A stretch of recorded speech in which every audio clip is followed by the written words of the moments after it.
Indoor rowing is booming. Earn an initial $5,000 and milestone payments by sharing your rowing skills with a wider fitness crowd. Learn more at rowclub.com or visit the Indoor Rowing Tent.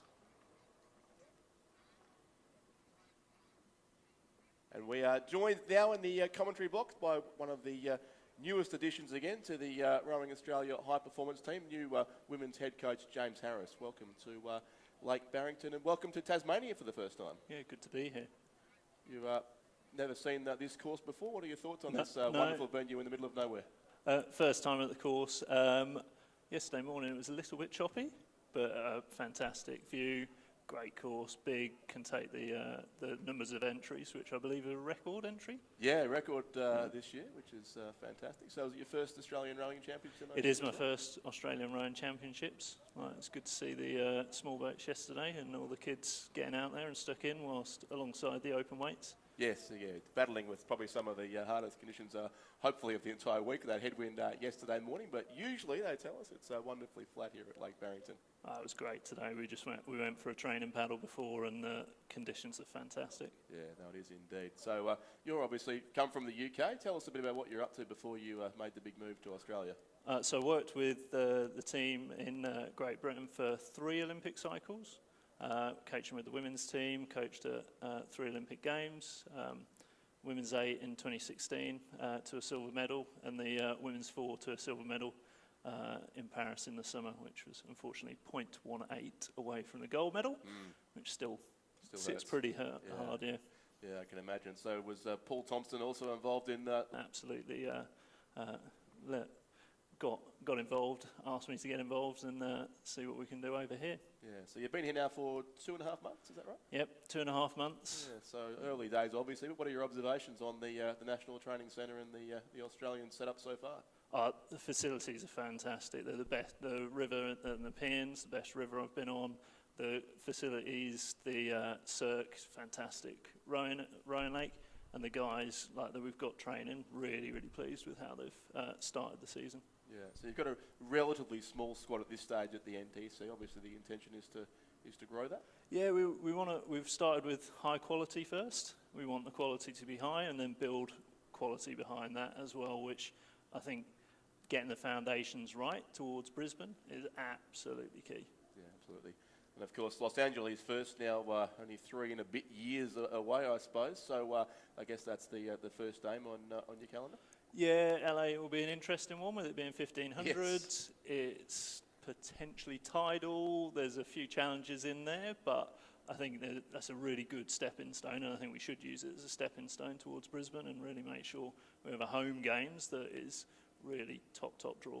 Yeah, and I'm sure you've been made well aware of the history of Australian 8s, especially in home regattas, still searching for that elusive gold medal. So I'm sure that challenge is one that sits strongly with the girls in the NTC. Absolutely, and there's a potential for a mixed 8 to come in. There's the 8s will be a big factor over the next few years, and we're looking at how to build that and build the quality of that, so that whenever we step out with an 8, we make a bit of a statement. Yeah, exactly. And does the distance change the way you'll prepare? Does the shorter course mean you have to, obviously all the lead-up regattas will still be at 2,000 metres, so it's just a one-off for the Olympics, I understand. Yeah, it is a one-off. We're looking into it quite hard at the moment in terms of how we'll shape it. Fundamentally, it doesn't change how we've got to qualify for the Olympic Games, so everything's business as usual in the run-up to that, and then I think we'll be able to get a step ahead of some of the nations. It gives it a fantastic opportunity to shape it into LA and see if we can get a march on the other teams. Yeah, fantastic. And of course, the lure of the home Olympics, I said to Chris O'Brien yesterday, just before the under-17s race, that those were the athletes who will be 24, 25 come the Brisbane Olympic and Paralympic Games. So that's clearly the long-term goal for many in your program now. Oh, absolutely. It was fantastic to see. I think it was about 150 girls sculling between the age of under 17 and under 21. Like they're the athletes that will be part of the team come Brisbane, and we need to be working really hard to provide the pathways, the support to make sure that the top talent gets into the NTC, and we can work with that top talent to really make an impact come Brisbane. Yeah, and of course you've experienced the home games before then, back in 2012? Yes, in 2012, London, fantastic. Yeah.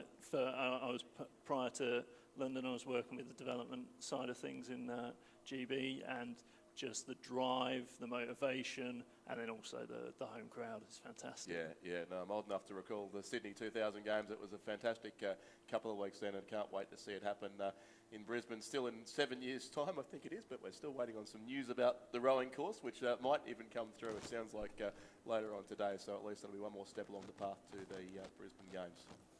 Yeah, absolutely. Yeah, no. Thank you for your time, James. All the best for the journey ahead. We hope you enjoy your week here at Lake Barrington, and thanks for joining us up here. Thank you very much.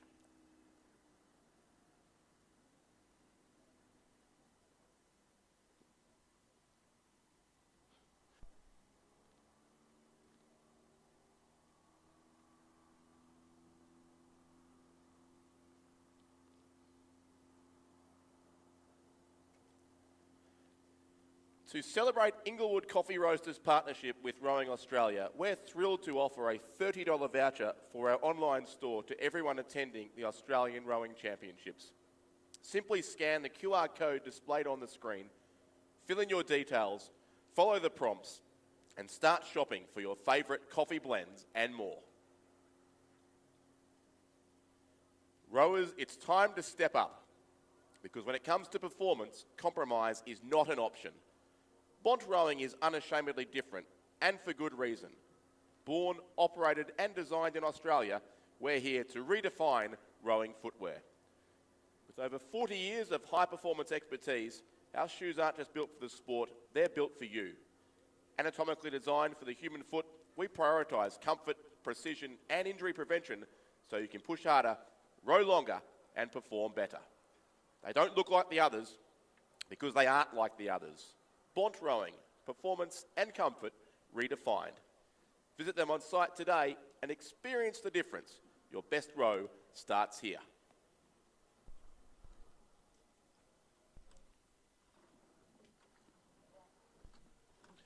And with racing about to resume here, we're up to race 169, the first repechage of the under-21 lightweight women's single scull, and to bring you all the action for the next hour or so here at marvellous Lake Barrington, it'll be Lizzie Chapman and with her Chris McCarthy. Thank you, Richard. So, yep, a repechage now in the under-21 lightweight women's scull in order to determine the final 4 people to contest the semi-final. Got some beautiful drone footage there of our lake here at Barrington in Tasmania.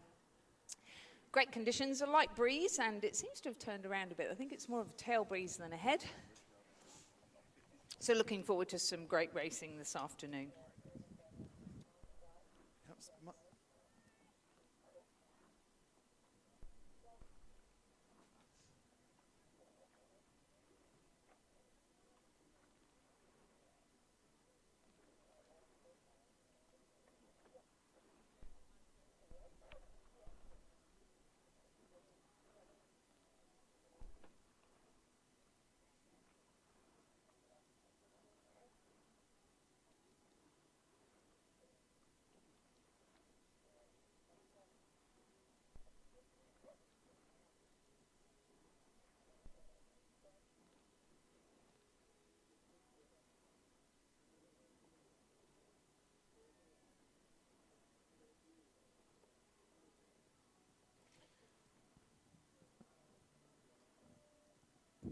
So in our repechage for the under-21 lightweight women's single scull, we have Layla Struthers of Rockhampton Fitzroy in lane 2, Ronya Sterkey-Ashby of Darramalan College of the ACT in lane 3. She's coached by Renee Domichens.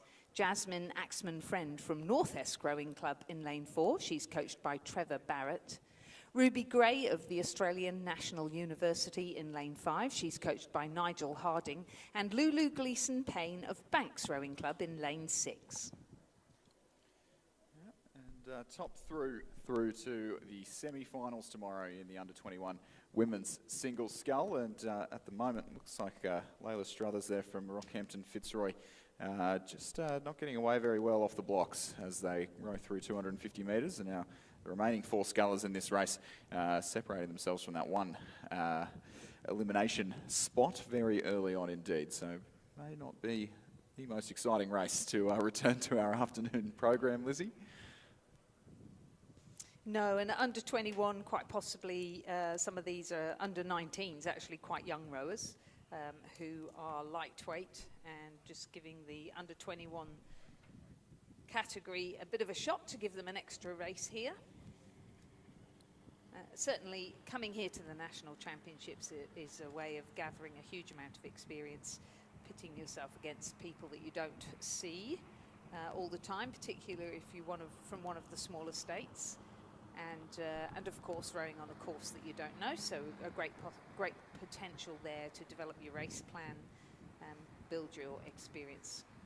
Yeah, in fact, as you said that, Layla Struthers from Rockhampton Fitzroy did have a race earlier today in the under-19 women's single scull, so doubling up in the small boats, as you are able to do because the lightweight events spread out from the junior categories that are often run much earlier on in the day. But our leading 4 that are looking to qualify through to the semi-final tomorrow on the far side of the course there, Lulu Gleeson-Payne from the Banks Rowing Club, possibly just being shaded out by Ruby Gray from the Australian National University there, as her fellow Canberran on the near side of the course, Ronya Starker-Ashby, trailing in 3rd place ahead of the local Tasmanian from North Esk, Jasmine Axman-Friend, coached by Trevor Barrett there, as these girls enjoy some much more benign conditions, much more suitable to lightweight rowing here this afternoon compared to what we had yesterday, where the headwind is very, very difficult for those lighter athletes, get blown around a lot more.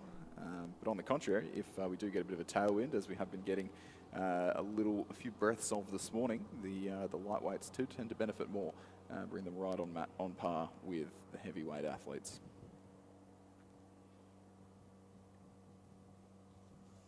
Yeah, this race now progressing, and the division between the first 2 and the next 2 becoming a little bit more clear.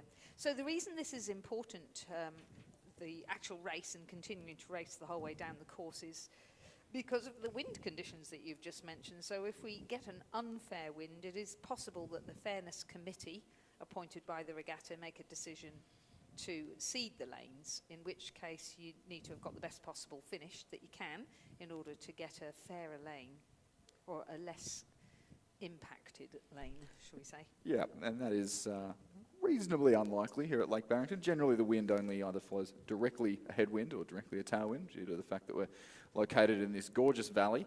But the centre lane as well is often preferred, especially in the smaller boats, as you can look back and see the entire competition in the peripheries of your vision, rather than having to turn your head 90 degrees across to the side to see people all the way across the other side of the course. So racing for the more preferred lanes here, these top 4, as they all fairly certain to qualify themselves through to the semi-final. And Ruby Gray from Australian National University now in the middle of this race, starting to move through the Victorian Lulu Gleeson-Payne in the pink Zudi of the Banks Rowing Club out there on the far side of the course.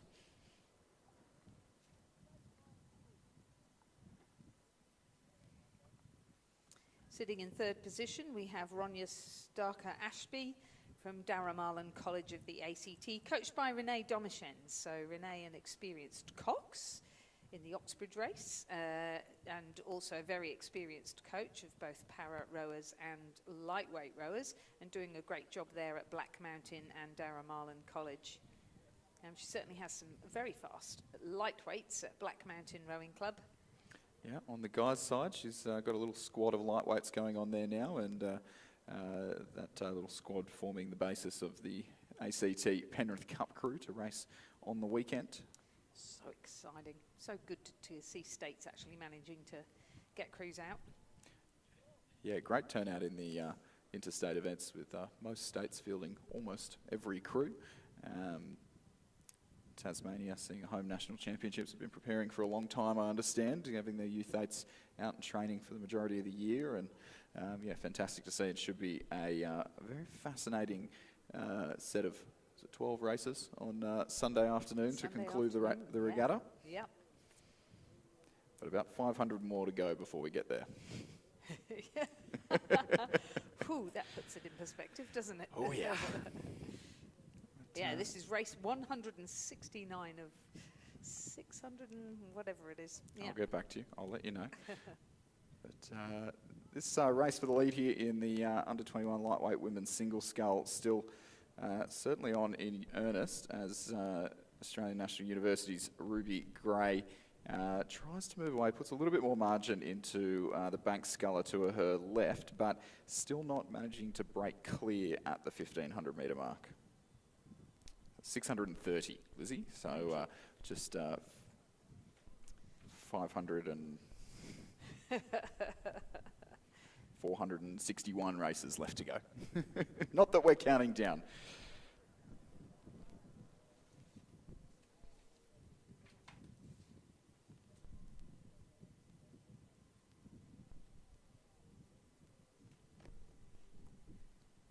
So Ruby Gray looking quite comfortable now, really. I'm sure she doesn't feel it, but she looks it. Yeah, maybe just going for a little bit of extra length and maybe not quite pushing the ceiling of the rate now. And it's the bank sculler staying up nice and tall, really rowing to the conditions quite well in the tailwind. You don't necessarily want to have the full sit back and getting all your power in the back end. You want to get onto the power early and stay neat and tidy around the back end, which the bank sculler was doing quite well. But it just doesn't look quite as long in the water as Ruby Gray from ANU, who's just really getting that full length. As they're approaching the 1750 metre mark now and making their way towards the finish line. The top two have moved well and truly clear of third and fourth, who have moved well and truly clear of Layla Struthers from Rockhampton Fitzroy. We'll wrap up this event at the conclusion of this race.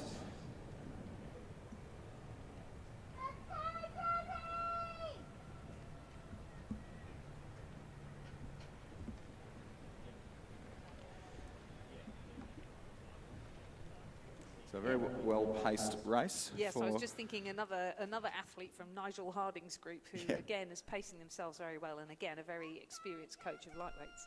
Yep, exactly. As Ruby Gray takes the win here in the first race post-lunch break, the under-21 lightweight single scull repechage. She's followed across the line by Lulu Gleeson-Payne from Banks Rowing Club. Crossed in second, both of those two through to the semi-final, as are our third and fourth place getters from Darramarlin College, Ronya Starker-Ashby, and North Esk's Jasmine Axman-Friend, who will cross third and fourth respectively to book their spots in the semi-final tomorrow. And Ronya Starker, or rather, sorry, Layla Struthers from Rockhampton Fitzroy Rowing Club in lane 2 will, there's about 200 metres left to row, will conclude this repechage of the under-21 lightweight women's single.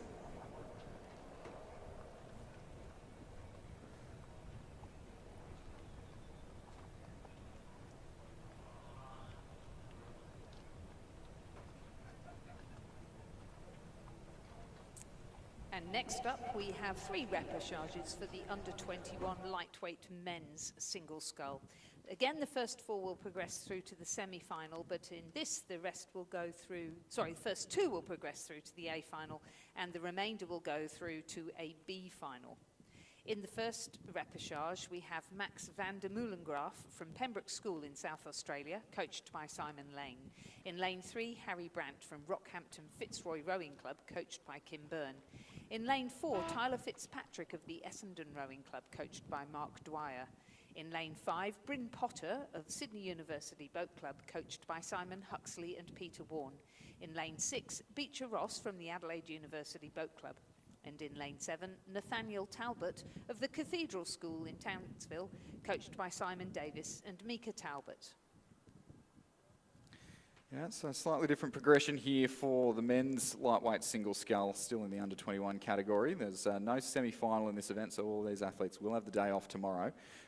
But whether they race in the A or B final on Thursday, yet to be decided. Our race leader at the moment, second from the far lane of the course, Beecher Ross from the Adelaide University. Harry Brandt from Rockhampton Fitzroy, looking to book his spot in the A final. But Bryn Potter from Sydney University Boat Club there, the Sydney Grammar alumni, knocking on the doors of our leading two. Leading two pretty much is still Beecher Ross by almost turn on the afterburners for a late charge, as it looks like he's doing here, lifting towards the line. They're almost at about 250 metres left to go now, and the beauty of lightweight racing, once you take all of the variations in power and weight out of it, we do get some very similarly matched athletes. And Bryn Potter from Sydney University Boat Club drawing level now with the sculler on the near side of the course.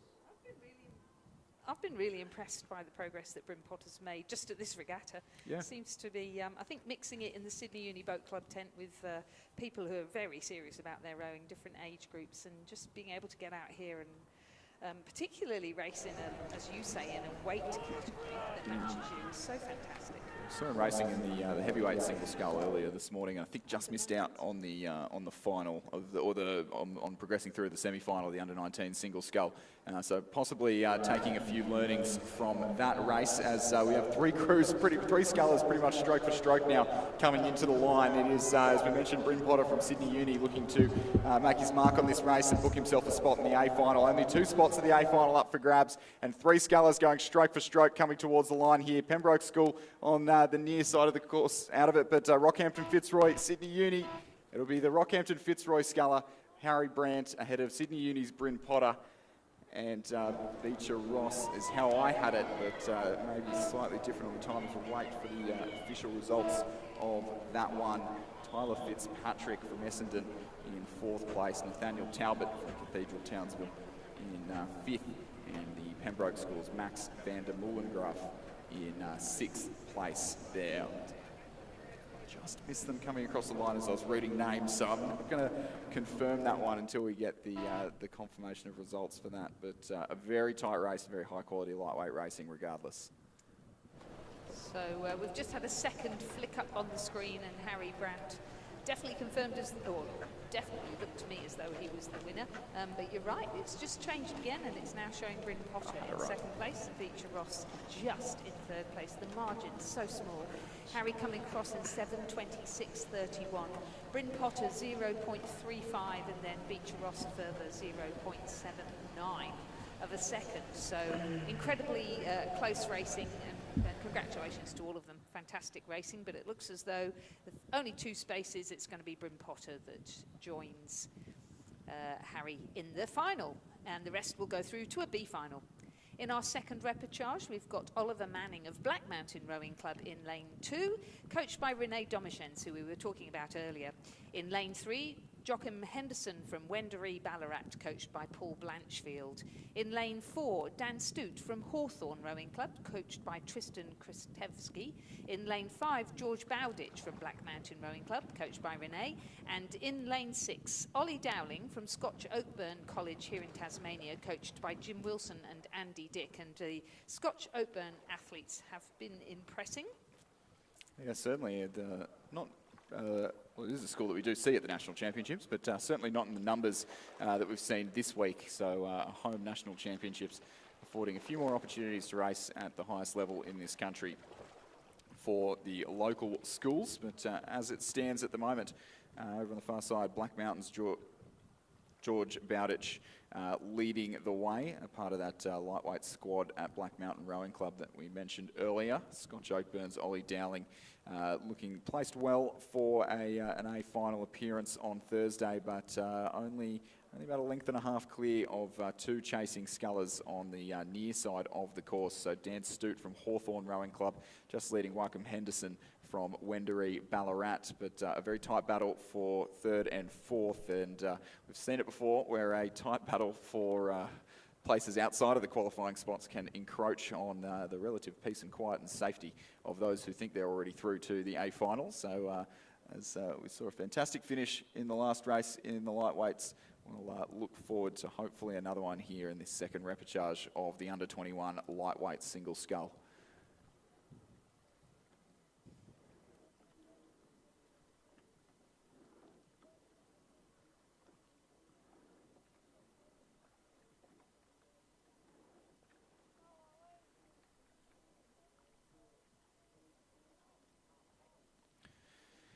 So just 0.2 of a second between George Bowditch, the Canberran, and Ollie Dowling, the Tasmanian, as Tasmanian looking to put on a show for his home crowd, who I think has just moved through now in the last couple of strokes and almost at half a boat length's lead, in fact. So carrying the momentum well in the last 500 metres of the course. It looks like the sculler on the near side of the course from Wendouree Ballarat has just dropped off the pace a little bit, but Hawthorn's Dan Stute still looking to make an impression on this race and still potentially in contention for a top 2 finish that would book him the A final. It's a length and a half in it now, so would take a big effort in the last 250, but certainly not unheard of in lightweight racing.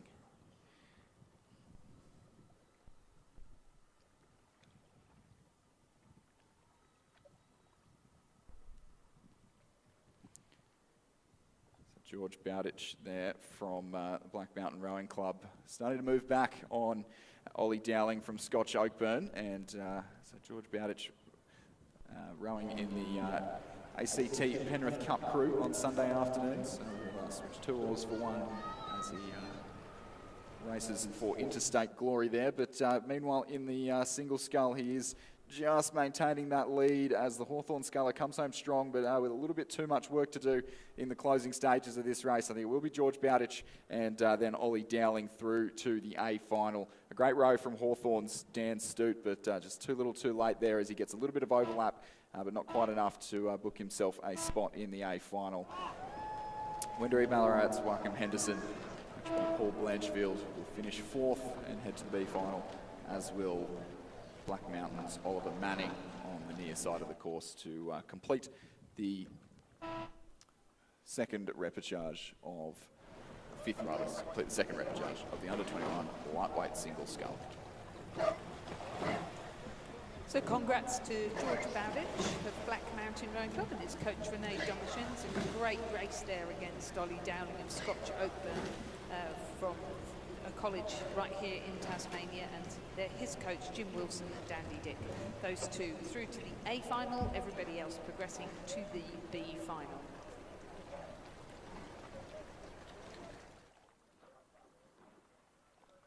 And we continue through our racing program with race number 172.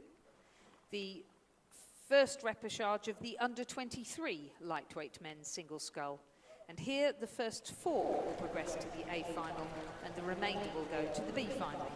In lane 1 we have Mika Talbot from Townsville and James Cook University Rowing Club, coached by Dario Sportelli.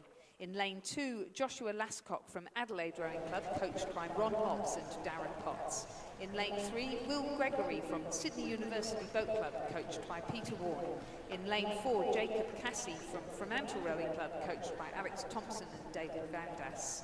In lane 5, Jonathan McKay from Adelaide Rowing Club, again coached by Ron Lobbs and Darren Potts. In lane 6, Zig Bosco from the UTS Haberfield Rowing Club, coached by Matthias Ugemach and Tim McLaren.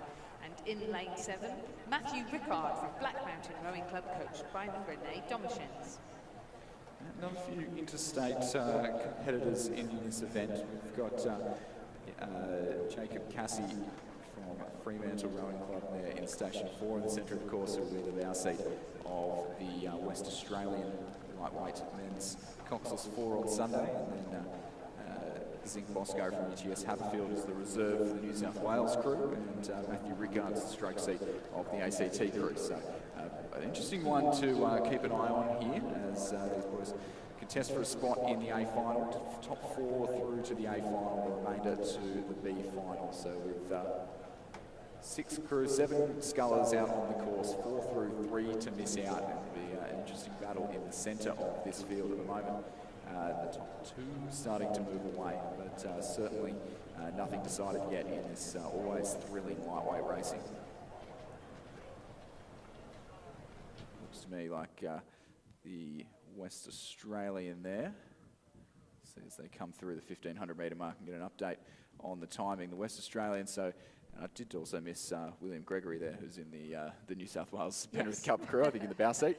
But yeah, at the 1500 metre mark, it was stroke for stroke in the top three scullers. So Jacob Cassie from Fremantle leading Will Gregory from Sydney University Boat Club, and then Adelaide's Jonathan Mackay in Station 5 over on the far side of the course, challenging for a top three finish as well. But all eyes will be on that fourth place, the last spot to make it through to the A final at the moment. The sculler on the far side of the course, that's Black Mountain's Matthew Rickard, and the 1-2 from the left of your picture, if you're watching on the big screen or on the live stream at home, Joshua Lassick from Adelaide Rowing Club.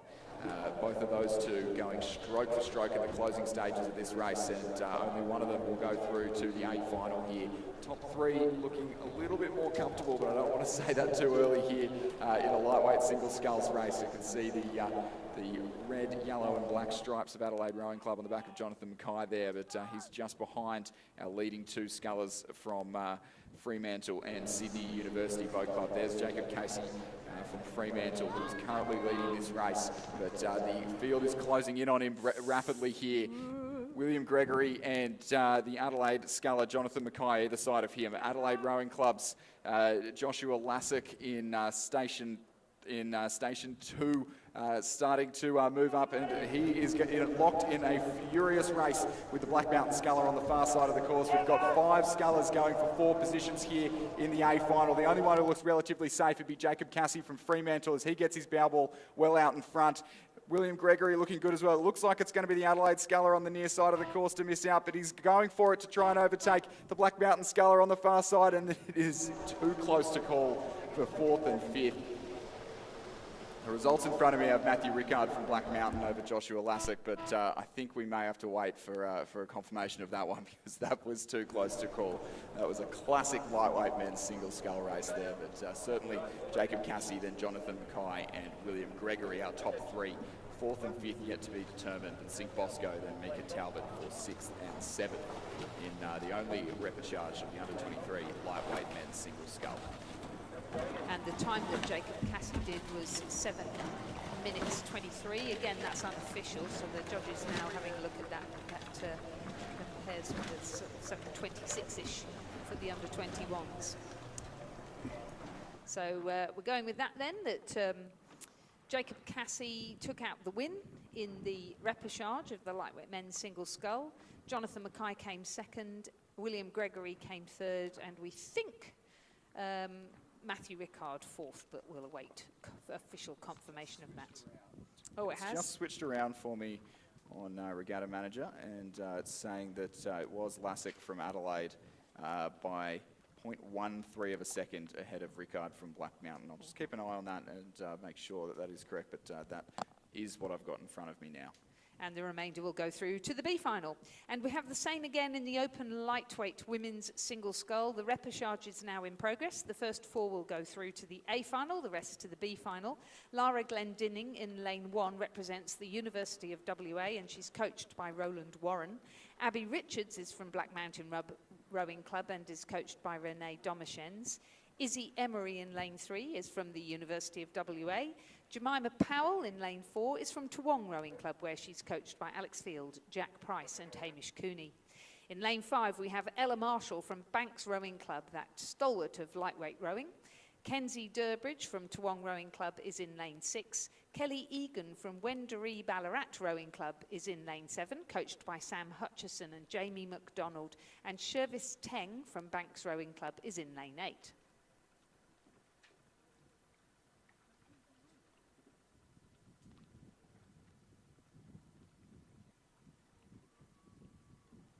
Through the 1250 metre mark now, and riding alongside our top 4 scullers, Lara Glendinning there at the bottom of your picture from the University of WA. Another Black Mountain lightweight of Abby Richards, coached once again by Renee Domashens in Station 2 there.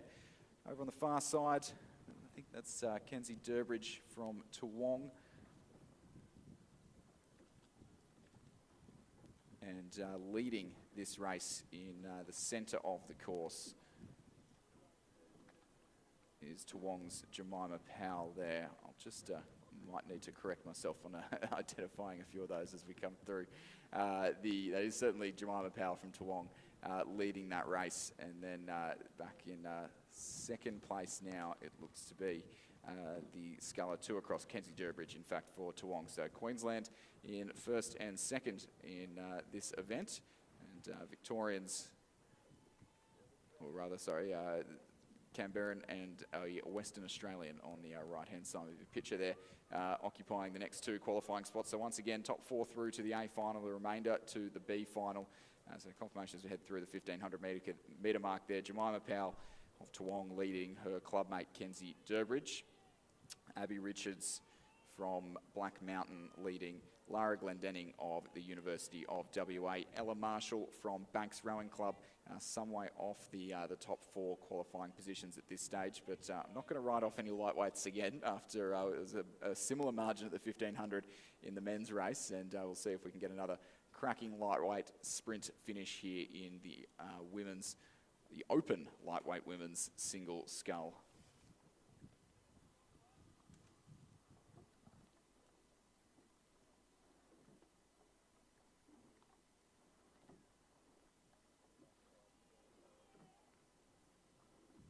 So our leading 2 scullers here from Queensland, Kenzie Durbridge and Jemima Powell in second and first respectively, are the stern pair of the Queensland Victoria Cup quad, which will be a fascinating race come Sunday afternoon with some new combinations, a few old faces as well. Yeah. Always a difficult one to predict, Yes. the interstate lightweight races. Yeah, they certainly are. And Jemima Powell, I think, is pretty sure she's doing a lightweight double with Phoebe Teal later, who's from the Tasmanian quad, so that'll be a good one to watch too. So a good, tough competitor. Yeah, absolutely. So not giving an inch in the closing stages of this race. All the top 4, in fact, looking to qualify for the A final are representing in the Victoria Cup on the weekend. Lara Glendenning in the West Australian crew, and Abby Richards in the ACT crew. But there is no doubt about it is going to be Jemima Powell from Toowong Rowing Club who will take the win in this one and only repechage of the open lightweight women's single scull. Her clubmate Kenzie Durbridge crosses in second, Black Mountain's Abby Richards in third, Lara Glendenning from the University of Western Australia in fourth place. Those 4 through to the A final. The B final will be the destination for Ella Marshall from Banks, and very tight indeed between the University of WA sculler Izzy Emery and the Wendouree Ballarat sculler Kelly Egan.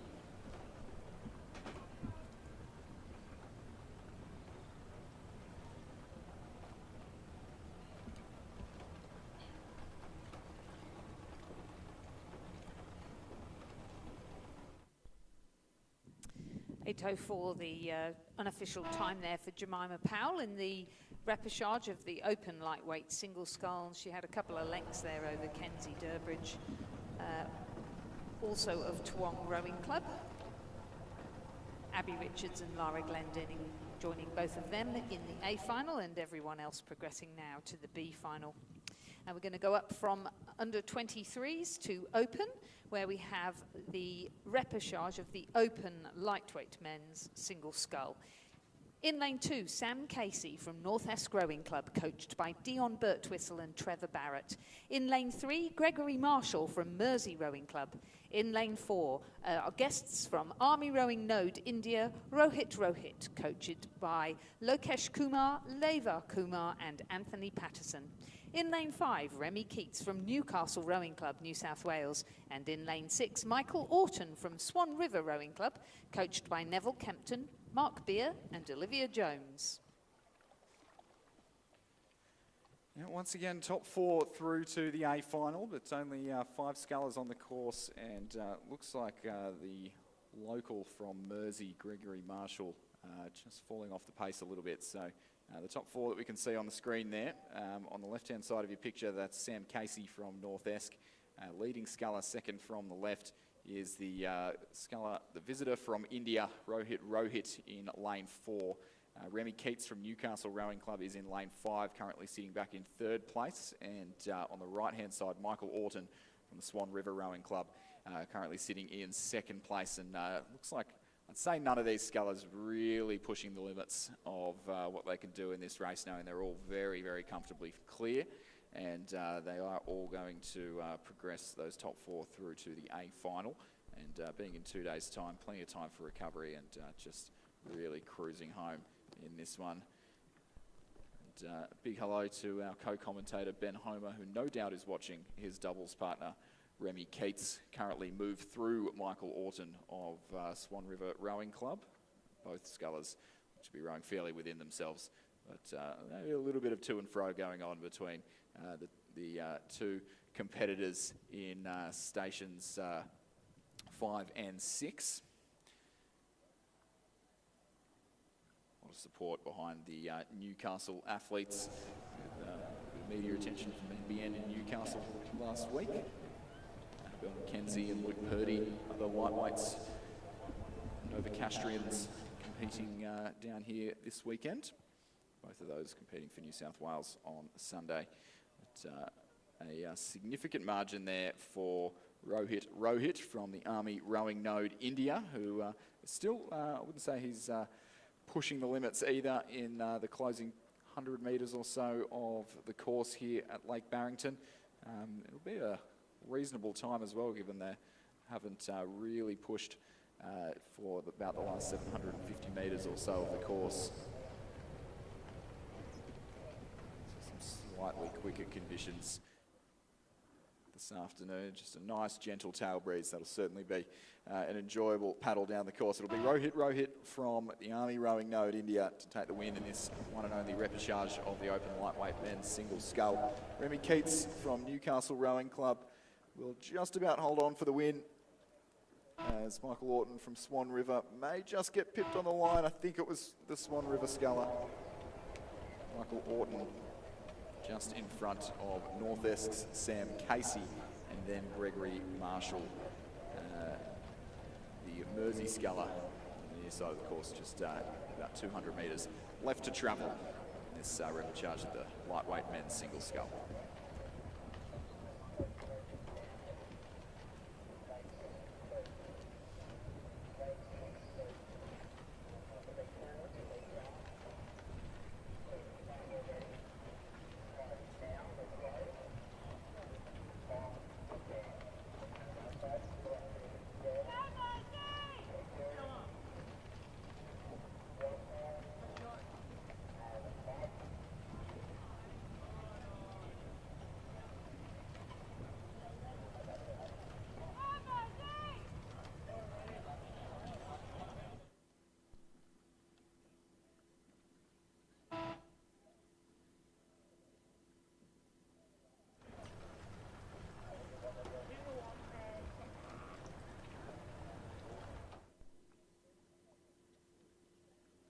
So into the final go, Rohit from Army Rowing Node India, Remy Keats from Newcastle, Michael Orton from Swan River, and Sam Casey from North Esk.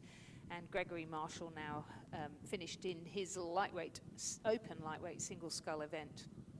We're now moving to para rowing with the PR3 women's single scull race for lanes for the final. Again, racing over 2,000 metres, we have Lisa Greisaw from Lake Macquarie Rowing Club and the New South Wales Institute of Sport in lane 2. Rebecca Markwell from Bundaberg Rowing Club and Queensland in lane 3. She's coached by Alan Goff. Isabel Egan of Radford College of the ACT in lane 4, coached by Maximilian Mayer, Oscar Willink and Gordon Marks.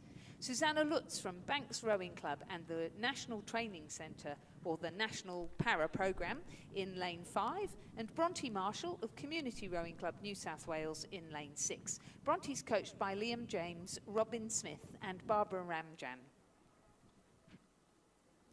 Yeah, and somewhat unsurprisingly, Isabel Egan, the newly classified athlete just this season, new on the scene to para rowing for the Radford College, leading very comfortably. She took a dominant win in this event at the New South Wales Championships, and we'll see her pull on the colours of the Australian Capital Territory on Sunday afternoon, which will be fantastic to see. She's leading by about a length and a half from Susanna Lutz of Banks on her left-hand side. Lisa Greisel from Lake Macquarie Rowing Club. 2 stations over to their right on the right-hand side of your picture, some way back battling it out with Bronte Marshall from Community Rowing Club on the far side of the course. And Rebecca Markwell from Bundaberg a little way back at this stage, but I would suggest there that being the race for lanes and all progressing through, and not that many scullers in the race, so not a wide selection of lanes to be drawn. I don't think there's too much competition going on in this race, just getting a feel for the course. So Lisa, who represented Australia the year before, 2023, in the coxed four, with Susanna Lutz qualifying that boat for the Paris Paralympics. Susanna actually racing in the Paris Paralympics, and where she placed 5th. So those two already representing Australia on the world rowing stage. Bronte Marshall, very experienced rower in the intellectual impairment category, and has won multiple medals for Australia at the various events. The INAS Global Games. Yes, the INAS Global Games. Rebecca Markwell, who has represented Queensland as a para single for a number of years now. Lisa Greisel, who represents New South Wales. Isabel Egan, I think you said, is going to represent ACT, is that right? And I would imagine that Susanna would represent Victoria, since the other para rowers there are mainly sweet rowers. And Bronte Marshall has also represented New South Wales in the past. Yeah, she got a silver one year, I believe. Yes, certainly did. Yeah, she's medalled a couple of times. So we've got an experienced field here, which isn't always the case when it comes to rowing. I would say the least experienced in para rowing is certainly Isabel Egan, but a real quality find there for Gordon Marks, previous para head coach of Australia, and now the head coach at Radford College, and clearly keeping an eye open for fresh para talent and doing an outstanding job. Yeah, exactly. It's a good story around there. Good Find battle. that one. Doing well to stay in front, very experienced Olympian. Susanna Lutz to her left in the pink colours of Banks Rowing Club.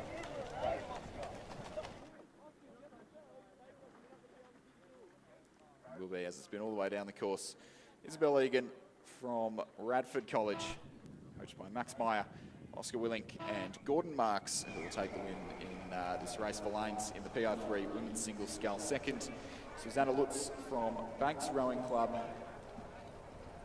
Third will be Lisa Greisel on the near side of the course from Lake Macquarie Rowing Club. Bright green zooty, very distinctive. And Bronte Marshall from Community, and graduate of the very successful PLC Sydney para rowing program. It's been going for about 30 years now, I believe. Oh, really? Yes, doesn't surprise me. Fantastic program.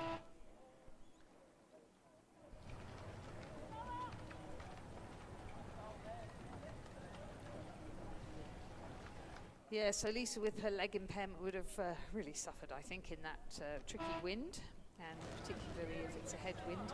Bronte Marshall coming in 4th position, as you mentioned. And completing our field will be Rebecca Markwell, who has a vision impairment and therefore has the guidance of a launch.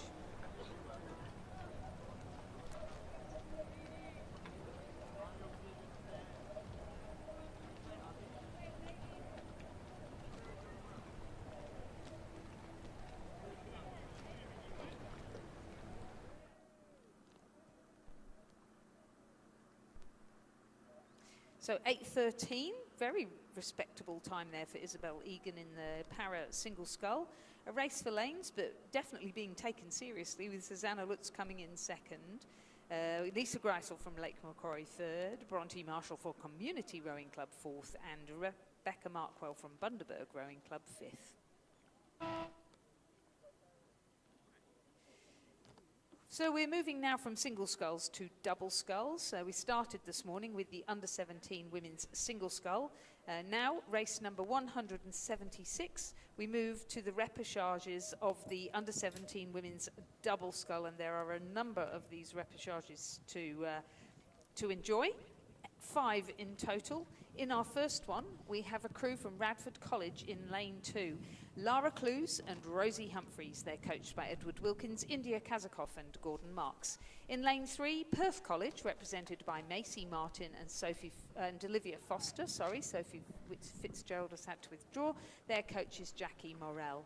In lane 4, the school Walford Anglican from South Australia. Madeline Rogers and Olivia Masters, coached by Matt Hooper and Scott Rowe. In lane 5, from Fremantle, Olivia Hansen-Nahoy and Lily Lucas, coached by Keely Atchison. In lane 6, from Yarra Yarra, Melandra Barnard and Alexia Kafarsis, coached by David Orchard. And in lane 7, from Murray Bridge Rowing Club of South Australia, Ella Davey and Mackenzie Milne, coached by Ben Porty and Peter Newell.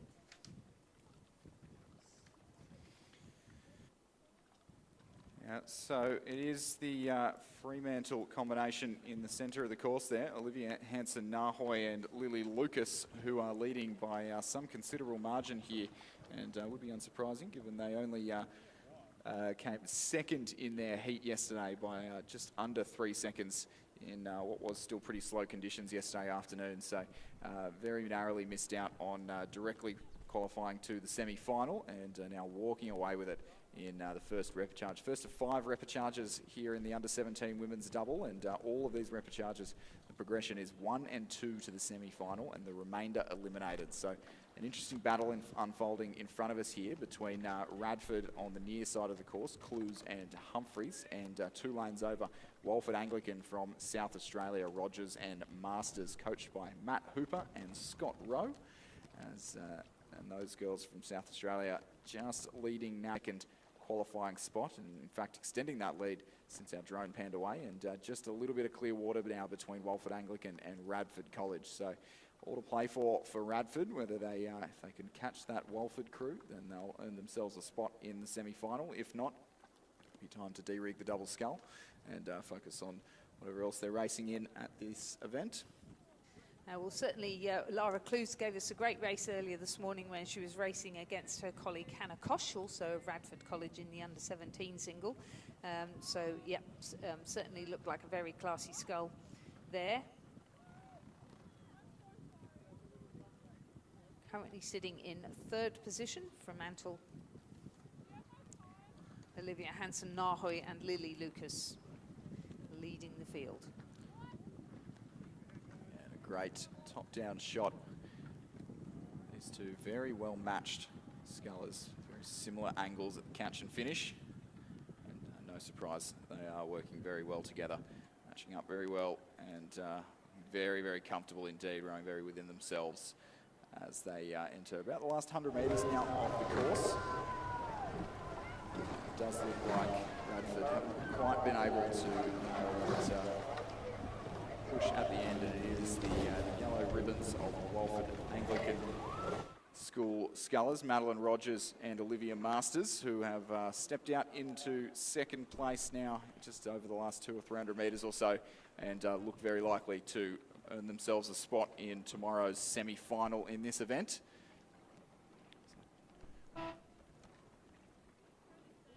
Jam-packed day of racing for the under-17s tomorrow. We'll have quarterfinals of the singles, semi-finals of the doubles, and then semi-finals of the singles later on in the afternoon. So big day ahead for our under-17 athletes. Fremantle first across the line and Walford Anglican second. Those 2 to the A final. And the remainder of our crews eliminated from the event. So Radford, Clues and Humphreys in 3rd. And then over on the far side of the course, Yarra Yarra, Barnard and Kafarsis in 4th place. Murray Bridge, another South Australian combination, Davey and Milne in 5th. Holding off a good charge late in the race from Perth College's Martin and Foster. Big day of racing for those who are in the repechages for both the singles and the doubles. Now complete, we know that the first 2 crews through to the semi-final are Olivia Hansen-Nahoy and Lily Lucas from Fremantle, and Madeline Rogers and Olivia Masters from Walford Anglican, and the remainder are eliminated from the event. Provisional time for Fremantle, 7 minutes 39.96, and the margin 14.88. tell you what, Lizzie, at the end of this regatta, I want to see family medal tallies because I think the Hansen-Nahoy family may be due for a few. Older brother and older sister to Olivia, both having good starts to the regatta. And then we spoke yesterday about all the Victorian families, possibly 3 or 4 who are going to be represented with more than 2 family members on the state team on Sunday afternoon. And I'd like to see a family medal tally. That would be such fun, and if you included coaches as well.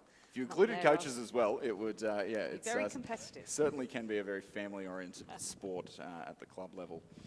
So we have the second repechage of the under-17 women's double scull on the course now, with Mia Simkovic of Leichhardt and Georgie Jones of Hunter Valley Grammar School in lane 2, Lucy Pinelli and Lucinda Washington of St Mary's College, Tasmania in lane 3, Lauren Halls and Grace Charters of Unley High School, South Australia in lane 4, Sophia Tornatora and Briar Froud of Fremantle Rowing Club in lane 5, Catherine Watts and Alex Riddler of Pembroke School, South Australia in lane 6, and Alexandra Pitch and Eleanor Pitch of St Patrick's College, Tasmania in lane 7, coached by Trevor Barrett. I can remember when it used to be all his kids on the course. Yeah, his son ago. Jack's still out rowing for Tasmania on Sunday, and still rowing for North Esk in the club events and the Open Fours as well, I believe. I didn't see his name around. I was having a chat to Alex Nichol about how talented Jack Barrett is and how competitive he is on the ergo the other day. Right, yeah, and how very many people Trevor Barrett has influenced with his coaching. So, yeah, wonderful family. Yeah, but here in the second repechage, the under-17 double, it is the crew in the centre of the course. There's another. The crew from Unley High there in the blue shell, or at least with the blue decks of Lauren Halls and Grace Charters, who is leading another Fremantle combination. That's Sophia Tornatora and Briar Froud, coached by Keely Atchison.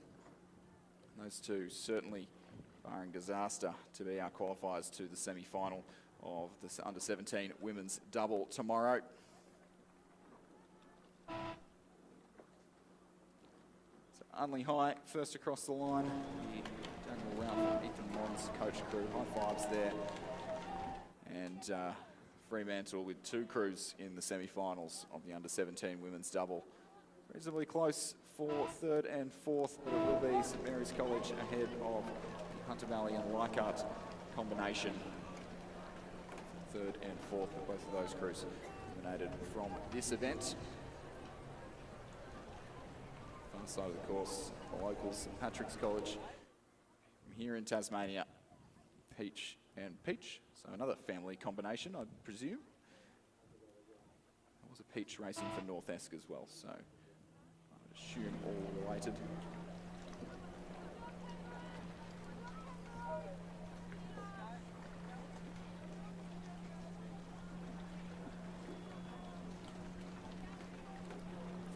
My correction, at Pembroke School from South Australia across the line there, and doesn't appear to have the St Patrick's College combination with us on the course.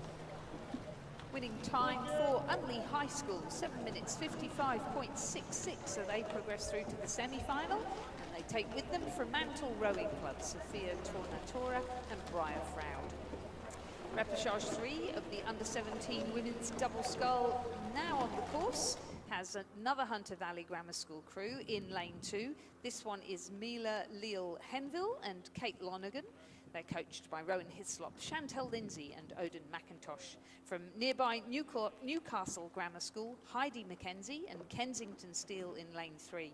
In lane 4 from Scotch Oakburn, Harriet Woolley and Ailish Barron, coached by Robert MacDonald and Abby Butcher. In lane 5 from Launceston Grammar, Stella Allport and Penny Green, coached by Anna Roddick, Joe Dowling and Thomas Green.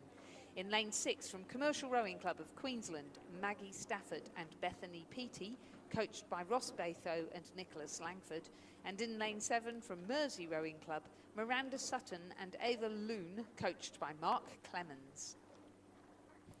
Yeah, and some great shots from the start of this race with a little bit of a bigger gap between those two, as sometimes there is. But Scotch Oakburn, the locals, Harriet Woolley and Eilish Barron, getting away best in the opening 500 or 600 metres or so, or about to come up to the 500 metre mark rather, so not even quite there yet, and already more than a length clear of their nearest competition, which is in the form of the commercial crew of Maggie Stafford and Bethany Peaty, coached by Ross Batho and Nick Langford.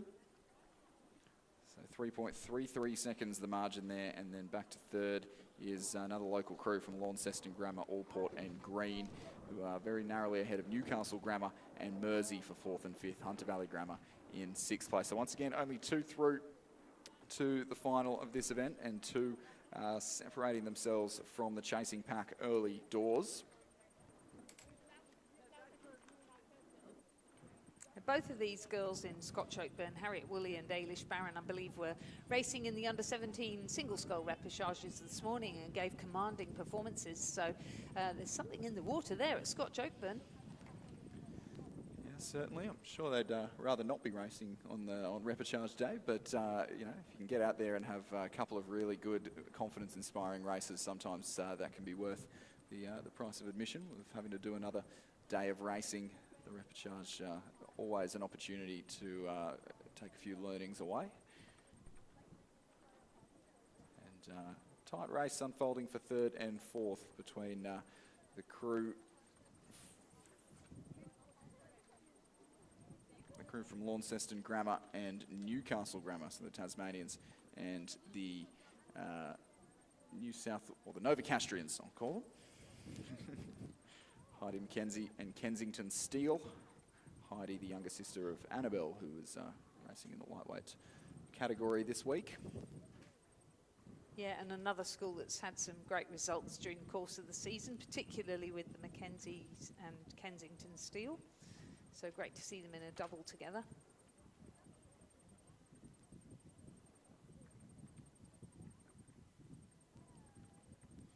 Great shot there, just showing how calm it is out here on the waters of Lake Barrington.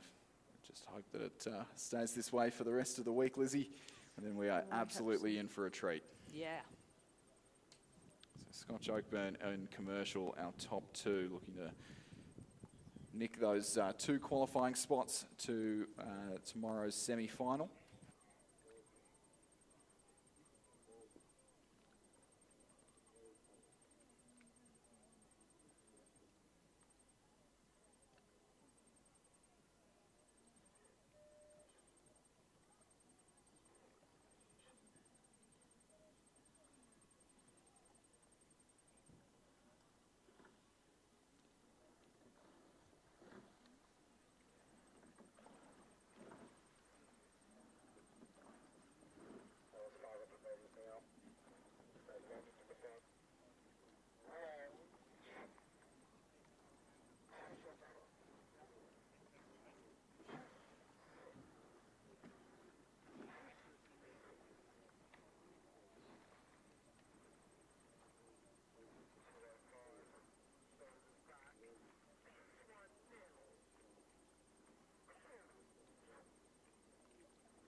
So a couple announcements as we watch this under-17 women's double repechage come down in beautiful conditions. First one, as we progress and start to see some eights racing, I think maybe from tomorrow, possibly just from Thursday, the first eights racing. If you've got an eight sitting on a rack in the boat park, and it is currently still in two halves, those two halves need to be on the same rack. So please don't take up two separate rack spaces for one eight in two halves. So please get that one put together as soon as you can.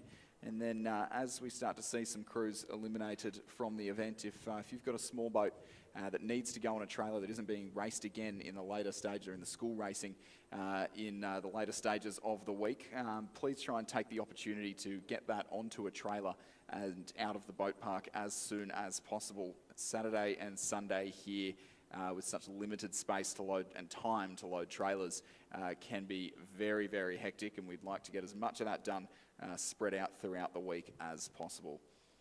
I guess that's one of the consequences of such a huge entry, isn't it? You you just get really tight for rack space, so it's only fair to try and get rid of equipment that's not needed, so we've got space for the equipment that is needed, and especially knowing that school racing is starting on Thursday, so there'll be another influx of boats over the next couple of days.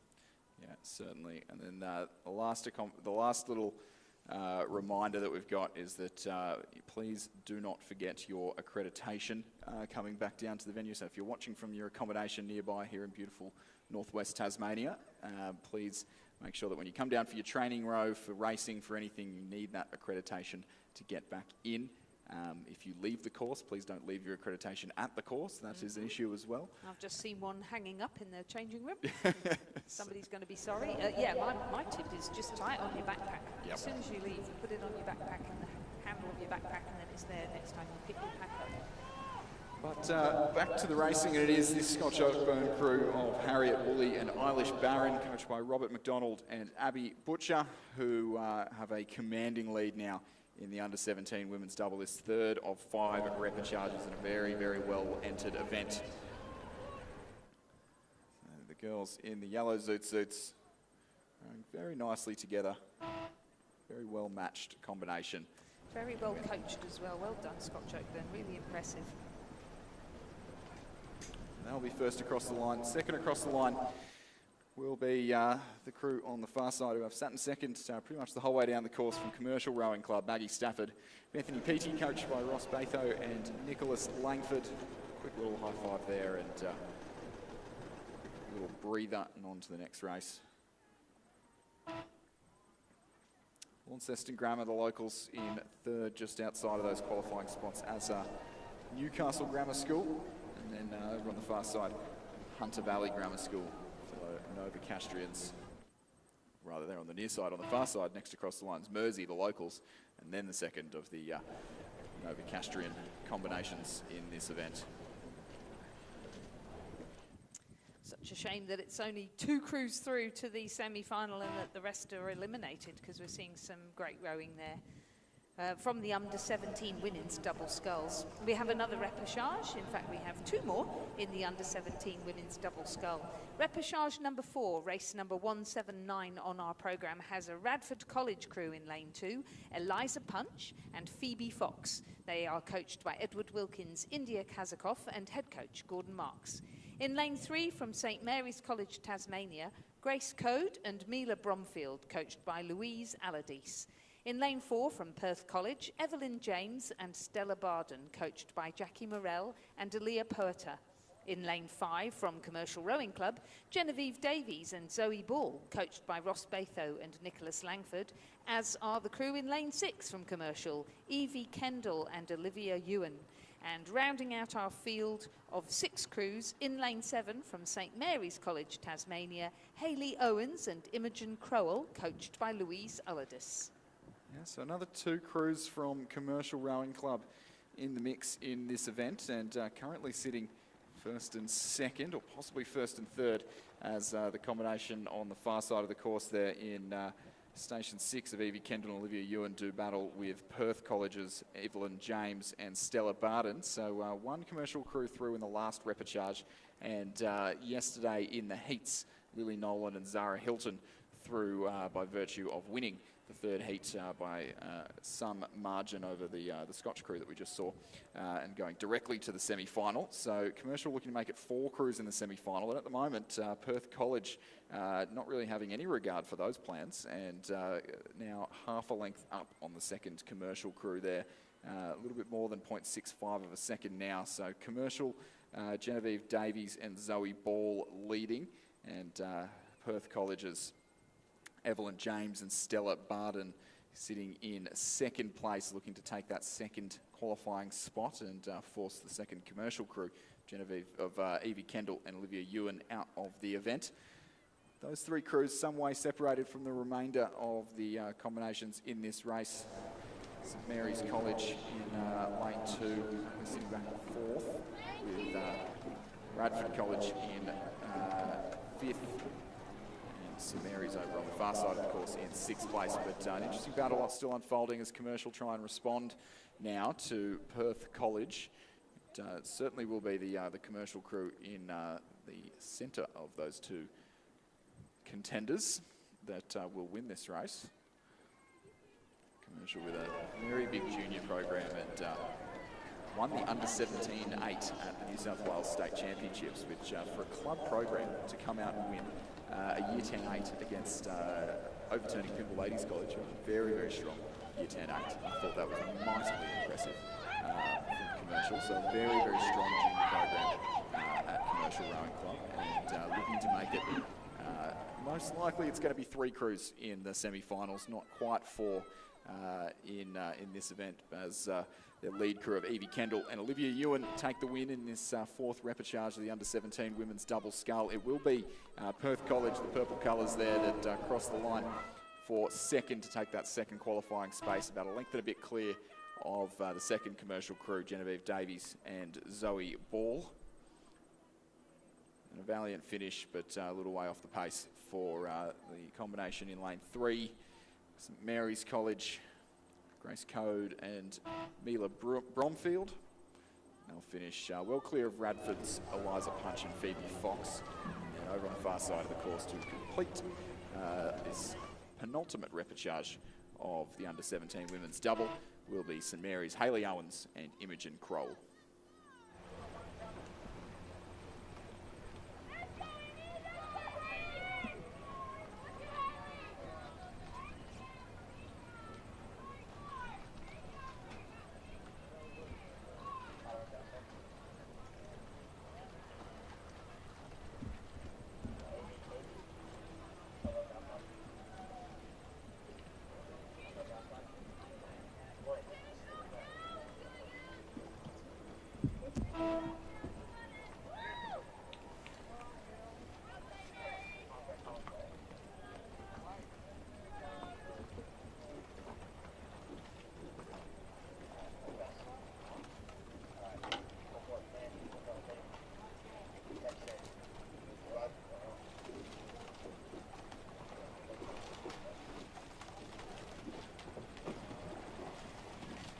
So 7:44 the time for our commercial crew of Genevieve Davies and Zoe Ball taking out repechage 4 in the under-17 women's double scull, and they'll be joined in the final by Perth College, Evelyn James and Stella Barden.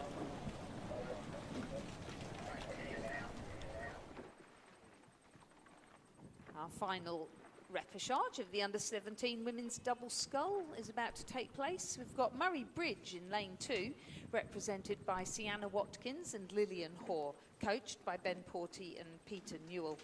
In lane 3, Genesis Christian College and Riverside Rowing Club Composite, Caitlin Anderson and Pia Muller-Croft, coached by Ray Smith and Matthew Walker. In lane 4, St Patrick's College of Townsville, Queensland, Georgia Cresswell and Holly Wilkie, coached by Harrison Parks. In lane 5 from Mersey Rowing Club, Leah Clemens and Molly Clemens, coached by Marcel Brown and Lily Barker.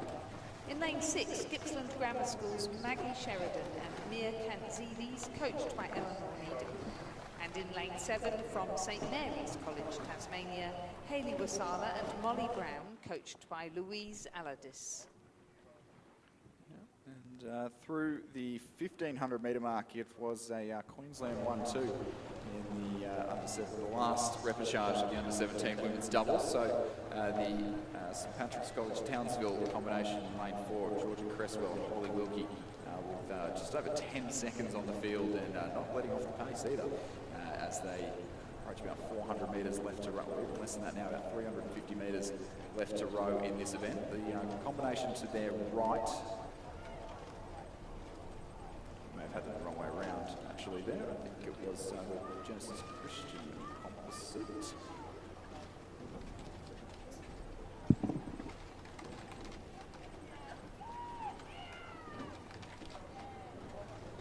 Yeah, there's certainly St Pat's Townsville and then the Genesis Christian Composite. So the St Pat's Townsville's crew that we can see on the screen there with Georgia Cresswell in the bow seat, Holly Wilkie in the stroke seat, Harrison Parks, the coach there, who certainly done a very good job with his crew as they stride away to an all-the-way victory here in this last repechage and the 17 women's double. And on the near side of the course, a composite crew from Queensland, Genesis Christian and Riverside, Caitlin Anderson from Riverside, Pia Muller-Croft from Genesis Christian College, look to be best placed for that second qualifying spot in the semi-final.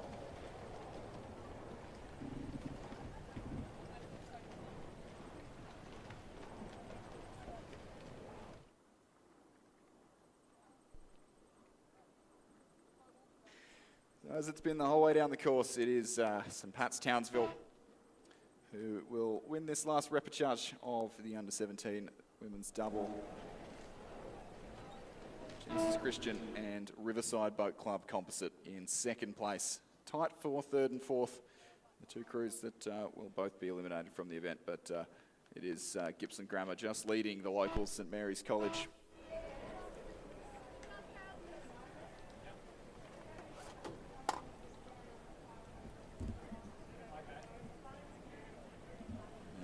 Side of the course, Murray Bridge crew from South Australia, Sienna Watkins and Lillian Hoare will cross the line for fifth place ahead of the St Mary's College crew on the far side. So my apologies, that was Mersey who finished just behind Gippsland Grammar with St Mary's College on the far side for sixth place. And that St Patrick's Townsville crew of Georgia Cresswell and Holly Wilkie crossing over in a provisional time of 7 minutes 48, so just 4 seconds slower than the previous repechage. The margin of distance between, or time between them and the Genesis Christian and Riverside composite of Caitlin Anderson and Pia Muller-Croft, 8.35 seconds. But those are the two crews that will progress through to the semi-final, and sadly the remainder are now eliminated from the event.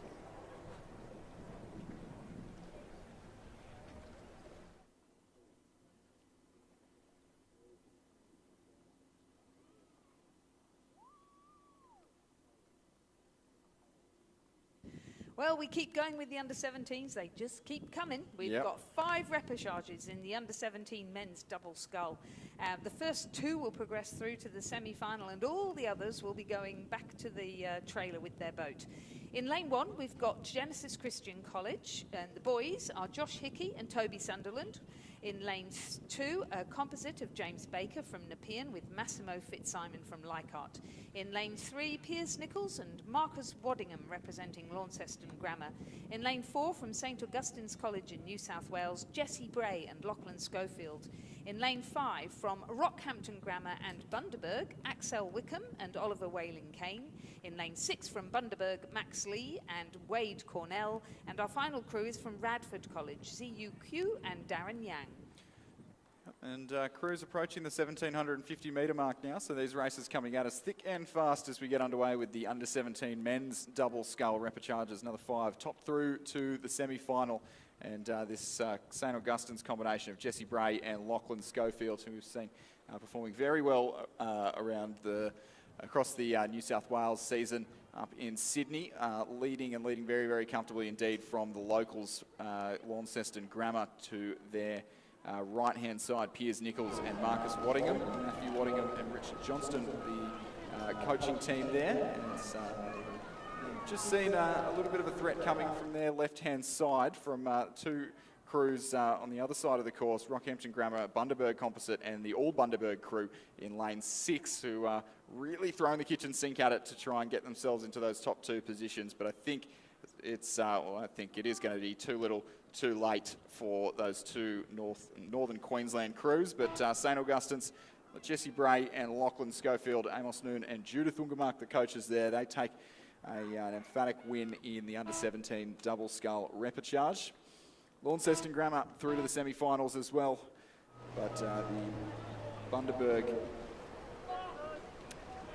crew and the Bundaberg Rockhampton Grammar crew both missing out in 3rd and 4th. Pretty tight for 5th, 6th and 7th, with crew in lane 1 from Genesis Christian, Hickey and Sunderland maybe just getting up over Radford, and then the Leichhardt and Nepean combination in 7th place.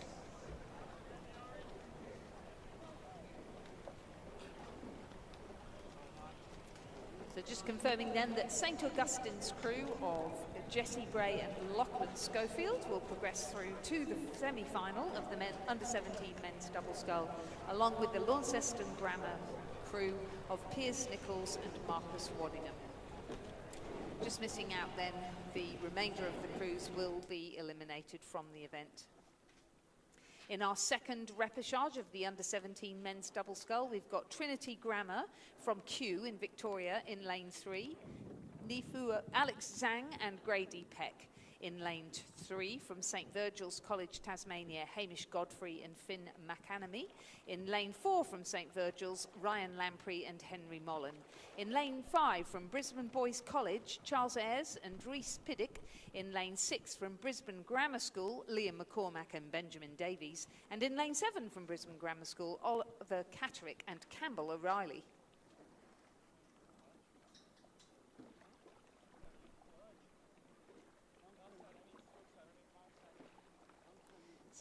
Great drone footage there. I know we keep raving on about it, but the drone footage has so changed the way that we can see rowing these days. We're on a big 2,000 metre course on a great big lake like we are at the moment, and the drone going from behind to the side, so you can really see what's going on there with these double sculls. Yeah, it has, Lizzie, and as Richard was saying yesterday, it was only 10 years ago that we didn't have any live stream of the national championships, and even when I started, my first nationals was here in 2021, first nationals in the commentary box was here, and we had the drone.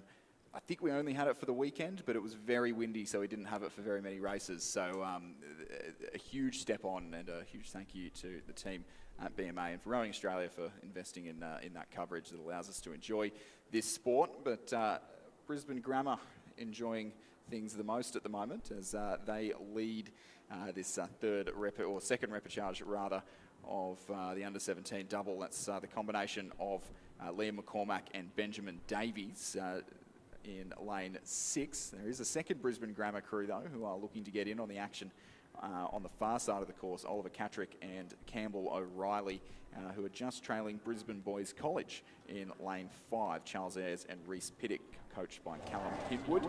So two Brisbane Boys crews either side, a position either side of two Brisbane Grammar crews, a position either side of Brisbane Boys, rather. A little bit of a mouthful. That was about some that we've pronounced this week, but it's the Brisbane Boys crew on the far side who are really, as Richard would say, asking a few questions of Brisbane Boys College in the late stages of this race. Brisbane Boys College were almost a length up at one stage there in a fairly comfortable second place and a second qualifying spot. Top two through to the final, and it is at the moment the Brisbane Grammar crew in lane 6 who are leading, but Brisbane Grammar looking to make it two crews in the semi-final and usurp the Brisbane Boys College, who have sat in that second qualifying position the whole way down the track. It will be the Brisbane Grammar crew in 6, McCormack and Davies to win, and the Brisbane Grammar crew in 7, Catterick and O'Reilly, will take it by half a length from Brisbane Boys College. We will miss out on the final. Pretty happy about that one, the Brisbane Grammar fellas on the far side of the course. St Virgil's in 4th place. And missing out on the final there. Trinity Grammar from Victoria in 5th. Second St Virgil crew in 6th place to round out this second of 5 repechages in the under-17 men's single scull. Yeah, and I think we just witnessed the first of a few broken hearts in this regatta with the Brisbane Boys College being knocked out of the semi-final by their arch rivals, Brisbane Grammar School. So congratulations to Brisbane Grammar School and their coaches, Philip Morgan and Amelia Connolly, because we've got Liam McCormack and Benjamin Davies through in 1st place, Oliver Catterick and Campbell O'Reilly through in 2nd place, and all the other crews now eliminated from the event in a really competitive repechage of the under-17 men's double scull. But the fun continues, and in repechage 3 we have a composite in lane 1, Jasper Jennings from New Norfolk with Harry Finlayson from Tasmania University. In lane 2, a composite of James Cox from Unley High School with Archer Buick from Murray Bridge. In lane 3, Mersey Rowing Club's Rolf de Boer and Lars Brown. In lane 4, Radford College crew of Charlie Knight and Alexander Tailby. In lane 5, from the Christian Brothers College of South Australia, Alex Evans and Samuel Thornton. In lane 6, from Radford College, they're back for more, Charlie Vire and Darcy Barlow. And in lane 7, from Brisbane Grammar School, Max Woolley and William Clutterbuck. And it is Radford College, Charlie Knight and Alexander Tailby, who are in the lead at the moment. Our thanks to Chris McCarthy for his commentary during the first hour after the lunch and break. My name's Stuart John. I'll be joining in. I've just scared the living daylights out of Lizzie Chapman with I just hadn't noticed that there was a shift change. with a sneaky ninja change on the commentary. But Radford College with that lead, and you can see them now up on the screen as they're coming up towards the 1500 metre timing point. It's first two going through to the semi-finals, and it's Radford 1 and 2, Charlie Viver and Darcy Barlow, who are sitting in second place. Just behind the second Radford crew, we've got Christian Brothers College's Alex Evans and Samuel Thornton. And then in behind them, we've got the Tasmanian New Norfolk Composite, the Murray Bridge Unley High Composite, and the Mersey Rowing Club crews, all looking for that second qualification position. Confirmation through 1500, it is Radford College 1 and 2. We just watched, I think it was the Brisbane Grammar boys coming up in 1 and 2 in rep number 2. Is it going to be Radford 1 and 2 going through in repechage number 3? So it's still Radford with the lead. Charlie Knight and Alexander Tailby, Charlie Viver and Darcy Barlow sitting in second place. A boat length behind them, we've got the crew from Christian Brothers College, Alex Evans and Samuel Thornton, and then another boat length back to the Mersey crew of Roloff de Boer and Lars Brown, and then James Cox and Archer Buick from Murray Bridge and Unley High, and then Jasper Jennings and Harry Finlayson from New Norfolk and Tasmania University. Just the 250 metres left to go. Radford still with the win. They had a fantastic season down in the ACT. We are waiting on the official confirmation of the point score, but I believe they may well have gone away with the overall point score in the ACT regatta competition, as well as the men's point score. So it's been a big summer for the guys and girls from Radford College. It's out in front at the moment, Charlie Knight and Alexander Tailby from that favoured lane 4. They've only got about 150 metres or so left to go. Charlie Viver and Darcy Barlow looking to make it too. There's a big push coming here from the Mersey, the locals, Roloff de Boer and Lars Brown. They've moved themselves ahead of Alex Evans and Samuel Thornton from Christian Brothers College. Out in front, it is going to be a win for Charlie Knight and Alexander Tailby. And then coming through in second place, it's still Radford. There's a boat length to the Mersey crew, but I think they're just going to run out of track with a couple of big strokes left to go. It's going to be Radford College 1 and 2, Charlie Viver and Darcy Barlow finishing ahead of Mersey in third place. And then it's a photo for fourth place between it was the crew in lane number 2, Murray Bridge Composite, and then the Christian Brothers College crew in lane number 5. They've got Murray Bridge and Unley as just beating out Christian Brothers College, Tasmania University and New Norfolk in 6th place, and then Brisbane Grammar coming through in 7th. So Brisbane Grammar 1 and 2 in rep 2, Radford College 1 and 2 in rep 3.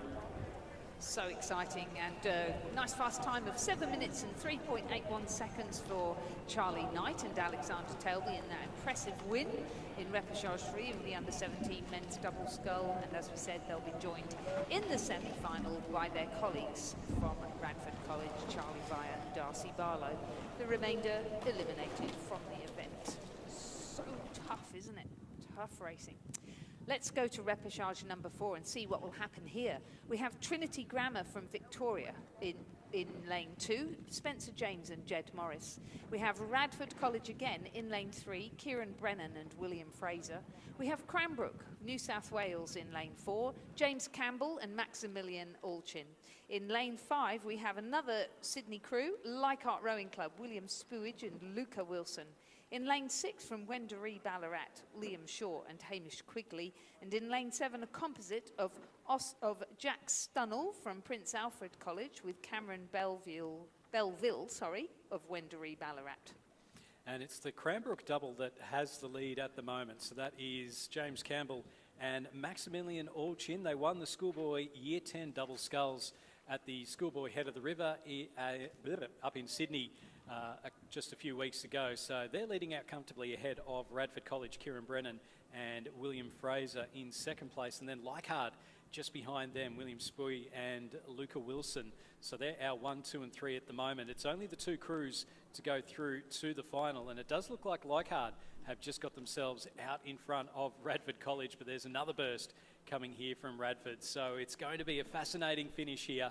3 crews out in front, but only 2 of them get to go through to the semi-finals here in the men's under-17 double sculls. It is Cranbrook School, James Campbell and Maximilian Allchin. Leichhardt just half a second ahead of Radford College in third place. And then Trinity Grammar a little bit further back. That's Spencer James and Jed Morris. And then we go back a little bit further. The crews on the far side, that's the Wendouree Ballarat double of Liam Shaw and Hamish Quigley. And then Wendouree and Prince Alfred College composite of Jack Stenell and Cameron Belleville. So the race is on here, Lizzie. It's between Radford College and Leichhardt.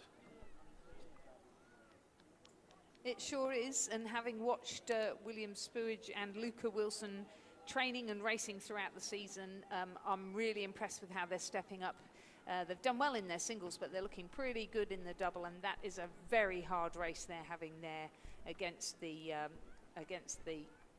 guys from Radford. Yeah, it's you always feel good, isn't it, when you've had a tight race and then you manage to get through right at the very end of a 2K, and it looks like the Leichhardt crew may just have themselves out in front. It's about a canvas at the moment into the final 250 metres. No doubt about our leaders, James Campbell and Maximilian Allchin. They've won a number of races wearing those bright yellow caps of the Cranbrook School. They're out in front at the moment, looking very comfortable indeed, really moving that boat well in the battle for the second and final qualification position. It's Leichhardt still with that lead. It's a canvas over Radford. What have the boys from the ACT got in them? You can see the absolute stress going through those muscles as they try and push through. Leichhardt are pushing ahead. It's going to be a win for Cranbrook. James Campbell, Maximilian Allchin in the battle for second. Leichhardt, well, it's been a fantastic final 250 metres. They've got themselves a boat length ahead, and Leichhardt will go through to the semi-finals ahead of Radford College in third place. Coming through in fourth place, it will be the crew from Trinity Grammar in lane number 2. That's Spencer James and Jed Morris. And in behind them, we've got the crew from Wendouree Ballarat. That is Liam Shaw and Hamish Quigley. And then the Wendouree and Prince Alfred College composite back in sixth place. What a great race. Congratulations, Cranbrook. You're in the semi-final of the under-17 men's double scull. And Leichhardt, you will join them.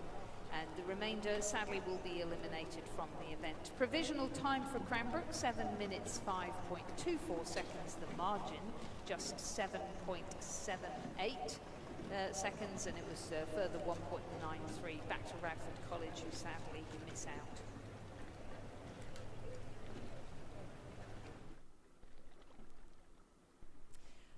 The fifth and final repechage of the under-17 men's double scull is in progress. St Virgil's College, Tasmania are in lane 2, represented by Andrew Mooney and Logan Dunning, coached by Susan Weeding, Marita Code and Lily Wrigley. Genesis Christian College are in lane 3, Stefan van der Merwe and James Gordon, coached by Ray Smith. Pembroke School of South Australia are in lane 4, Sebastian Willis-Hell and Alex Smitham, coached by Simon Lane and Tom Merrigan. The Southport School are in lane 5, Clancy Cohen and Tai Miller-Wright, coached by Steve Beach. In lane 6, Brisbane Grammar School, Lachlan Clark and Henry Stroughton, coached by Amelia Connolly. And in lane 7, from Gippsland Grammar, Cohen Cook and Obi Vardy, coached by Matthew Dawson. And you can see on the screen there the crew from Genesis Christian College up in the northern suburbs of Brisbane, just down the road from where I first went to high school, way many moons ago, training out at Lake Corumba with the Pine Rivers Rowing Club. And then again, that battle for second place is well and truly on. So next to Genesis Christian, we've got the Southport School in the middle of the course. That's Cohen and Miller-Wright. Brisbane Grammar off behind them, Lachlan Clark and Henry Stroughton. And then Pembroke School, Sebastian Willis-Hell and Alex Smitham. All 4 of those crews are in with a shot. And I wouldn't say that Genesis Christian College have got everything their own way, because we're now seeing a push come from the Southport School, and they may just have that slight bit of overlap. And if the Genesis Christian College crew have spent their tickets early, if they've used all their petrol early, then it may mean that two of these crews that are currently chasing may well go up into those qualification positions. It's a fantastic view here. Genesis Christian College with that lead over the Southport School, and then a boat length back again to Brisbane Grammar, and then half a boat length back to the Pembroke School, splitting up the only crew in the top four, not from Queensland. So it's Queensland 1, 2 and 3 at the moment. It's North Brisbane, the middle of Brisbane, and the Gold Coast, all represented here at the moment. They're making ground on Genesis Christian College though, and as they come through the 1500 metre timing point, we'll get a bit of an idea, and it's Genesis Christian by just under 3 seconds ahead of the Southport School. Brisbane Grammar less than 2 seconds back. Pembroke School less than a second back in 4th place. Then a gap back to Gibson Grammar, that's Cook and Vardy, and then St Virgil's College from here in Tasmania, Mooney and Dunning in 6th place. So it's 4 different crews all going in for 2 positions. It's only the first 2 going through to the semi-final. Genesis Christian leading the Southport School. Then it's a big push starting to come from Pembroke School. They've moved up past Brisbane Grammar. They've got their bow balls out in front, and now they're only a boat length back. 250 metres left to go. It is Genesis Christian. They have led from the start, but now when the legs start getting tired, when the lactic acid starts building up, they've got to hold on, because off to their left there are 3 very fast doubles that will all be looking to try and take that final qualification position. Genesis Christian, the Southport School, Pembroke School and Brisbane Grammar for the 2 positions in the semi-final of the men's under-17 double sculls. The boys from north of Brisbane have held on the entire way. They're just pulling away a little bit from the Southport School. The Southport School still holding on to that second place. It's 150 metres or so left to go. Brisbane Grammar have made their own push back on the Pembroke School, but that looks like it's going to be a battle for 3rd and 4th, and unfortunately neither of those go through to the finals. Genesis Christian College, Stefan van der Merwe and James Gordon, they've led from the start, and they'll take the win in the 5th repechage of the men's under-17 double sculls. Second place going to the Southport School. Brisbane Grammar just by about the width of the bow number ahead of Pembroke School in 4th place. Coming through in 5th place will be Cohen Cook and Obi Vardy from Gippsland Grammar School, with St Virgil's Andrew Mooney and Logan Dunning coming through in 6th. Great race the entire way.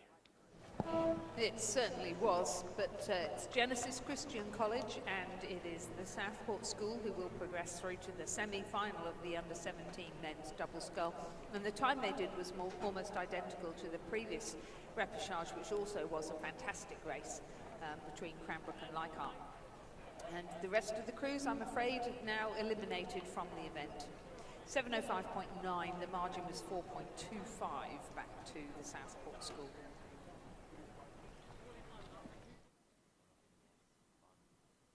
We're going to shift gears a little. We're going to move up to the under-19 age category, where we have a fascinating event, the under-19 women's double scull, and that's going to be followed by the under-19 men's double scull. We were talking earlier about the fact that this is an event where athletes are eligible to race at a Junior World Championships, and so I know the selectors will be having a look at what's going on here. These girls are all going to be trying to progress through to the semi-final, and only 2 of the crews will progress. In lane 2 of our first repechage, we have Callie McRae from Rockhampton Fitzroy with Katie Harris from Maroochy River.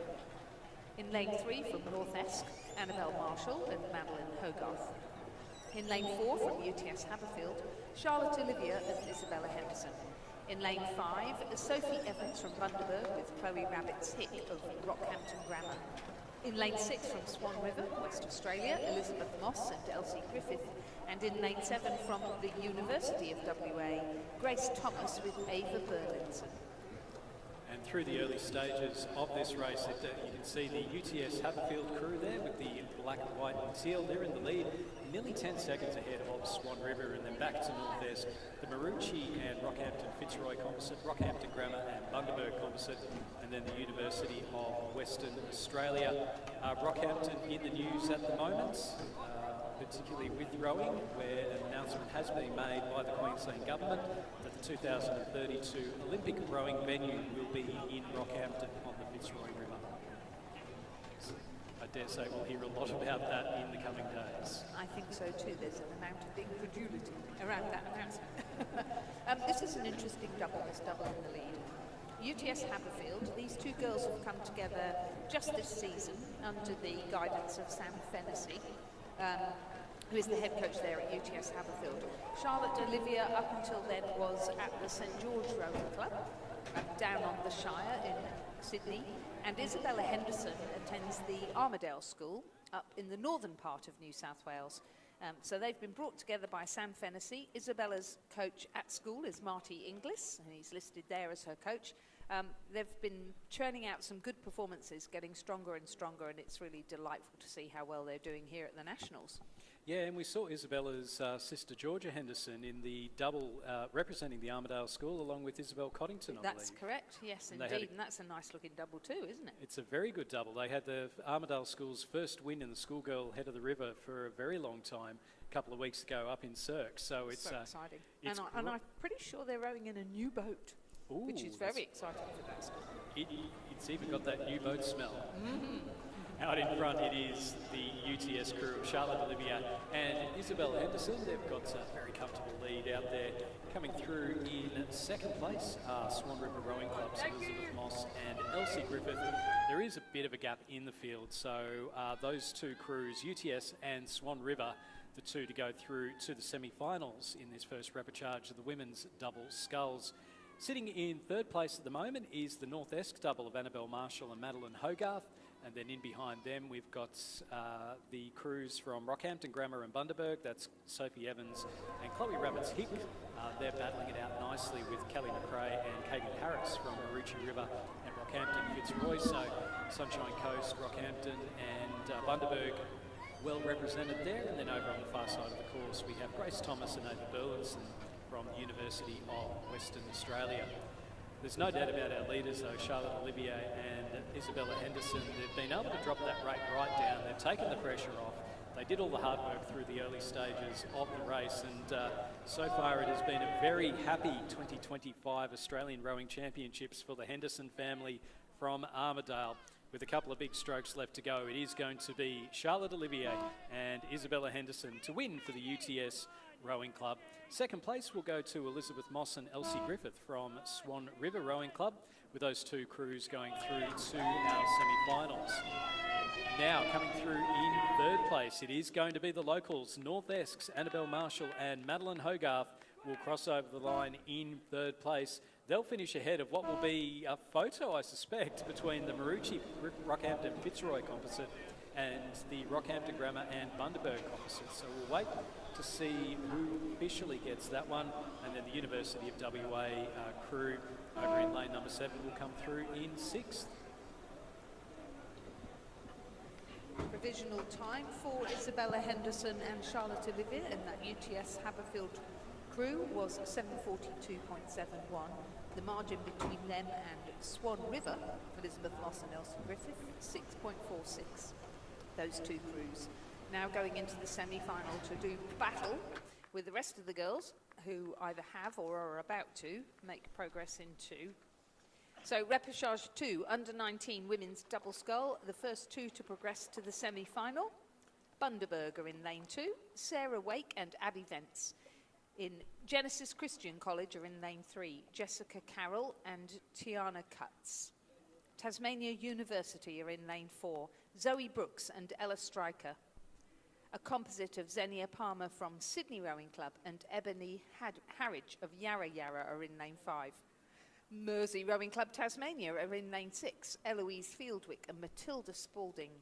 And in lane 7, a composite of Ruby Whiten from Tasmania University and Sarah Midgley from Norfolk. And it is tight at the top. We've got the Yarra Yarra Sydney composite, Xenia Palmer and Ebony Harridge, who just have their bow balls out in front of the red shell of Tasmania University, Zoe Brooks and Ella Stryker, and then Genesis Christian College, Jessica Carroll and Tiana Cutts from north of Brisbane, sitting in, well, it's pretty much even Stevens in second and third. We've got the Yarra Yarra Sydney Composite, who have moved themselves out to a boat length lead now over the last 250 metres or so. Going through in fourth place at the moment are the Mersey crew of Fieldwick and Spalding, and then back a little bit further to the New Norfolk Tasmania University Composite of Whiten and Midgley, and then to the Bundaberg crew of Wake and Vents. There is a big turnout here from the Bundaberg Rowing Club. They've got quite a few people. They've got a busy tent up in the tent area, and it's great to see the guys from Bundy coming down for the National Championships. Probably enjoying it with the sun coming out, because I think it's just a wee bit colder in Lake Barrington first thing in the morning than what it is in Bundaberg at a similar time. Yeah, they always have good.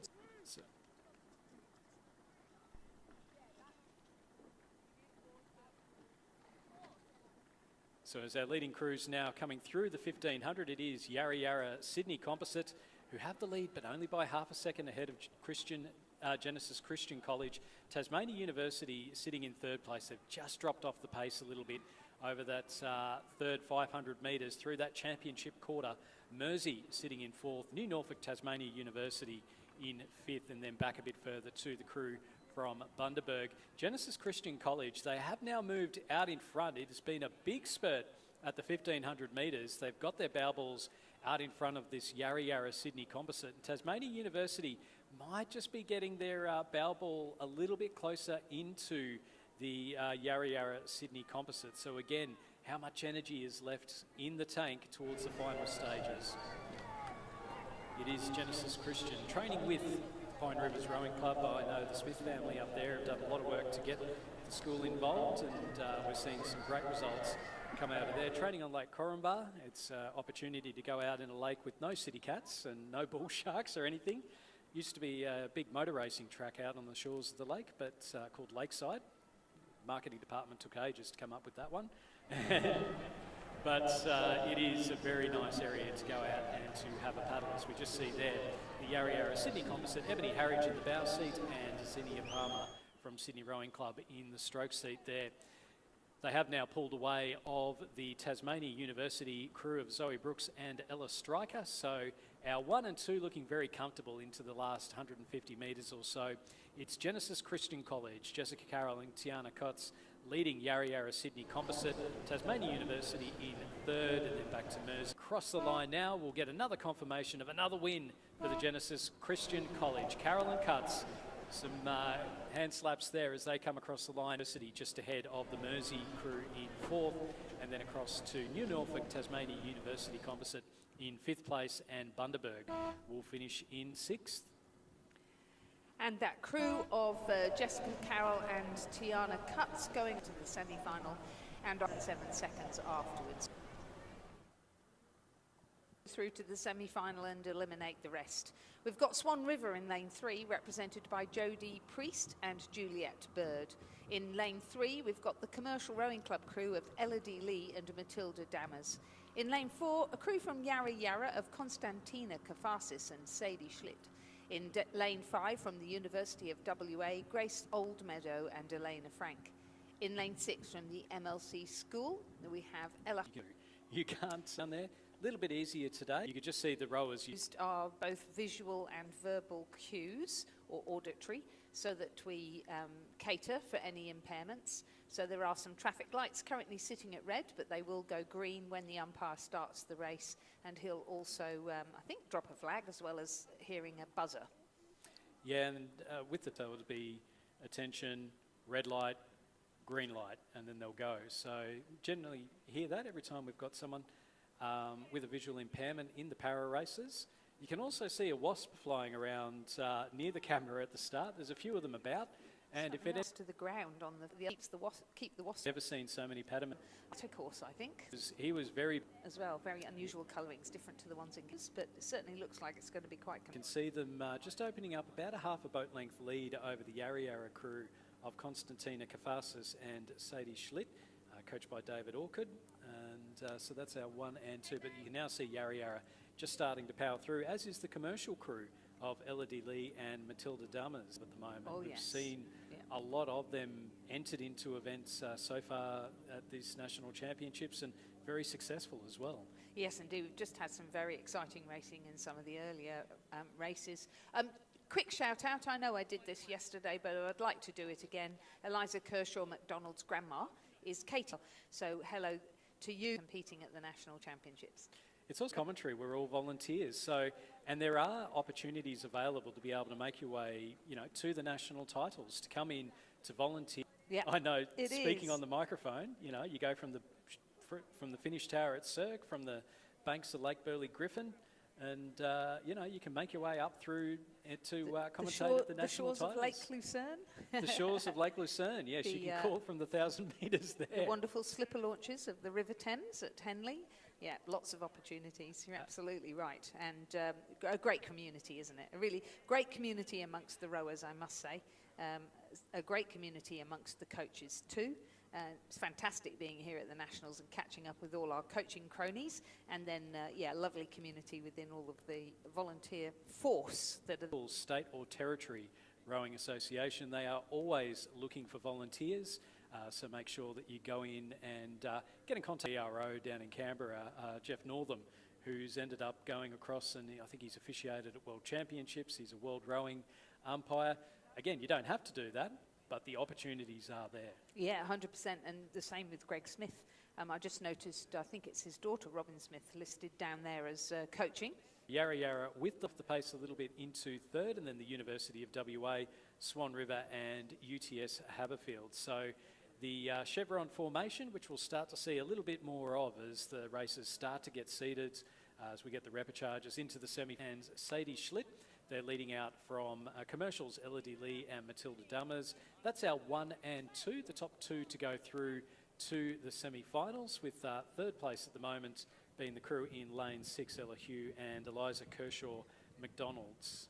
And then we're back a little bit further to Swan Rivers, Jodie Priest and Juliette Bird, and then Matilda Marconis and Sophia Stevenson from UTS Haberfield Rowing Club. They're coached by Sam Fennessy.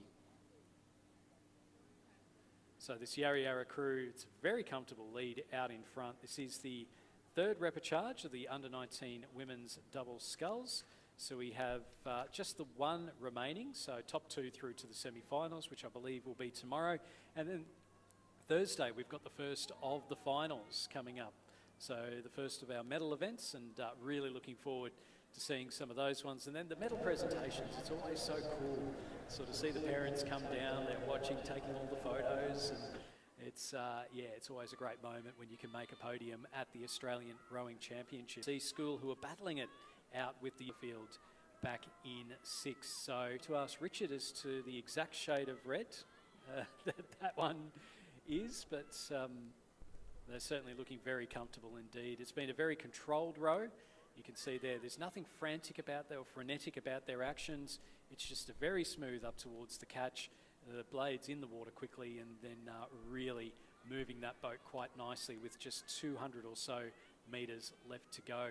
Commercial Rowing Club, that's Elodie Lee and Matilda Dummers, coached by Nigel Stubbs and Flynn Nation. They're sitting in second place, and they might just be dropping it down a little bit early. They've got a nice lead through 1500s, but they'll just want to keep an eye out on their left-hand side, because we do have the University of Western Australia and the MLC school crew. So there's Grace Oldmetal and Elena Frank from the University of WA, and then MLC's Ella Hugh and Eliza Kershaw McDonald as our little red and white, little yellow and black friend has made its way back into the commentary box. That won't bother the crew from Yarra Yarra, Constantina Kafasis and Sadie Schlitt.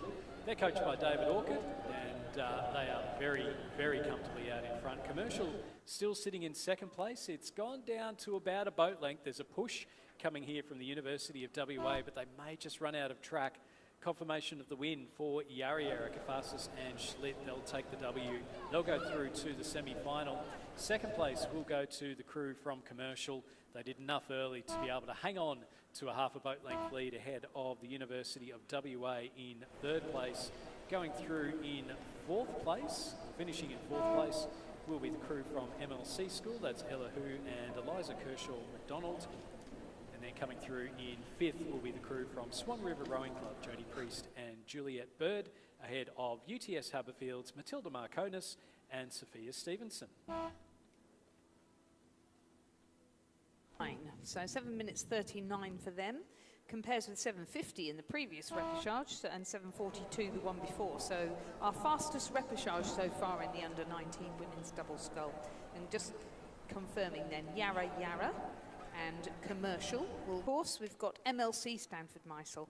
We've got from Amsland Grammar in Lane B. Smith and Sarah Thomas, coached by Sean Finlayson. Radford College in Lane 6, Sophie Freeman, the Swan River Composite of Estelle Freeman from Ballarat Clarendon College, and Issy Reid from Swan River, coached by Mark Beer and John Novak. And it is the crew from Gippsland Grammar, Scarlett Tavaski and April Harrison, with the lead through 1500. They're 10 seconds, nearly 10 seconds ahead of Radford College in 2nd, MLC School in 3rd, Fremantle in 4th, Tasmania University in 5th, and then the Swan River Ballarat Clarendon Composite back in 6th place. So with the top 2 to go through to the final, it is the girls from Gippsland Grammar who have really dropped that rating down, and it's the best feeling when you know that you're in the lead, that you're in that qualification position. You could just ease up a little bit to and still go through to the final. 250 metres or so left to go as the sun glistens down over the Lake Barrington course. You can see absolutely stunning view here today as the sun starts to go down a little bit. But Gippsland Grammar, Scarlett Tavassi and April Harrison ahead of Radford College's Sophie Fremantle and Gigi Hickey in 2nd. And then there is a bit of clear water back to the crew in lane number 2 from MLC School. That is Eve Parker and Rebecca Beatty. We're just looking at the Radford crew there of Sophie Fremantle and Gigi Hickey, Scarlett Tavassi and April Harrison out in front there in the green zooties of Gippsland Grammar. They've had some fantastic results. I know they come up to the ACT on a reasonably regular basis, being the schoolgirl quad sculls at the head of the river down on the Barwon, and they will go through and take a win in the 4th repechage of the under-19 women's double scull. So Scarlett Tavassi and April Harrison taking the win. Coming through in 2nd place will be the crew from Radford College, and they were nearly 150 metres or so. They put the sprint, that's Juliana Rodriguez and Letitia Jeanneret, and then behind them we've got the Tas and Ballarat Clarendon. Provisional time for that win from Gippsland Grammar's double through to the semi-final, and everyone else now dropping out of the event. We're going to move from the under-19 in the first lane, lane 2, Owen Scott, Charles Potter and Lachlan Broomhall, coached by Jacob Sangster. In lane 4 from UTS Haberfield Rowing Club, we have Charles Bran and Robert Olivia and Hamish Wise, coached by Amos Noon and Judith Ungermark. In lane 6 from the Marist College Canberra, Riley Elliott and Riley Dale, coached by Tom and Cormac Hayes. And in lane 7 from Pembroke School of South Australia, Brock Redman and Luke Jones, coached by Simon Lane and Tom Merrigan. And through the early stages, it is St Augustine's with the lead. Rory Parker and Hamish Wise, you can see them up on the screen with a nice little lead as they're coming up now towards the boat park. A couple across from them, we've got the University of WA, Charles Potter and Lachlan Broomhall, sitting in 2nd place ahead of UTS's Charles Brand and Robert Olivier, and then the Marist College crew, the 2 Rileys, Riley Elliott and Riley Dale from Marist College. They're coached by the father-son combination of Tom Hayes and Cormac Hayes, and it is great to see Cormac Hayes back out and helping out there, and hopefully we'll see Cormac back at an Australian Rowing Championships, hopefully now.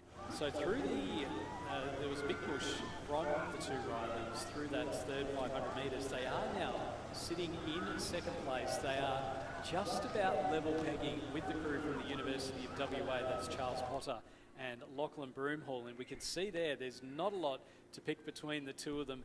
Maybe University of WA, but it's by about the width of the bow ball itself. There's absolutely nothing in it, so we'll keep an eye on that one through this last 500 metres. St Augustine's though, Rory Parker and Hamish Wise, you know when you've got a crew coached by Judith Ungermack and Amos Noon that they are going to be very hard to beat, and they are sitting out in front and watching everything happen out behind them. It is University of WA and Marist College with that battle on. UTS just dropping off the pace a little bit, and then we go back a little bit further to the crews on either end, the Friends School in lane 2 and Pembroke School in lane number 7. St Augustine's with the lead, then the University of WA closest to us, and then Marist College on the far side of the course. There are 2 places in this set going through to the semi-final. Marist now with the sprint, they're putting it in. St Augustine's are going to go through and take the win. Marist College with a big push over the final 250 metres. They're going to qualify in second place ahead of the University of Western Australia double.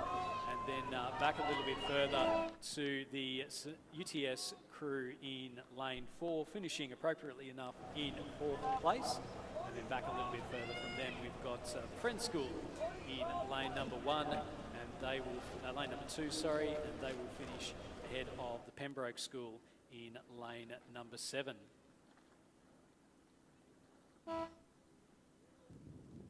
Provisional time for St Augustine's in winning that repechage to go through to the semi-final was 6 minutes 59.71. So well done to Rory Parker and Hamish Wise.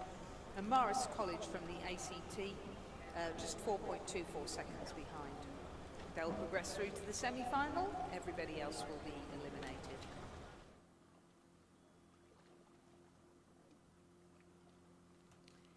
In repechage 2 of the under-19 men's double scull, so this is race number 191 on our programme, we have Hunter Valley Grammar School in lane 2, Zachary Jones and Harrison Skelly Osmond. In lane 3, Trinity Grammar Q, Matthew Talty and Matthew Rigby. In C, lane 4, Radford College of the ACT, Lincoln Uren and Benjamin Beswick. In lane 5, Ryan Watkins and Oliver Sampson of Manning Valley Anglican College. We were saying earlier, it was a bit, with Chris, it's a bit hard to say that one. In lane 6, from Gippsland Grammar, Jack Courtney and Stuart Ray. And in lane 7, from the Friends School here in Tasmania, Will Linnett and Sam Jones. Now, we spoke about the chevron earlier on, but that's not happen. It doesn't always happen, and we're seeing that right now. Through 1,000 metres, it was Trinity Grammar Q, the crew of Matthew Talty and Matthew Rigby. So Matthew squared there, leading out Hunter Valley Grammar, Zachary Jones and Harrison Skelly Osmond. So they're our 1 and 2, and it's more of a line across the course. Third place at the moment, Lincoln Uren and Benjamin Beswick from Radford College. They're a boat length ahead of Manning Valley Anglicans, Ryan Watkins and Oliver Sampson.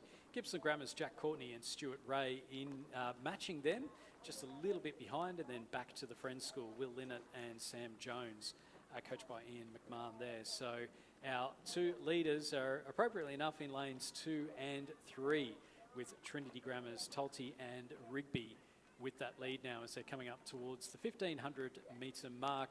And it is some nice clear water between our 2 leaders and the rest of the field. So with 500 metres to go, it's not unheard of.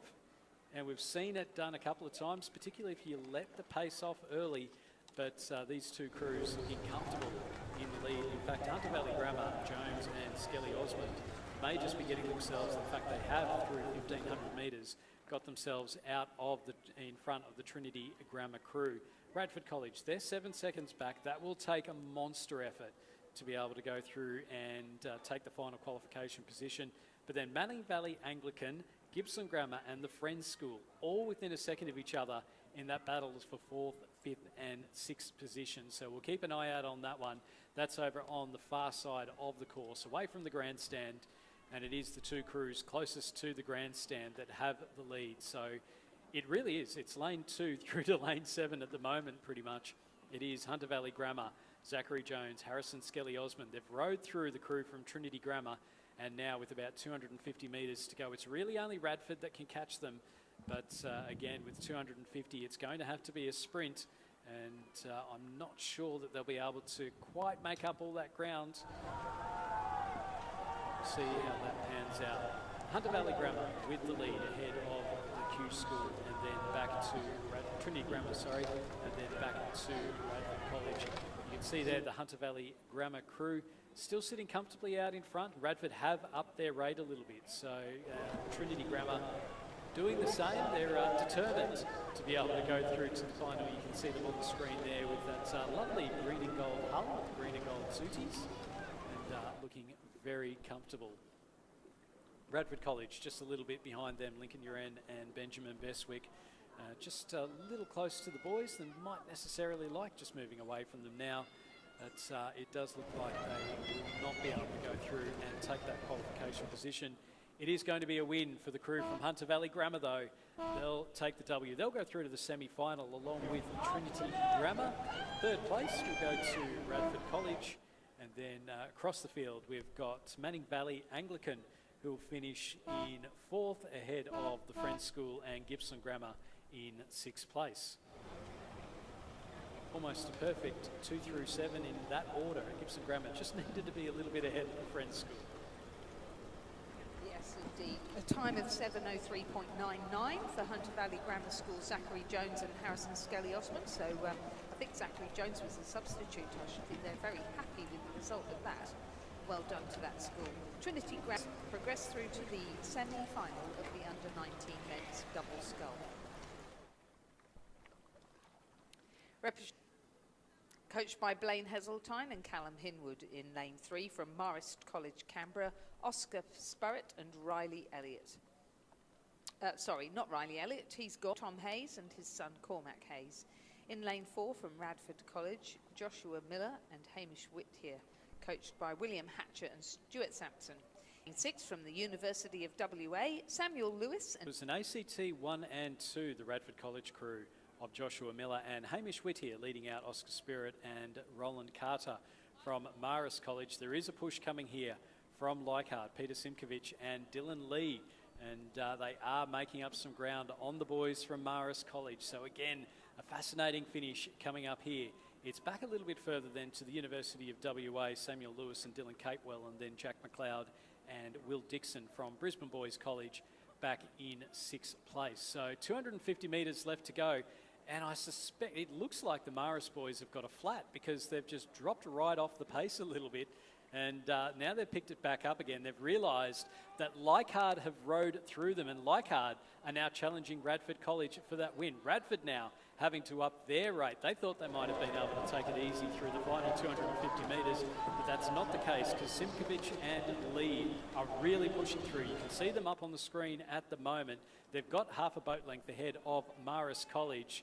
And it just looked like Marist had slowed down a little bit, might have had a dirty stroke, and then just took the momentum out of the boat. So it's Radford and Leichhardt, Marist College back in 3rd place. They're trying to push back, but I suspect they're going to run out of ground. It's been a fantastic final 500 metres from the Leichhardt double. It is going to be Radford College with the win. 2nd place going to Leichhardt, that is Simkovich and Lee. 3rd going to Marist College, Spirit and Carter. And then they were ahead of the University of WA crew of Lewis and Capewell, with the Brisbane Boys crew of McLeod and Dixon finishing in 5th. And Radford College, Joshua Miller and Hamish Whittier finishing in a good time of 7 minutes, 0.57. So 3 seconds faster than the previous repechage and just a second slower than the first repechage. There's a margin back to that fast finishing Leichhardt crew, 2.35 seconds. Great row there from Leichhardt Rowing Club. We've seen some really fantastic finishing off from them over this whole regatta. They've really stepped up. So congratulations, they are now in the semi-final of the under-19 men's double scull.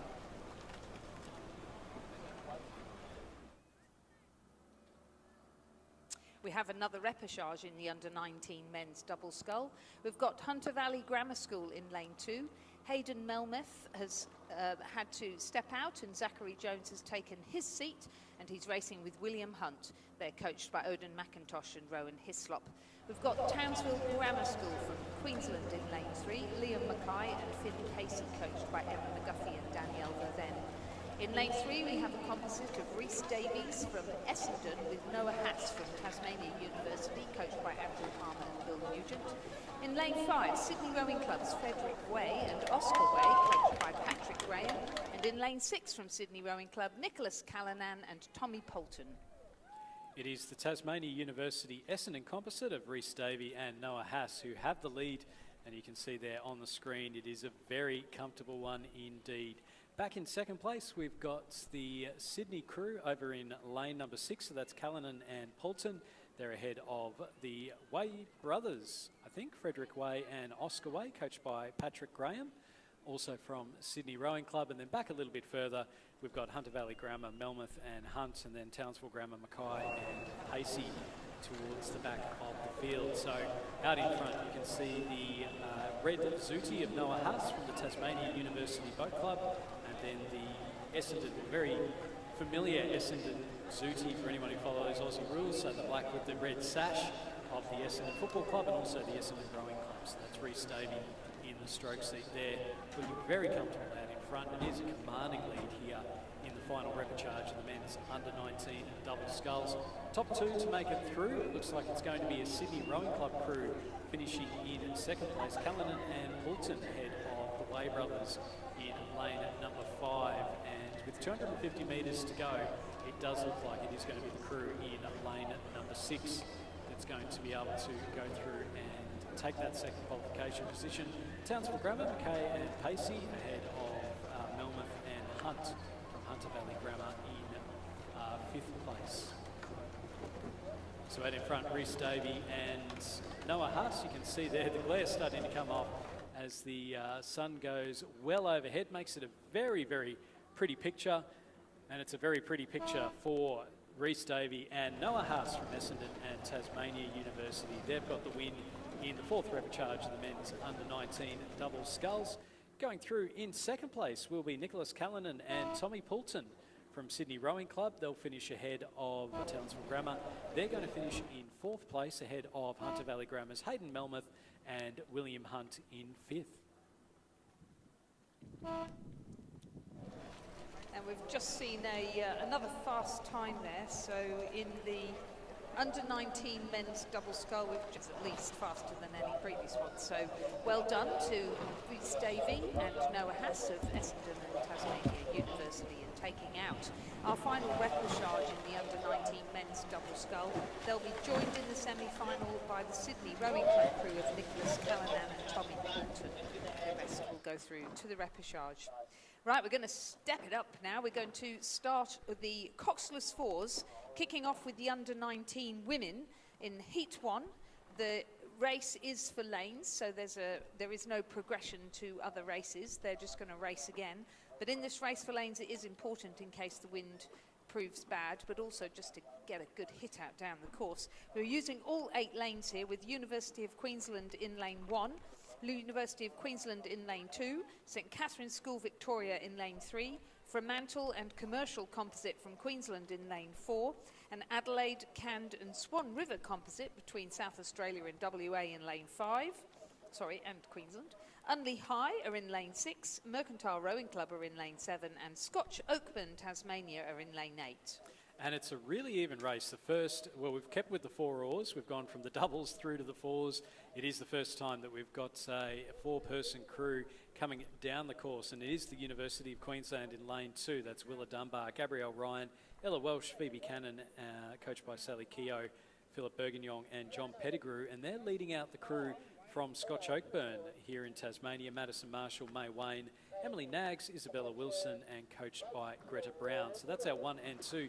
But only half a boat length behind them. You've got Mercantile in lane number 7, a couple across from them.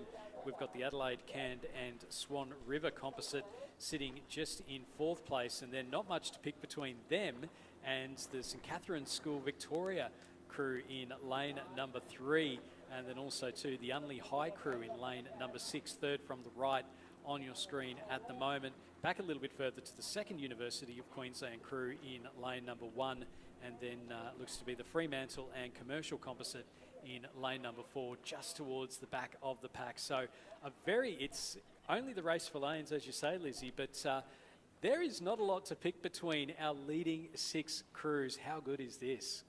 It's very exciting. So it is the Scotch Oakburn crew who potentially have moved themselves ahead of the University of Queensland in lane number 2. The Mercantile crew off next to them is Mackenzie Pugh, Lucy Gillen, Mackenzie Kopka-Veldhuis and Ella Durand. And then we've also got the Adelaide, Cairns Swan River Composite, Lara Connolly, Grace Louise Moffat, Tamara Bates, Grace Pereira, coached by Charles Betts, Mark Beer and Christine McLaren. We'll see Christine McLaren moving from the South Australian Sports Institute across to Canberra to work as the para head coach there, as we just see the Scotch Oakburn crew out in front and really moving the boat nicely. They've gotten themselves ahead of the University of Queensland Mercantile and then the Adelaide Cairns Swan River Composite. Back then to a boat length to the Unley High crew from South Australia, as well as the St Catherine's School crew in lane number 3. We'd expect to see some of those St Catherine's girls in the schoolgirl 8s, and I cannot wait for the big boat racing, the schools racing at the end, towards the end of the regatta. Scotch Oakburn College putting themselves in a strong position. They were led by the University of Queensland early. UQ's just dropped off the pace a little bit. They're now into 4th place. Mercantile up into 2nd. The Adelaide Composite into 3rd. Unley High in 5th. St Catherine's back in 6th, and then back again to the 2nd University of Queensland crew, and then the Fremantle Commercial Composite back in 8th place. So Scotch Oakburn with that lead now through, coming up to the 1750 metre mark. They've extended it out to a boat length over Mercantile, and then the Adelaide Cairns Swan River Composite sitting in 3rd place. This is the race for lanes. You can see the wind just starting to pick up, and we saw it yesterday with the conditions. It's generally a head or a tail breeze here at Lake Barrington, but it can make all the difference if you are sitting in the middle of the course, having a look out at everyone that's out in behind you. Scotch Oakburn College now through the 1750 metre mark. They've got a boat length lead there. Mercantile now, they've dropped back into 3rd. It's the Adelaide Cairns Swan River Composite who have moved up into 2nd place. They've got themselves about a canvas ahead of that Mercs crew. University of Queensland still sitting in 4th place, and they're half a boat length ahead of St Catherine's School Victoria, and then back to the Unley High crew over in lane number 6. So as they're coming up towards the finish, I suspect this is going to be a very popular win with the locals, because Scotch Oakburn College have had a fantastic race in the women's under-19 coxless 4s. They are sitting in 2nd through the 500. They've managed to move through the University of Queensland, and they are going to go through and take the win in the heat for the women's under-19 coxless 4. So a win to Scotch Oakburn, 2nd place going through to the Adelaide Composite, 3rd to Mercantile, and then across to the University of Queensland in 4th place ahead of the St Catherine's School in 5th. Unley High coming through in 6th, and then it's back again to the Fremantle Composite and the University of Queensland. So with the University of Queensland finishing just over a boat length ahead of the Fremantle Composite in lane number 4.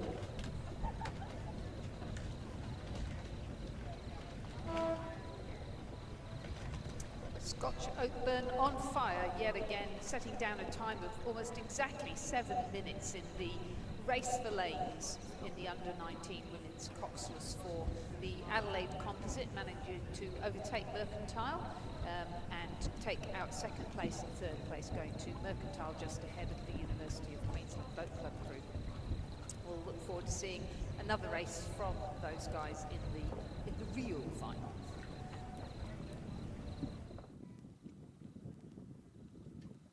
We now have some under-19 women's coxed 4s. We have 2 heats with the first 2 across the line to progress to the final and the remainder to a repechage. In the first heat of the under-19 women's coxed 4, Furbank Grammar are in lane 1. Ella Bailey, Amelie Grace, Piper Hallam and Poppy Dalton Morris coxed by Kelton Barwood. In lane 2, Kinross Walleroy, Lucy Reedy, Olivia Searle, Xanthi Staniforth and Tessa Wong coxed by Philippa Martin. In lane 3, from Commercial Rowing Club, Elodie Lee, Elke Jensen, Tyra Jensen and Annika Gundlach coxed by Daisy Plawecki. In lane 4, Perth College, Poppy Valvasori, Amelia Becker, Grace Blair and Elia Almasi coxed by Sophia Way, coached by Jackie Morell and Elia Perter. In lane 5 from the University of Queensland Boat Club, Pia Hatzapetru, Olivia Richardson, Zoe Rossiter and Danielle Watt coxed by Laura Brosnan, coached by Sally Keogh, John Pettigrew and Philip Bourguignon. In lane 6 from Furbank Grammar School, Sophie Nichols, Zoe Page, Sienna Thomas and Olivia McLean, coxed by Lauren Box. Kinross Walleroy feature again in lane 7 with Sienna Wilkin, Ruby Lego, Jemima Scammell and Maggie Kirby, coxed by Emily Carrow, coached by Andrew Gannon. And Scotch Oakburn, here they are again. This time again in lane 8 with Harriet Bingley, Sophie Christie, Kaylee Barron and Saffron Dick, coxed by Eloise Braden and coached by Greta Brown.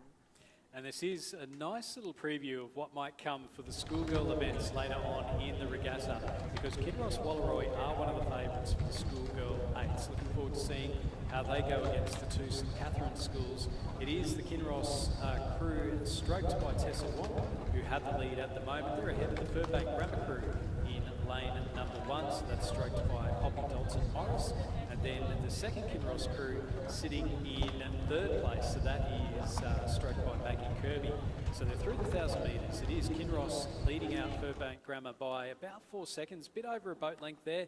And then you can see the second Kinross crew over in lane number 7, just ahead of Scotch Oakburn in lane number 8, and then back a little bit further to the second Furbank Grammar School crew in lane number 6, and then 3 crews all in the middle. We've got the University of Queensland leading out Perth College and Commercial Rowing Club. So that's our order at the moment. You can see there the Kinross Walleroy crew out in lane number 2 out in front and really just pushing ahead with each stroke. They're getting themselves ahead of what is a very strong Furbank Grammar crew sitting in 2nd place. The second Kinross crew in 3rd, just ahead of Scotch Oakburn. So they're our 1, 2, 3 and 4. It's only the top 2 to go directly through to the final, and that does look like it is going to be Kinross Walleroy and Furbank Grammar. They do have the bucket rig on the leading Kinross boat, and in the 8, they do have the triple bucket rig. So it's an interesting tactic that they've used for Kinross, and it's worked for them so far this season. They are undefeated.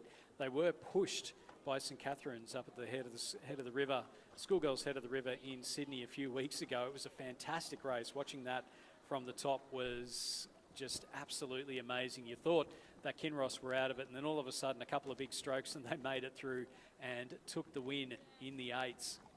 In the 4s here, they are sitting nicely out in front ahead of Furbank Grammar, and then the second Kinross crew in 3rd place, although they're being pushed by Scotch Oakburn over in lane number 8. And as they go through the 1,500 metre timing point, we'll get a bit of a better idea as to exactly where those 2 crews are on the far sides.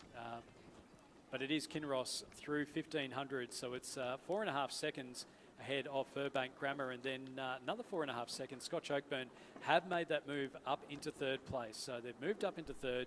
The second Kinross crew are in 4th, and then Furbank Grammar sitting just in behind them. So similar gaps between 1st and 2nd, and then 4th and 5th. Kinross ahead of Furbank Grammar. Back a little bit further then, we've got the University of Queensland, Commercial Rowing Club and Perth College towards the back of the field, having their own race for 6th through 8th.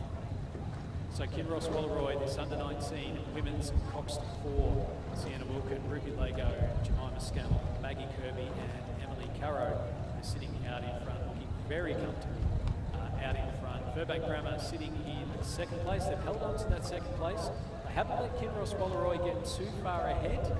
And then over on the far side, Scotch Oakburn had a fantastic 3rd 500 metres, and I suspect that they're even going up, and they may be in with half a shot. They've got a boat length to make up with 200 metres left to go. Are they going to be able to go through and take that direct qualification position? Kinross Walleroy with that lead, and it won't be the last time that we say that throughout this regatta.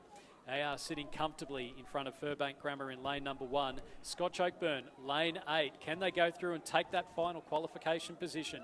It's down to the last 150 metres. They've got a boat length to make up.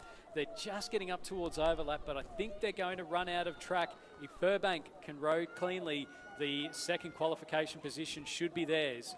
Kinross Walleroy, Reedy, Searle, Staniforth, Wong and Martin. They're going to go through and take the win in the first heat of the women's under-19 coxed 4s. 2nd place will go to Furbank Grammar. That is Bailey, Grace, Hammond and Dalton Morris. And Barwood finishing just ahead of Scotch Oakburn in 3rd place. The second Kinross crew will finish in 4th place, and they're a couple of boat lengths ahead of Furbank Grammar in 5th. So that's the second of the Furbank Grammar Crews. And then coming up behind them, we've got the Commercial Rowing Club, who've moved ahead of the University of Queensland and Perth College. And with a couple of big strokes left to go, it is going to be Commercial finishing in 6th, just ahead of the University of Queensland in 7th, and then Perth College back in 8th. Phew. And Kinross Wallaroy did that in a provisional time of 7 minutes 10.98 seconds, just 4.84 seconds over Furbank Grammar and further 3.92 over Scotch Oakburn. Such a shame to see Scotch Oakburn miss out on the final, I should say, of the under-19 women's Cox 4, or the direct progression, but they're looking good to go through from the repechage, which will be their next race in this event. We have a second heat of the under-19 women's Coxed 4, and again the first two will progress through to the final and the remainder to the repechage. In lane 1 from Melbourne Girls Grammar School, Imogen Perrott, Megan Barrow, Grace Perrott and Jemima Ross, coxed by Phoebe Paul. In lane 2 from St Catherine's School, New South Wales, Evelyn Stigter, Florence Hennessy, Isabel Yardley and Chelsea Baker, coxed by Georgia Parks. In lane 3 from Walford Anglican, Sophie Walsh, Alice Milne, Allegra Prince and Nina Kovac, coxed by Matilda Milsom. In lane 4 from the Queenwood School of Sydney, Zara Taylor, Grace Bennett, Gemma McLaren and Eva Thompson, coxed by Melody Yun. In lane 4 from Ballarat Clarendon College, Bridget Wise, Charlotte Peel, Georgia Miller and Lucy Goodson, coxed by Rosie Burke. In lane 6 from Seymour College in South Australia, Madeline Howard, Harriet Foster, Charlotte Guthrie and Lucy Bell, coxed by Lexi Dennis. And in lane 7 from the Friends School, Tasmania, Eloise Einader, Sana Giasvand, Maddie Jotik and Ursula Nation, coxed by Ambieka Augustina. And coming up to the 1500 metres, it is Queenwood School with the lead over in lane number 4. You can see them with plenty of clear water, and then the battle for second is well and truly on. Over in lane number 1, we've got Melbourne Girls Grammar School, but they are being pushed and pushed hard by the crews off to their left-hand side. So we've got Seymour College in lane number 6, just with their bow balls out in front of the two crews, the crews from Ballarat Clarendon and then the Friends School, and then back to Walford Anglican School in lane number 3, just a ways off the pace at the moment. So Queenwood with that lead, Melbourne Girls Grammar sitting in 2nd place, and they'll be doing well to hold on to that one. There is overlap between Queenwood and the crew from Seymour College in South Australia. Are they able to push that through over the final 250 metres or so? It's coming up towards the Red Boys. It's been a strong row here for Taylor Bennett, McLaren Thompson and Yin from the Queenwood School. They've well and truly moved themselves out in front there in lane number 4. So they're watching all this unfold behind them. And we're just seeing on that drone footage, it is starting to get towards overlap with 250 metres to go. In the bigger boats, it does make it is a little bit harder to try and make up boat length over the final stages of a race. You can see here Queenwood just dropping that rating right down, making sure that they get some nice clean strokes towards the end. They're comfortable out in the lead at the moment. They've only got about 150 or so metres left to go. Melbourne Girls Grammar, Perrott Barrow, Perrott, Ross and Paul are sitting in 2nd place. They're not being able to let go, but they're still a boat length ahead of Seymour College, Howard Foster, Guthrie, Bell and Dennis sitting in 3rd place. You can hear the cheers coming in from the crowds in this first of the second heat of the under-19 women's Coxed 4s. It is going to be a start-to-finish win for the Queenwood School, and then coming through in 2nd place will be Melbourne Girls Grammar. They're able to hold off Seymour College in 3rd place, and then back a little bit further we have the Friends School in 4th place, 5th place going to Ballarat Clarendon, and then back a little bit further to Walford Anglican in 6th.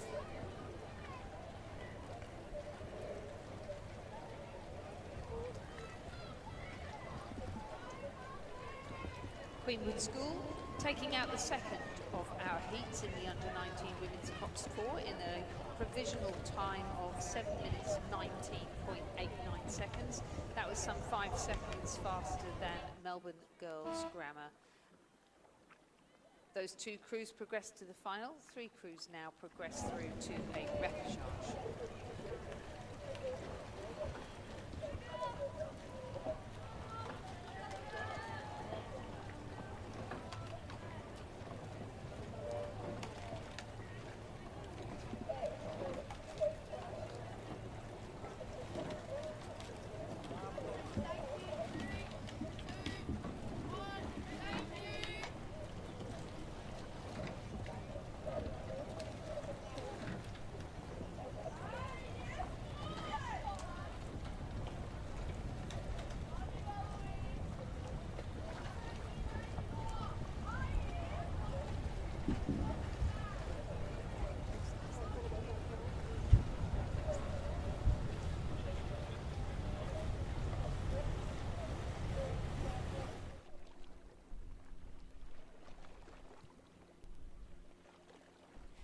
So now we have the first heat in the men's coxless 4 in the under-19 category.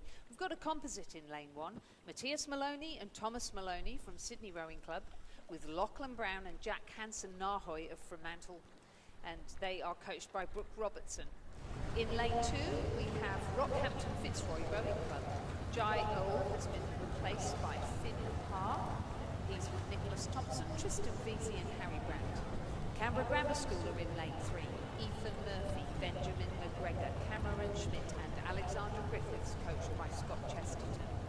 Prince Alfred College of South Australia are in lane 4. Oliver Smith, Angus Fremantle, Max Garnett and Nick Christensen. Brisbane Grammar School are in lane 5.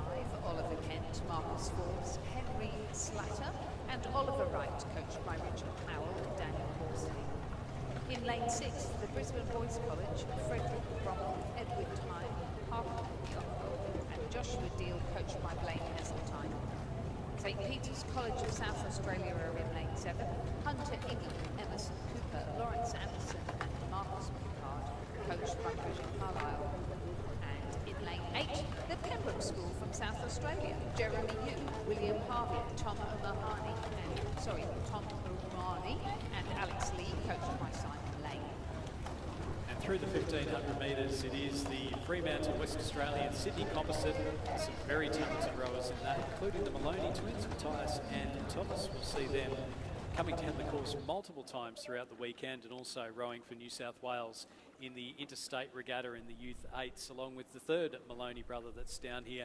They've got a really comfortable lead here over the rest of the crews.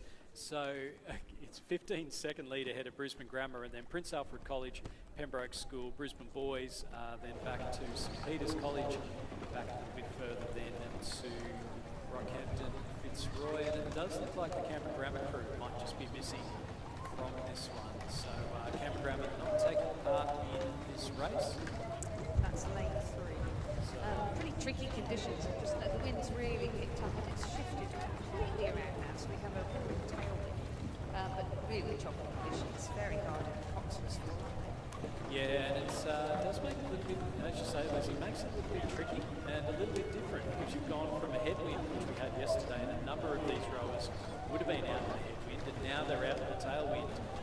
It's the adjustment, trying to make sure that you are getting everything absolutely on point, particularly going from the sculls into the sweep. It's not bothering this Fremantle West Australian Sydney composite though. They are well and truly comfortable out in front. Maloney, Brown and Hansen, Naroy, very comfortable indeed. They've been able to drop that rate right down and sit very comfortably in that lead. In behind them, we've got Brisbane Grammar School, the best of the rest. So as we just see the Fremantle composite crossing over the line, it will be Brisbane Grammar School that will finish in second place. And then in behind them, we've got photo finish, I think, between the crew from Prince Alfred College and then the Pembroke School in the Battle of the South Australians. And then in behind them, Brisbane Boys College and St Peter's. St Peter's finishing ahead of Brisbane Boys College. And then back a little bit further, we've got the crew from Rockhampton Fitzroy that will come through in that final place. So that one, a race for lanes, the men's under-19 coxless fours. Yep, so race for lanes, but a really good opportunity to get out there and have a bash down the course and find out what it feels like, particularly in those changed conditions. And a time of 6 minutes, 8.31 seconds for that composite between Matthias and Thomas Maloney of Sydney Rowing Club and Lachlan Brown and Jack Hansen of Norway of Fremantle. So good time for them. Margin 12.61 over the crew from Brisbane Grammar School that placed second. Third was the Prince Alfred College from South Australia, some 3.89 seconds behind. That was pretty close, though. The fourth place crew was Pembroke School, so a good battle on there between those schools from South Australia. So a very slight break now because, or perhaps there isn't a break actually. No, I think we're actually catching up. We're moving on now to a heat of the under-19 men's coxed 4, where we have Prince Alfred College of South Australia in lane 1, Scotch Oakburn of Tasmania in lane 2, a composite between St Augustine's College and UTS Haberfield in lane 3, Unley High School in lane 4, Melbourne Grammar School in lane 5, St Peter's College of South Australia in lane 6, and the Shaw School of New South Wales in lane 7. So it is the crew, it looks to be the crew there in lane number 5, so that's Melbourne Grammar School with the lead at the moment. Then a couple across from them, you've got the St Augustine's UTS Haberfield Composite. They're sitting in second place ahead of the crew from the Shaw School over in lane number 7. So the 7 crews coming down the course. St Peter's College sitting in 4th place ahead of Prince Alfred College in 5th, and then back toward a couple across from them, we've got Unley High from South Australia in 6th, and then the crew from Scotch Oakburn College in 7th place as Lizzie Chapman steps out of the commentary for a well-earned break and the chance to do some coaching, and Richard Dorstein steps in, who can tell us all about this Melbourne Grammar crew. Yeah, well, the Cox 4, of course, Stuart, a traditional Ballarat event particularly, and they're coming up in over the next couple of heats, a couple of good crews from Lake Wendouree indeed, so it's exciting what we'll see on the course in the next few minutes, but yeah, a strong crew from Melbourne Grammar School there as well, who place getters in the head of the river only, what was it, 3 days ago, I think, at Ngambia Lakes. I completely lost track of what day it is at the moment, but Saturday, wasn't it, at I believe it Ngambia is Lakes? Tuesday. I think so, yes.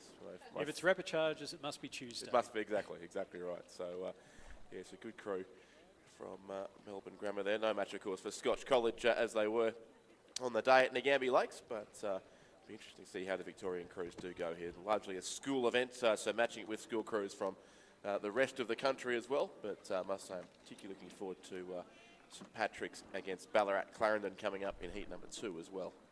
So it is the Melbourne Grammar crew with that lead, and then it's bow ball to bow ball with the crew from the Short School in lane number 7, and then the St Augustine's UTS Haberfield composite over in lane number 3. So those 2 crews battling it out for 2nd and 3rd place. The crew in lane number 1, that's Prince Alfred College, have moved up into 4th place, and they are sitting in that 4th and final qualification position for the semi-finals. The St Peter's College crew have dropped back into 5th ahead of Scotch Oakburn from Tasmania in 6th place, and then the Unley High crew from South Australia in 7th. So South Australia, Tasmania, New South Wales and Victoria all represented here in the first heat of the under-19 men's coxed 4s. It's the first 4 to go through to the semi-final, and it is Melbourne Grammar, Willie, Carter, Mayo, Salabank and Logden who are out in front at the moment. You can see them there with that nice lead. The conditions, as Lizzie said a little bit earlier, just a little bit choppy at the moment. It is making it a little bit tricky. UTS and St Augustine's have moved themselves up into 2nd place ahead of the Shaw School, so they're about half a canvas ahead of the Shaw School. Prince Alfred College still sitting nicely in 4th place, so that's the 4th and final qualification position for the semi-finals. And then back a little bit further, nice symmetry there from that St Augustine's UTS composite. We go St Augustine's UTS, St Augustine's and UTS. So a nice little pattern going down. It is indeed. Yeah, and I was just trying to check the head of the river results. The APS schools in Melbourne, in their wisdom, don't put names in the program on the Road Manager site, so I can't completely confirm for sure that it is without going to the paper copy of the program that I had on Saturday, that this is the one half of the Melbourne Grammar School first 8 with the other half racing in the next heat, but imagine that to be the case. The Noel Donaldson approached her crew there at Melbourne Grammar School. Be well placed here. This first heat, although the St Augustins or the Sydney composite crew there in lane 3, not too far off the pace. Top 4 to go through, so you'd think a fairly comfortable qualification, certainly for Melbourne Grammar School. St Augustine's competent, Prince Albert College from South Australia, obviously with the drought breakers themselves at Westlake a couple of weekends ago, beating St Peter's, and the St Peter's crew in this race as well, but not in the top 4 to be sure over in lane 7, who should move through into the semis as well, Stuart. Yeah, and it's Melbourne Grammar with that lead. The gap has closed up towards the end there, but they've just put a little bit of a push on to make sure they get that heat win. Second place will go to the St Augustine's UTS Composite. Third will go to the Shore School over in lane number 7, with fourth going to Prince Alfred College in lane number 1. Fifth place will go to Scotch Oakbourne from Tasmania, and then they'll finish ahead. It's a very even battle between Unley High and St Peter's College. Unley High, I suspect, getting themselves just over the top of St Peter's College.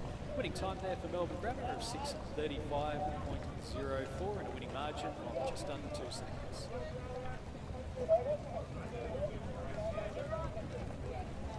Good first race here at the regatta for a number of these crews. Certainly the first time I've seen Melbourne Grammar School out on the course, and a huge number of school crew entered here in what is notionally at least a club event, but dominated by the school crews here, which adds plenty of crowds and colour and movement to these regattas in the early days as well. So we have heat number 2 on the course now, the under-19 men's Cox 4 with St Patrick's from Ballarat racing in lane 1, Nudgee College of Brisbane in lane 2, the Wendouree Ballarat Rowing Club in lane 3, Ballarat Clarendon lane 4, Nudgee College again lane 5, Melbourne Grammar School lane 6, and St Peter's College from Adelaide in lane number 7. And Ballarat Clarendon with the early lead at the moment. You can see them in the middle of the course. So that's Stuart Hall, Tiger Williams, Max Mason, Jake Connolly and Reece Belcher. Max Mason, we've already seen him come down the course a couple of times. And yes, he's a remarkable athlete, isn't he? Very, very strong in the single scull earlier today. Yeah, good. Had a very nice win over Finn Redmond from Adelaide High, who apparently was asking very, very nicely if he could not have quite such hot heats and repechage to be able to try and get a win.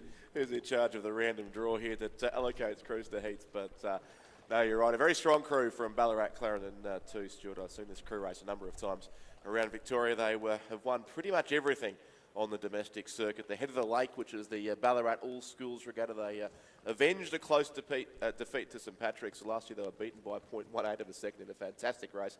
This year they won it, and won it very well. They're the state champions as well, and they're also the defending national champions in the schoolboys Cox 4, which will be their I guess their real event for being here, but they'll be very strong here also in the under-19 men's Cox 4, as I would expect St Patrick's College to be, and these two Nudgee College crews as well, sitting in the top 4 or 5 as well at this stage. Yeah, that's Nudgee College crew in lane number 5, sitting in second place at the moment. Again, it's top 4 directly through to the semi-final. Across from Nudgee, we've got the Melbourne Grammar crew sitting in third place, and then St Patrick's College Ballarat sitting in 4th. So, but they are being pushed and pushed hard by the second Nudgee College crew over in lane number 2, and also St Peter's College from South Australia over in lane number 7. It's really only the Wendouree Ballarat Rowing Club that's probably out of it at the moment. They're in lane number 3. You can see them towards the back of the field, but certainly Ballarat Clarendon flying the flag for regional Victoria out in front as they're coming up towards the 1,500 metre timing point. Yeah, and it's remarkable how the Cox 4 has been for almost 100 years the signature boat of the Ballarat school. So at the head of the lake, there are no 8s races. It's all quad sculls for years 9 and 10, and then Cox 4s for the open, both girls and boys events, and they are hard-fought events between the 5 or 6 Ballarat schools in each of the categories. So it's all about the Cox 4 largely. We're seeing them slowly start to move into 8s now. Loretto Ballarat won a state title in the under-19 women's 8 at Nagambie Lakes, and Ballarat Grammar School too have had a couple of rows in 8s in recent years, but still the Cox 4 is the event that they value the most, I think. And then it's interesting going that gap, that changeover. I was talking to a schools coach on the ferry over who was saying about how her crews in the coxed events, they do really, really well. But as soon as you take that coxed out and you've got the lighter boat, it's a different style of rowing. Yep. They're used to the heavy stuff. They are indeed. And also, might I say, without offending my good friends in Ballarat, if you are rowing on Lake Wendouree, Coxless is a very useful addition to your boat. It's an interesting lake to row on, but they'll be used to the conditions though, with a little bit of wind. Absolutely, no, it has some unique. It's very wide. It's basically a circle, Lake Wendouree, so it's 2 kilometres from side to side. Plenty of overexposed sections, especially in the middle. Yeah, these conditions will be no challenge at all for the crews from that particular body of water. Lake Windy Reeds. Yes, I have heard it called that once or twice. Ballarat Clarendon with the lead ahead of Nudgee College. It is first four going through to the final. St Patrick's College in lane 1 ahead of St Peter's College in lane number 7. There are 1, 2, 3 and 4.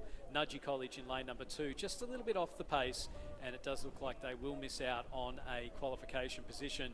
As we just see here, the Ballarat Clarendon crew of Hall, Williams, Mason, Connolly and Belcher, they're going to go through and take the heat win in the under-19 men's coxed fours. Second place will go to Nudgee College in lane number 5, and then they'll finish just ahead of the St Peter's crew in lane, St Patrick's in lane number 3, in lane number 1, and then St Peter's finishing in 4th place ahead of the second Nudgee crew in 5th, and then back a little bit further to the crew from, that is... Melbourne Grammar School came through there actually Melbourne, as well and took 4th place, so they got the final qualifying slot, looked like ahead of the second crew from Nudgee.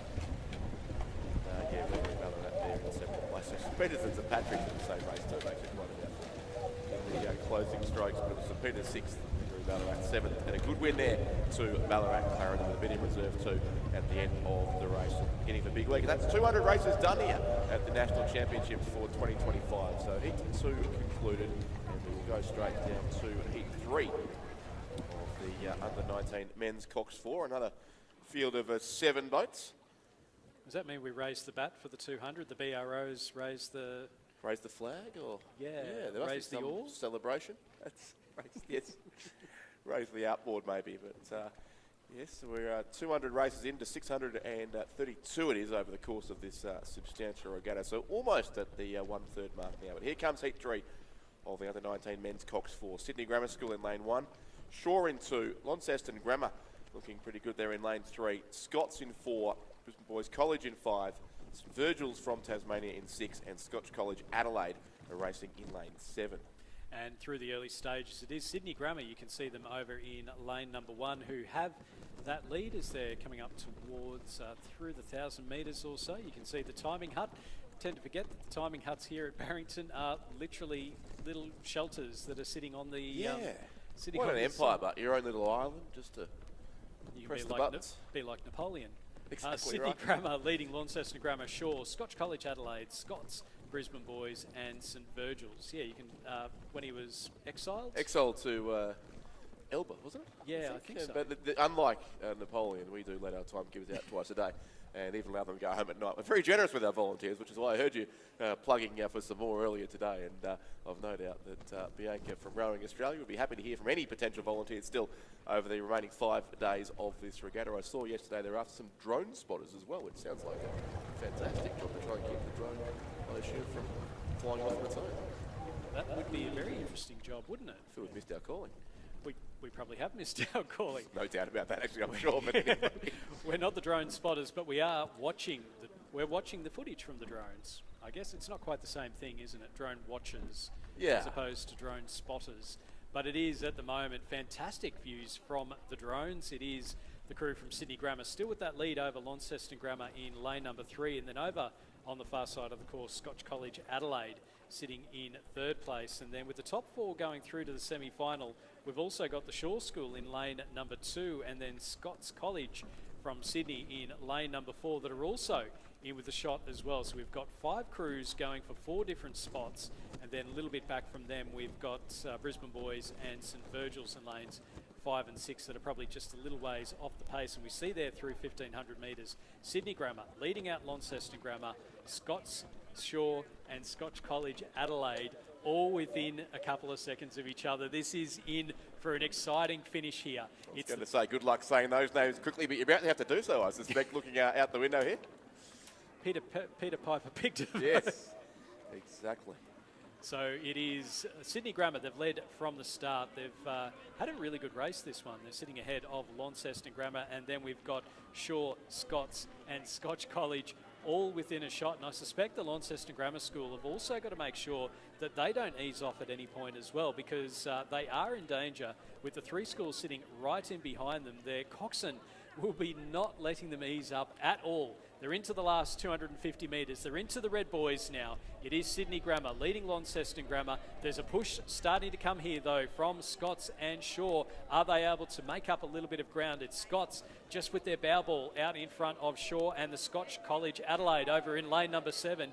You can hear the cheers from the crowd as they're into the last 150 metres. Sydney Grammar with the lead. Launceston Grammar sitting in second place. Then we've got Shaw, Scots and Scotch College all in with a shot of qualifying for the semi-finals. Sydney Grammar still have that lead. They've got 100 metres left to go. Launceston Grammar, they're being caught up by the Scots crew. And then Scotch College Adelaide over on the far side. Shaw have just dropped off the pace a little bit.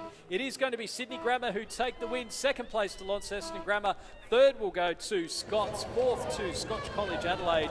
And Shaw just dropped off the pace a little bit right towards the end there, missing out in 5th place. 6th place will go to the crew from St Virgil's in Tasmania, and Brisbane Boys College will finish in 6th place. That was an extremely tight finish, but yes, it was.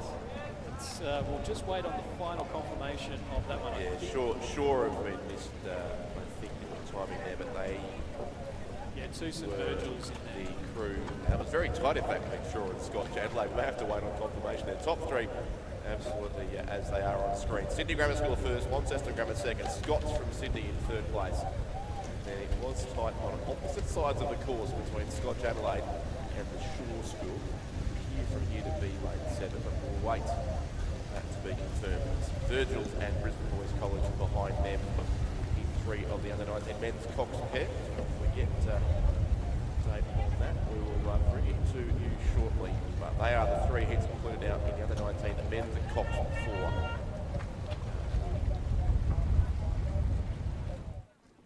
Our next race is back up at the start line, being the under-21 women's double scull. As we take a look over the fantastic regatta venue that is Lake Barrington here, with I think even more boats than there were when we came in early this morning. Well, a lot lighter now, so easy to see the boats as well. But here's the field for the repechage of the under-21 women's double scull.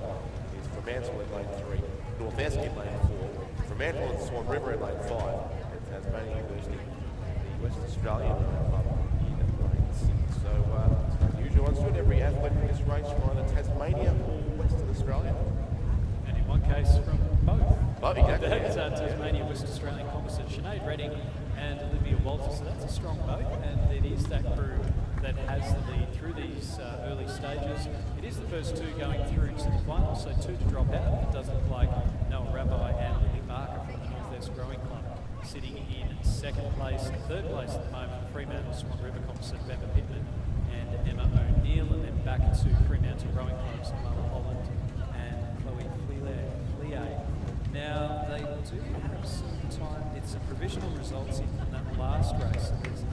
At the moment, they've got Shaw finishing in 4th place and Scotch College Adelaide in 5th. That's 1.3 seconds, and I don't quite think it was that.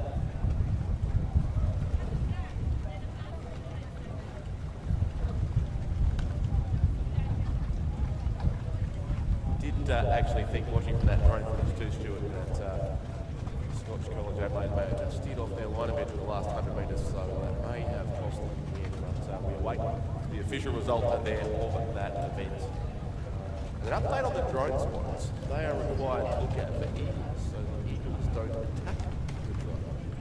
I mean, you've seen the footage when you get the drones attacked by eagles. It is absolutely epic. I would say I'd like to see that, but I suspect we'll then lose a lot of images for the next few days, so maybe not. But that was yesterday's volunteer request there. The eagle drone spotters for the protection of the very expensive piece of cabinet flying around in the air. North Esk leader here, so it's the all-Tasmanian crew ahead of the Tasmania West Australian composite crew, and the all-West Australian composite in 3rd place, and then from Manly, so North Esk combination here. Lane number 4 is Noah Rabbi and Lily Barker, coached by Trevor Barrett. The North contest club in Launceston. The field is relatively comfortable, but the Tasmania University Western Australia rowing club opposite crew across the far side of the course, both in red colours, so although it's a composite crew, they look like main director of those two, and they sit in second place in the second and final qualifying spot. It's another one of those ones where we've seen a few crews going out and doing the training loops. You do have to book your time, and collective hour number from Athlete Services, and then you do have to launch from the beach, and then if you are doing your training run, make sure that you're not crossing over the finish line at the same time as a race is coming down the course. And also get in early with those bookings. I think I heard very early today that almost all of the race slots have been taken, so we suggest that you plan ahead and prepare for the next couple of days. But for composite crews, it's actually a great opportunity to be able to go out and train. You don't always get that. I did see before the composite PR3 composite of Sam Stenell and Imogen, whose surname temporarily escapes me, from Radford College out earlier on, so they were doing a training session. No need for a training session for this leading crew at the moment. It is our crew from North Esper. I just saw Stuart, the girl in red, the composite crew, has come to a complete stop about 200 metres out. They're going again now, but they have lost like 100 metres or so they've gone basically from second to fourth, and they'll miss out on the qualifying. I didn't see what happened to them, but they were literally sitting still, about to start rowing again. So second place there instead will go to the crew in the lane next to that composite, which is the other composite crew, the Fremantle and Swan River club, Emma Pittman and Emma O'Neill, have pinched the second qualifying spot very late in the race. Yeah, they'll be happy with that one. So a win for North East Rowing Club, Noah Rabbi and Lily Barker. Emma Pittman and Emma O'Neill taking second place for Fremantle and Swan River. The Tasmania University West Australian composite of Sinead Redding and Olivia Walter finishing in third ahead of Noella Holland and Chloe Flier from Fremantle Rowing Club in fourth place. So we've just got official results from that third heat of the men's under-19 Cox 4. It was Shaw that finished 1.31 seconds ahead of Scotch College Adelaide. So that little, it's so important that you get that line right towards the ends. And unfortunately for the Scotch College Adelaide, they just missed out. Yeah, no, it was certainly tight, and what a go it was as those 5 crews charged towards the line. But I'll get a second chance, of course, with the repechage Scots Adelaide, so I'm sure they'll be better for the row in that heat. So that does conclude our 3 heats of the under-19 men's Cox 4 officially, and now on to the second repechage of the under-21 women's double scull, with again 2 here to progress through to the final. From this race, Adelaide and Scotch Adelaide, a composite crew in lane 2, Melbourne University in lane 3, Adelaide University are racing in lane 4, Rockhampton Fitzroy composite with Marucci River Rowing Club in lane 5, and Toowong Rowing Club racing in lane 6. So it is the crew in the middle of the field. That's Emily Lang and Anya Felderhoff from Adelaide University, with a nice lead ahead of the Rockhampton Fitzroy composite. That's Jamala Milu-Hines and Georgia Brennan. And then, so it's top 2 to go through to the final with the rest eliminated. Melbourne University sitting just behind them in third place. And it's going to be an interesting race, this one. Again, we can see that Rockhampton Fitzroy, Marucci River crew just starting to up the rate a little bit to try and get themselves a little bit further ahead. The Adelaide University crew, very well credentialed. I think Emily Lang will be rowing for South Australia. Anya Felderhoff, we saw her struggle a little bit in the tough conditions yesterday, but then a dominant repechage win earlier today. Yeah, and I think both probably in their 4th race of the regatta already. Yeah, the things you can do when you're young. Yes, exactly right. Multiple races going down the course. It'd be interesting to see actually who is going down the course the most. Yes. Some of them will be going down if you've got a heat, you've got the repechage, you've got a semi-final, a final for the single sculls in particular, which always takes the most out of you. Yep. And then you go into these crew boats. There's potentially a quad chucked in there as well. Maybe an 8 if you're feeling enthusiastic. Yeah, why not? There's 5 races potentially just in the women's under-17 and men's under-17 single sculls if they have to go through repechage to the quarterfinal to the semi. They'll all do 2 races tomorrow. Slightly smaller fields here in under-21, but still, yeah, a lot of laps up and down the course for many of these rowers, including the school crews who seem to get here earlier and earlier each year, but not just for the Thursday start of the Australian Open Schools Rowing Championships, but they're now all the club events as well.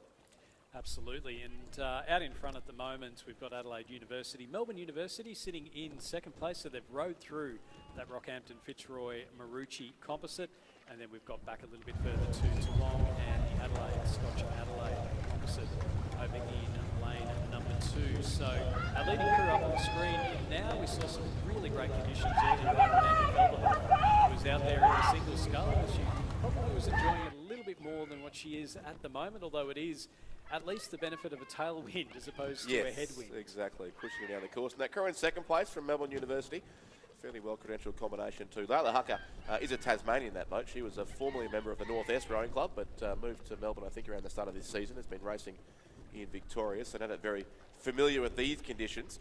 And Ella Kilpikoski, a former head of the schoolgirls winner from Albert Park College, again, who's moved from school rowing onto the club boat, so doing well together with combination from Melbourne Uni in second place, but not there yet in terms of what went down the second and final qualifying spot. Yeah, well, then Albert College dominated double sculls for a number of years, didn't They did, and this year moved up to row the quad instead, actually. So they still managed a medal, podium spot in the quad. So a good move up from that strong program run by Virginia Lee at Albert Park College.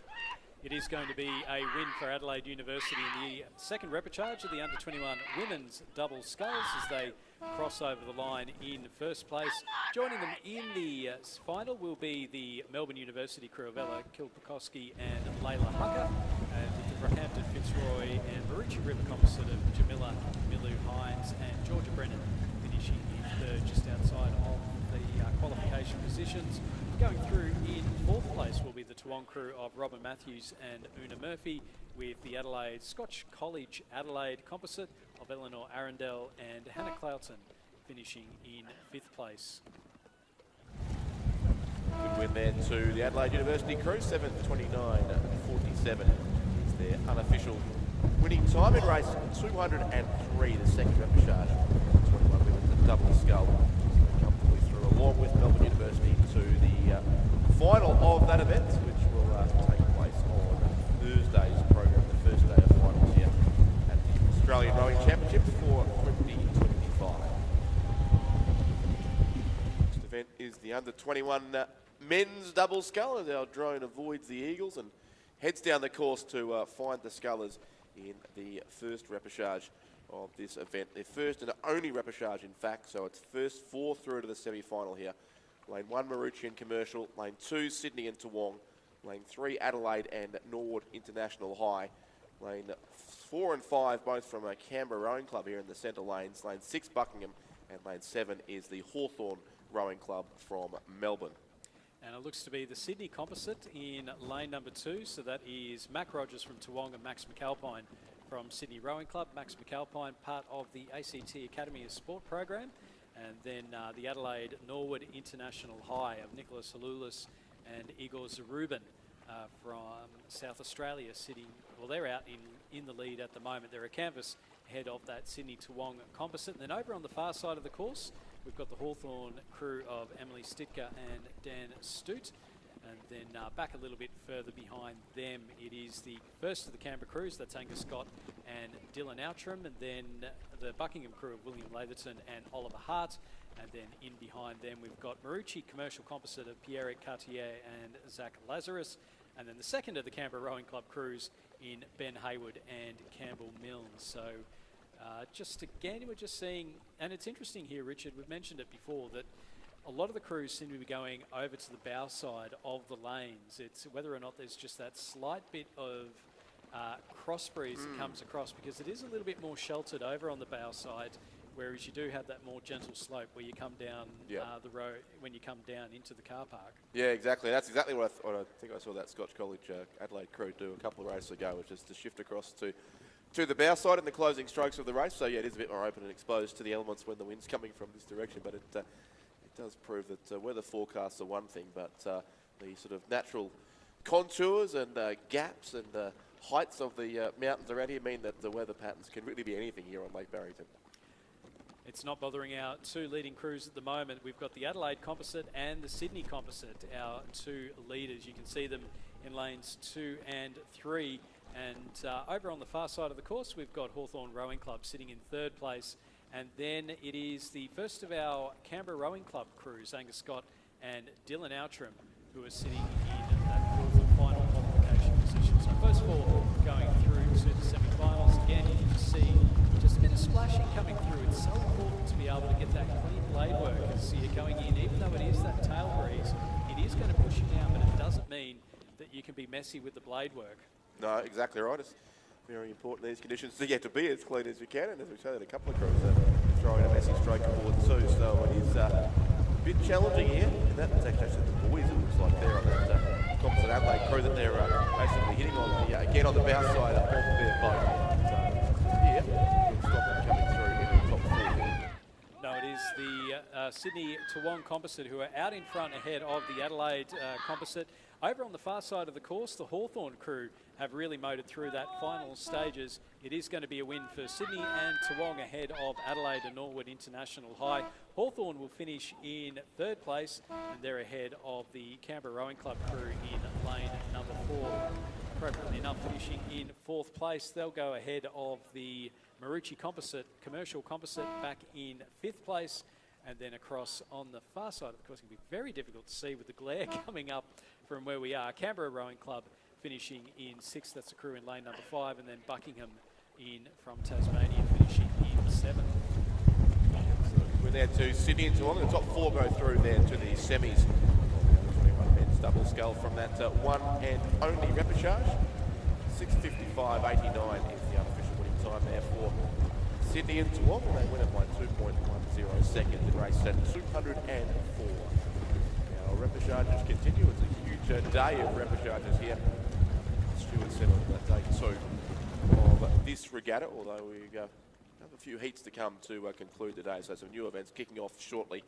But in fact, we've reached the heats now as I turn the page and have a look. So we are the end of our repechages for today. We're still an hour or so of racing to go, so a few of our big boat events hitting out on the course for the first time here, including the under-21 women's coxed 4. The first heat is racing now with a field of 5 here, so Melbourne University racing in lane 2, Sydney Uni and Adelaide Uni in lane 3, University of Queensland lane 4, Mercantile, Adelaide University and Swan River. How's that for a 3-club, 3-state composite crew?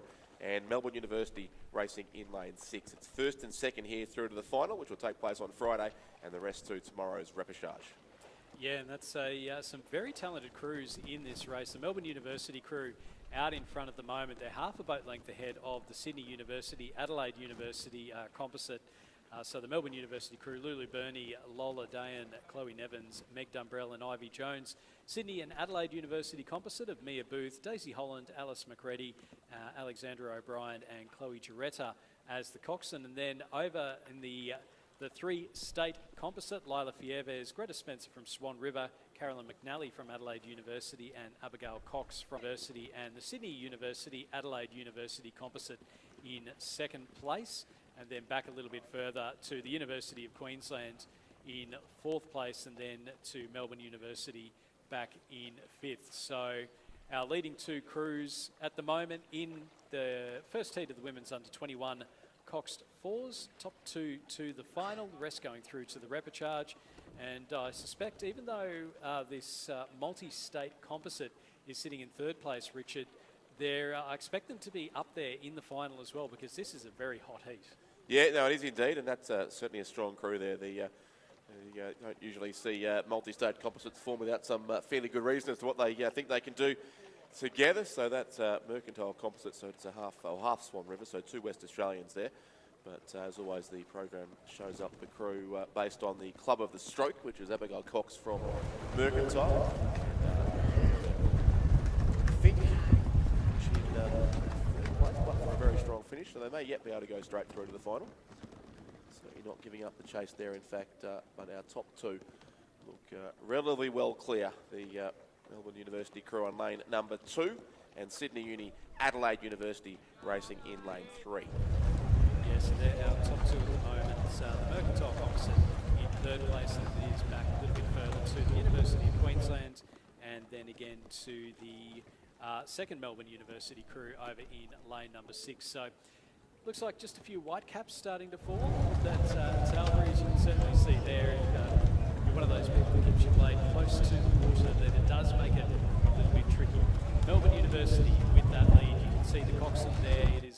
bow-loaded boat. That is Ivy Jones in the coxswain seat there. Wouldn't be very comfortable with the water splashing around everywhere, but what would be good for them is the fact that they know that they are out in front. They can't see anyone in front of them, the coxswain, but it is Birdie, Daya, Nevins, Dumbrell and Jones. We see there the Adelaide and Sydney University composite sitting in second place, ahead of that Mercantile Adelaide University Swan River composite. Lila Fieves and Greta Spencer both rowing for the Australian junior teams in the last couple of years. But it is going to be Melbourne University who will take the win ahead of Sydney University, Adelaide University composite in second place. It is the Mercs composite in third, and they'll go through to the repechage, as will the crew from the University of Queensland in lane 4 finishing fourth, and then the Melbourne University crew in lane 6 finishing in fifth place. Yeah, so a good win there to Melbourne Uni down lane 2, 7:01.66 as they come across the finish line. They win this by 3.32 seconds over the Sydney Uni and Adelaide Uni composite crew. So those two through to the final will be on Friday's program, and the remainder to a repechage to be raced tomorrow. First heat of 2. Second heat will be underway shortly as well.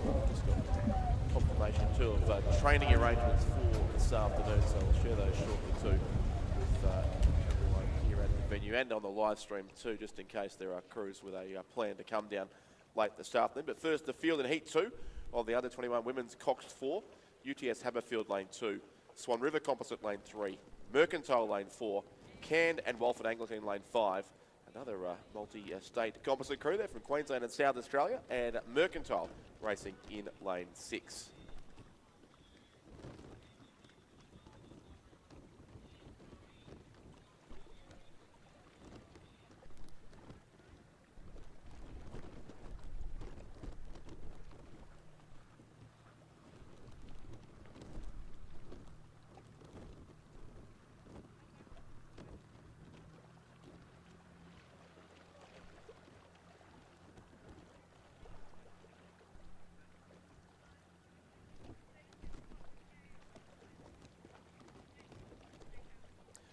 Urgent call also too for Anita and Tyra of the Commercial Rowing Club. Can you please make your way to the commercial boat trailer immediately? Anita and Tyra from Commercial, please come to the boat trailer immediately. So our crew out in front of heat number 2 of the women's under-21 coxed 4s are the ones from UTS Haberfield. They've got a very nice lead indeed as they come up towards the boat park. You can see them there, Bianca Ripnick-Williams, Madeline Mannins, Madeline Swain, Layla Gaston and Sophie Castellas as their coxswain, coached by Sam Fennessy and Tim McLaren. A couple across from them, the canned crew of Millie Campbell, Grace Louise Moffat, Georgia Campbell, Grace Turnbull and Susanna Hall are sitting in second place. It's top 2 to go through. It's a boat length between first and second, and you can just see that canned crew just starting to do a little bit of interesting directional work there. In third place at the moment, third and fourth, is a nice little battle going on between the Swan River, West Australian, Fremantle and University of WA crew of Katie Wall, Sophia Cross, Imogen Hubbard, Olivia Youngson and Angelie Nui. And then Mercantiles, Eloise Adam, Jemima Dryden, Gabby Price, Athena Sperantis and Lulu White battling it out there as well. So UTS Haberfield with the lead coming in to the last 500 metres, and they are, it's a canned Walford Anglican composite sitting in second place. They're 10 seconds back, and then only a couple of seconds back to the Swan River composite in lane number 3, and then the two Mercantile crews out towards the back. So the Mercantile crew in lane number 4, sitting just behind the Swan River composite, and the Mercantile crew in lane number 6. Probably the only crew really out of those qualification positions at the moment. But UTS, Richard, looking very comfortable out in front. Yeah, no, they certainly are. The crew from the UTS Haberfield Club coming down the spectator side as our drone gets in behind, and they head towards us here in the finish tower at Lake Barrington. So a good lead to UTS Haberfield, certainly, over the Canned Rowing Club from Brisbane. They're in second place. They do look to be our top 2, and there is the UTS crew. The vertical stripes as they propel themselves down towards the finish line over the last 250 metres of this race. And just a reminder to all here too, with the wind around this afternoon, please ensure your tents are weighted down or pegged. So please, all spectators here who've got tents, ensure your tents are secured, either weighted down or pegged, so they don't cause any damage over in these windy conditions, please. So leading crews coming down towards the finish now. It is UTS Haberfield that had a very strong start to finish win. Second place is the Cairn Walford Anglican Composite. They've moved themselves ahead of the other crews through that third 500 metres. We're seeing a push come here from the Licorice All Sorts from WA. That's the Swan River West Australian Fremantle University of WA Composite, and then the Mercantile Rowing Club. So they've battled it out the entire length of the course.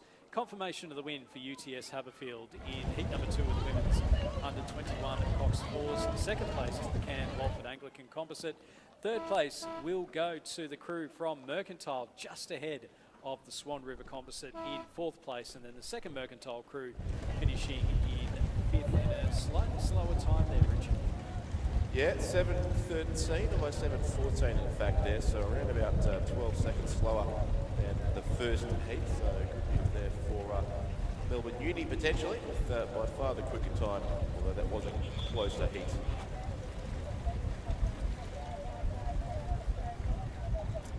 I reckon UTS may have slowed down a little bit over the second 1,000 as well, so we'll see how that plays out in the final to come in on Friday.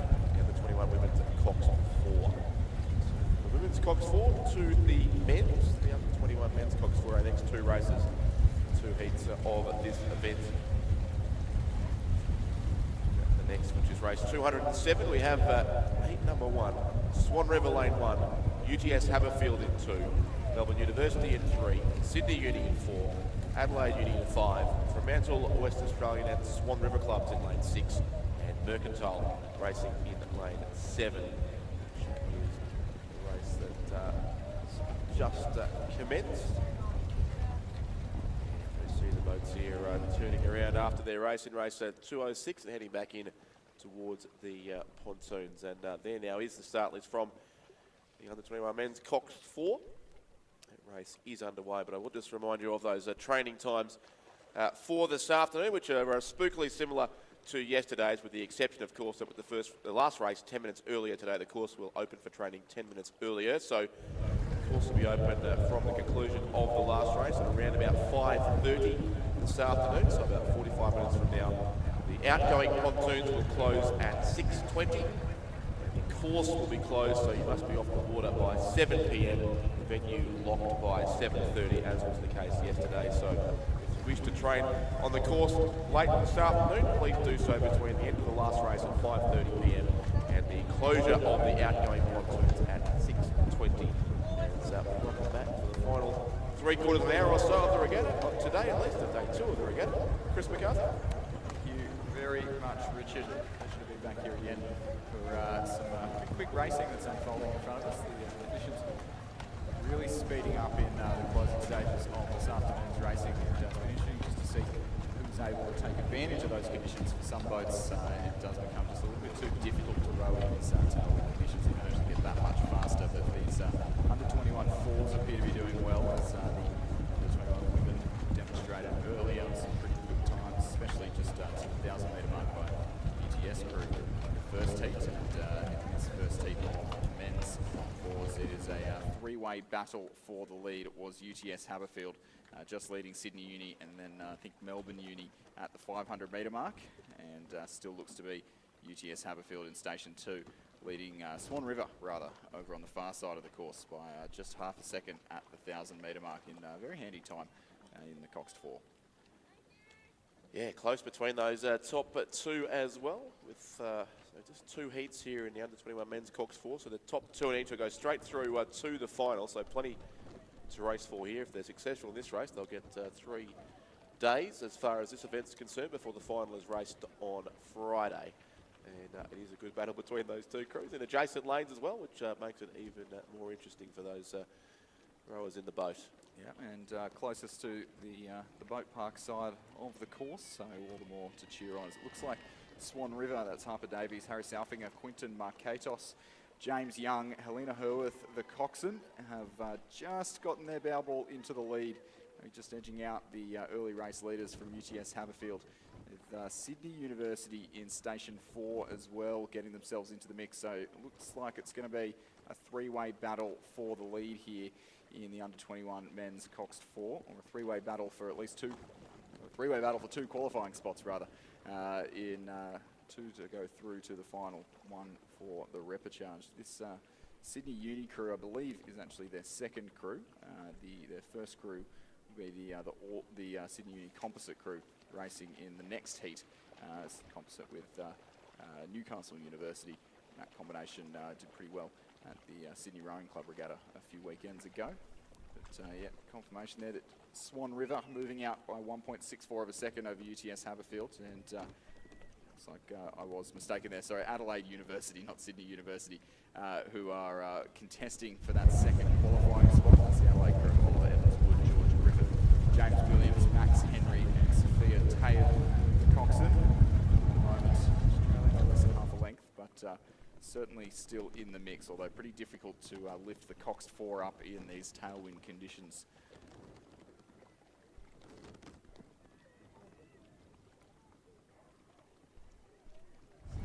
GS crew still without a canvas lead over Adelaide Uni.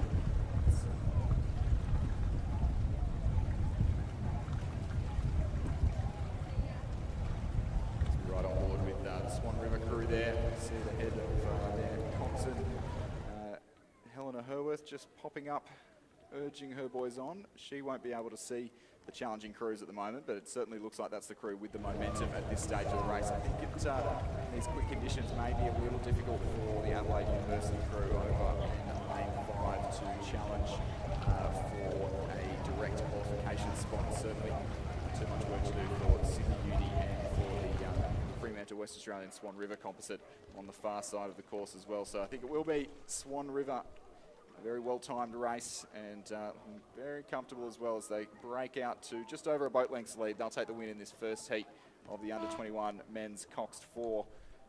UTS Haberfield will settle for second. Very quick time indeed.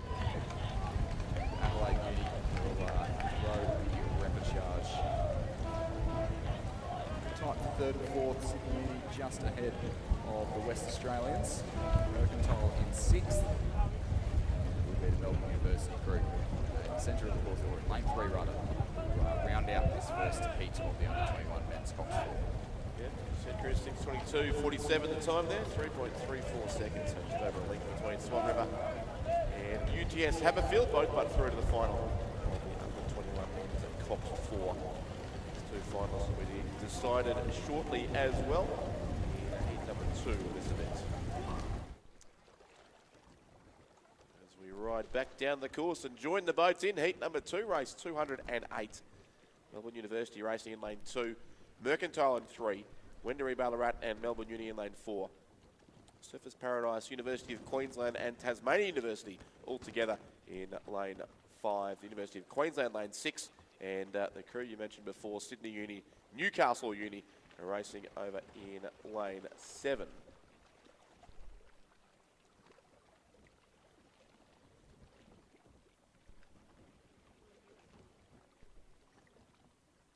Only got, looks like just 6 boats in the race here, so the lead appears to be with University of Queensland there.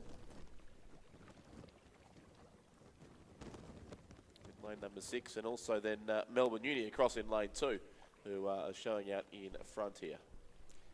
Yeah, that Melbourne Uni crew on the closest to the boat park side of the course as they just start to come past the beginnings of the boat park there. That's the combination of Beppe Daly, Amos Kirk, Nick Bryant, Lachlan Idle, Josh Feathercrans, the coxswain, and no coach listed, but that'll be a part of James Rook's under-21 squad out of the Melbourne University Boat Club, and they're going toe-to-toe with the University of Queensland on the right-hand side of your picture, who are just in front of them at the moment. That's Sam Forbes, Bailey Clark, Finlay Harris, Thomas Stevens, Thomas Coogan, the Cox, Randall Martin, Lachlan Johnston, the coaches there. Their under-21 squad. Very good set of results at the New South Wales Championships with a couple of pairs on the podium. So boding well for a Queensland Youth 8. Yep. Yeah, it's a strong crew they've got together. Back there, the Philippe Shell. Too many Philippe Cox fours getting around.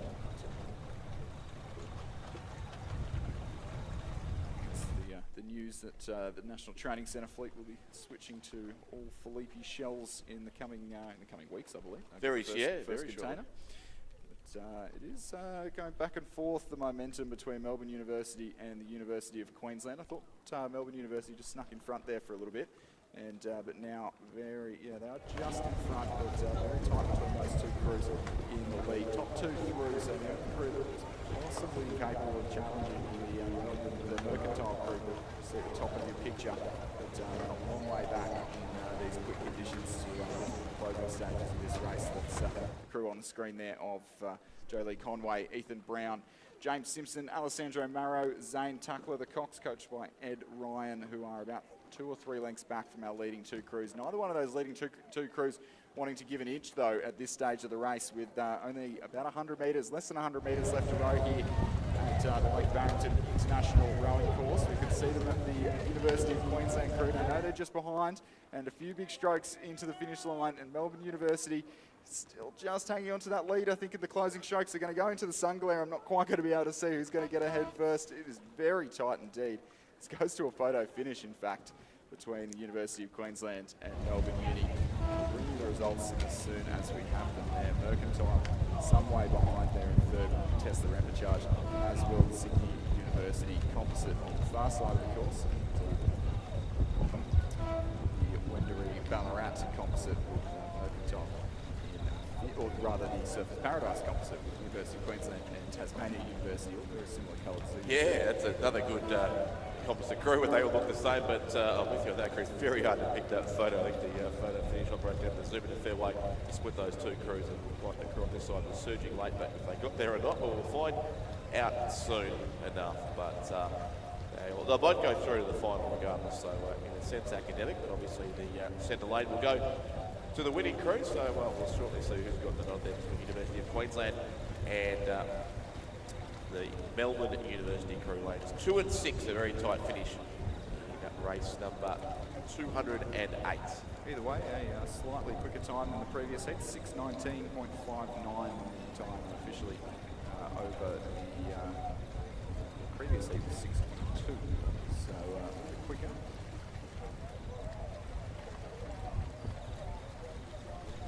Was indeed. There was no as little as we do about who's got across the line here for. Got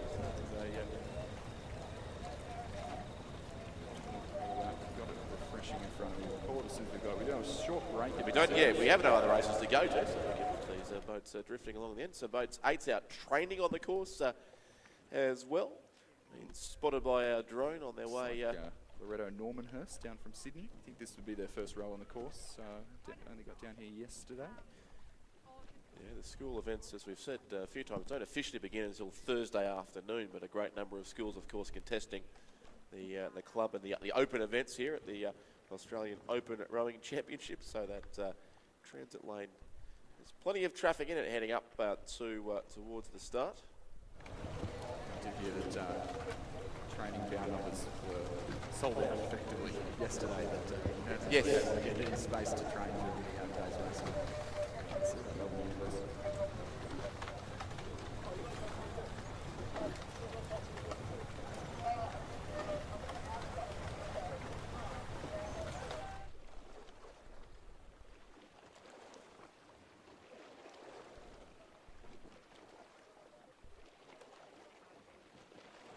Northwest is the food bowl of Tasmania, and the tasting trail is a food and drink self-drive trail designed to assist you and your taste buds in discovering the finest produce that the region has to offer.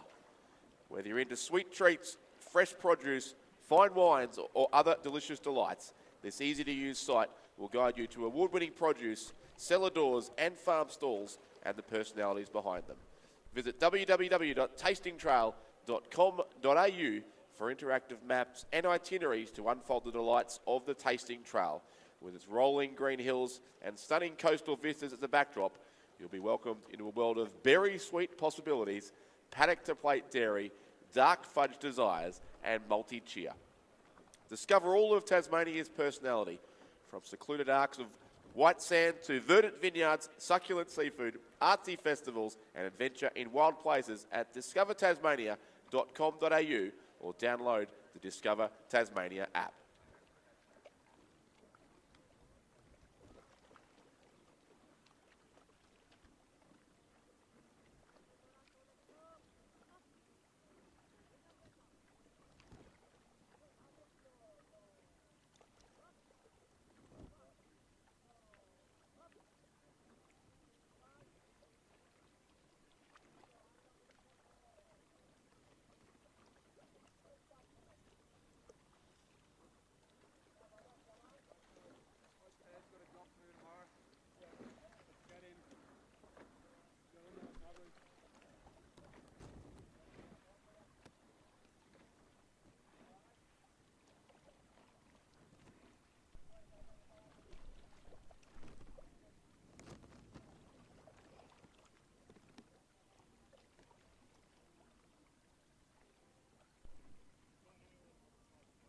Confirming the results of that race 208, the second heat of the under-21 men's coxed 4. We've got the University of Queensland ahead of Melbourne University in the end. In the glare of the sunshine we weren't able to see, but a win for the University of Queensland there. Both crews through to the final with Mercantile, Sydney Uni, Surfers Paradise and Wendouree Ballarat all contesting the repechage.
So we are just about on start time. In fact, there we are by my watch, about 4 seconds early. They're sent on their way from the 2,000 metre start here in the next race. The first heat of the open men's double scull, the first heat of two, as they power away from the pontoon here. Banks Rowing Club in lane 2, Nick Ziegler and James Meads. Adelaide lane 3, Mitchell Reinhardt and Oscar McGuinness. Composite crew in lane 4, Hamish Harding of the ANU and Jackson Free from Surfers Paradise. Army Rowing Node India in lane 5, Karit Singh and Arvind Singh. And the Sydney University of Western Australia composite crew in lane number 6, Ben Clayton and Nicholas Miro. Their way already cruised through the first few hundred metres. In fact, we have had a scratching here, haven't we, in lane 6 too. So it's just a field of 4 now. So no lane 6 group, but a big event regardless here. The race for the final in the open men's double scull.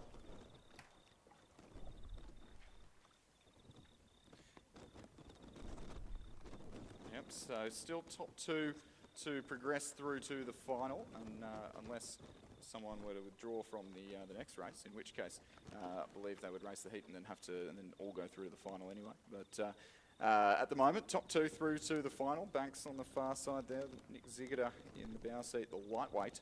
Will be racing in the Penrith Cup later on in the week, and then former lightweights in the Adelaide crew, Mitch Reinhardt and Oscar McGuinness, who you expect their race to be with the Surfers Paradise composite, Jackson Free from Surfers Paradise and Hamish Harding from the Australian National University in lane 4. And then we have the Army Rowing Node India over in lane 5, closest to the camera on the pictures that we're seeing there. But it is the all Adelaide crew of Reinhardt and McGuinness, coached by Nick Mitchell, who have gotten out to the best start as they approach the 250 metre mark with almost half a length, or approach the 750 metre mark rather, with half a length on the ANU and Surfers Paradise composite crew, and 1:30 to the 500 metre mark. So very, very quick time indeed in the double scull. That's 1:30 is on par with the world's best time. Yeah, very speedy beginning. And you mentioned Nick Ziegler there in the Banks crew too, Chris, and the many family connections we discussed yesterday in the Victorian Interstate crew. He rode with his brother. That's another in one. the quad scull. So Nick and Lachlan Ziegler be racing together for Victoria in the race for the Penrith Cup. I don't see Lachlan entered in this particular event, but yes, the plot thickens when you look at that team list. So we've got confirmed 3, but possibly 5 sets of siblings in the Victorian state team. Yep, absolutely. So it's not sure what that tells us about the sport, but yes, it is very, very interesting indeed as we look ahead, of course, to Sunday afternoon's racing here at the Interstate Regatta on the fitting end to this championships. But it's Adelaide who lead through at the halfway mark now. 1,000 gone, 1,000 to go. And the other men's double scull, Adelaide there in front, Mitchell Reinhardt and Oscar McGuinness. These guys, all 4 of these athletes in the leading 2 combinations, sort of on the fringes of the National Training Centre and training on sort of a camp-based basis with some of the National Training Centre guys, and so we'll be looking for an impressive result or a couple of impressive results at the National Championships to get themselves invited to the selection trials in a couple of months, or a month's time or so. Yeah, interesting place to be on the fringes of the NTCs, of course. We heard James Harris talk at lunchtime about how we're looking for basically quality over quantity when it comes to the female athletes. A slightly bigger squad at the men's NTC at Canberra, but still a number of athletes from outside that squad have national aspirations, certainly if not this year, in the years leading up to the Los Angeles Games in 2028. Yeah, so it's still Adelaide as they break almost a length clear now as they approach the 1,500 metre mark. Reinhardt and McGuinness. Both of those two were a part of the Australia A team that went to Shanghai, and I believe also to one of the World Cups last year, and raced in a number of different events at both of those tours. As was Hamish Harding in the Surfers Paradise composite boat, the very recent former lightweight who just missed out on selection for Paris in the lightweight double, and since then has been stacking on the kilos. We're putting categories on former lightweights now too. Well, he was a lightweight last year, Richard. Degrees of formaness, yes, indeed. Yep. So, but pairing up with Jackson Free, and maybe just starting to eke out a little bit, edge back on the early race leaders from Adelaide, and over to the rowing out India crew. Had a couple of good results today. Just seen their 8 as well. Yeah, great to see them here in numbers too. I believe the ADF rowing programs had a lot to do with getting the Army Note India squad out here for the national championships, and they did some training in Melbourne over the last week or so as well. So they've been seeing the country a bit on their way down to Lake Barrington and performing pretty well here in this Open Men's Double Scull opening heat of 2. But just outside the qualifying spot. Is this me, Chris, or is Jackson Free rowing in still the Griffith University red of the Surfers Paradise Club? It does look that way. That way. That composite crew really starting to knock on the door of the All Adelaide crew, who probably just shut things down a little bit in the closing stages of this race, but we'll see how much pride's on the line as the Indians on the far side as well, trying to maybe make an impact on the top 2, but I think it'll be a little bit too late for any changes in the lead, but we'll watch the times with interest. So the Cox 4s just earlier, 6:19 and 6:22, and they have almost the exact same world's best time, so a good comparison here in the open double. They got about 6:28 and 6:29. So Adelaide across the line first, and the Surfers Paradise A&U composite Harding and Free in second place.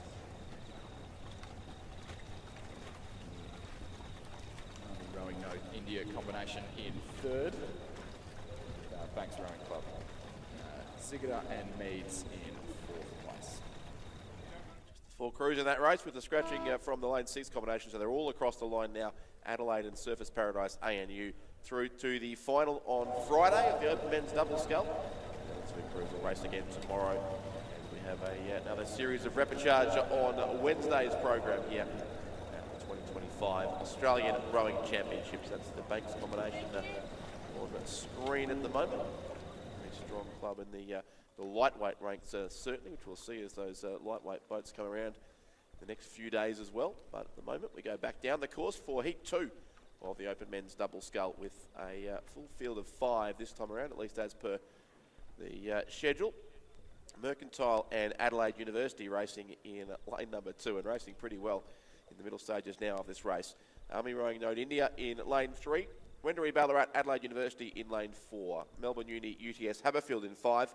And a second crew here from Army Rowing Node India in lane number 6. So we've got Nick Blackman, Dom Frederico on the near side of the course there, who 100% of the 23 double. Nick Blackman was definitely the 23 double. I believe Dom Frederico was the other half of that double as well last year.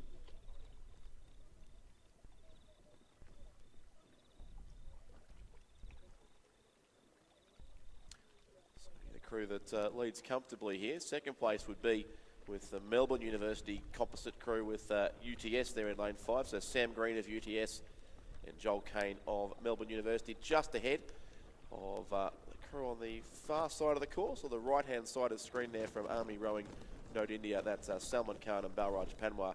And then the other composite crew in lane 4, Hamish Allen of Adelaide University and William Gilbert of Wendouree Ballarat. Yeah, so obviously late in the day, brain getting a little bit fuzzy. So Blackman and Frederico on the near side of the course. That was our under-23 double from St Catherine's last year, the silver medalists in that event. So very successful sculling combination. Been together for a very long time, and having a head out here. And this time the Open Men's Double Scull at the 2025 Australian Rowing Championships, and currently leading well from the two crews on the far side of the course, the Melbourne Uni and UTS crew and the Army Rowing Node India crew, both in lanes 5 and 6 respectively. But it's those two crews that we'll keep our attention on as the Army Rowing Node India crew of Khan and Panwar seek to save themselves the hassle of rowing a repechage, and certainly putting themselves in contention to do so, as they are well and truly bow ball to bow ball in this second heat of the Open Men's Double Scull. Will also be interesting to compare the times from this leading double, maybe not to the finish, but at least to the 1,000 metre mark against those of the previous heat. So through the 1,500 metre mark, 4:47, and the previous heat 4:46. So it's right up there, and it'll be a very fascinating race, I think, come Friday morning. Very evenly matched to the 1,000 metre mark as well. So this full under-23 Open Men's Double Scull certainly proving their speed despite leading very comfortably from a pretty tight battle for second place, as the Army Rowing Node India crew move through now on the Melbourne University composite with UTS Haberfield. Sam Green, originally Queenslander from St Joseph's College, Nudgee, pairing up with Joel Kane, who I believe originally Banks Rowing Club. Yes, indeed. And now Melbourne Uni. Heading past the vacant Row Union marquee there too. I don't have confirmed, well, I don't have confirmation it does open tomorrow, but that is the rumour going around. So I think Row Union may be open for business on Wednesday, but don't quote me on that quite yet. It is a dangerous rumour that they're going around. It is, but it's relatively strong sources, so we'll just try to get that confirmed before the end of today. It is, as they maybe ease off a little bit in the closing stages, but still moving very quickly indeed. The leading crew of Nick Blackman, Dom Frederico in the Open Men's Double Scull, and they will take the win. And the Army Rowing Node India crew on the far side will move through to the final. And the second of the Army Rowing Node India crews, in fact, will run into that third place, but we'll still need to contest the repechage as well. The UTS and Melbourne Uni composite, Wendouree Ballarat and Adelaide University composite of Allen, Adelaide Uni, William Gilbert, Wendouree Ballarat, signed in 6th place. Join them in the repechage. Ignore those numbers on screen there. It's not a photo for the winner. Comfortable lead there to Mercantile at Adelaide Uni ahead of Army Rowing Note India in second place. Those two cruise through to the final on Friday of the Open Men's Double Scull. Just 4 races to go to conclude the second day of these championships. 2 heats to conclude the day of the under-23 lightweight men's double, but before that 2 heats of the under-23 lightweight women's double scull, and that is coming now down the course with 1 crew scratch there from lane 2. So a field of 5 remains, going for 2 spots into the final. So it's Black Mountain and ANU in lane 3, Walford Anglican School and Cand in lane 4, UTS Haberfield University of Western Australia in 5, Toowong Newcastle Grammar in lane 6, and Tasmania University there in the red boat. Once again, Chris, racing in lane 7. They are in a red boat.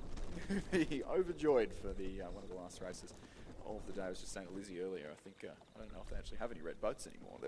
Well, just one that's doing a few laps, I think, because, yeah, you're right, there's not been too many around anymore.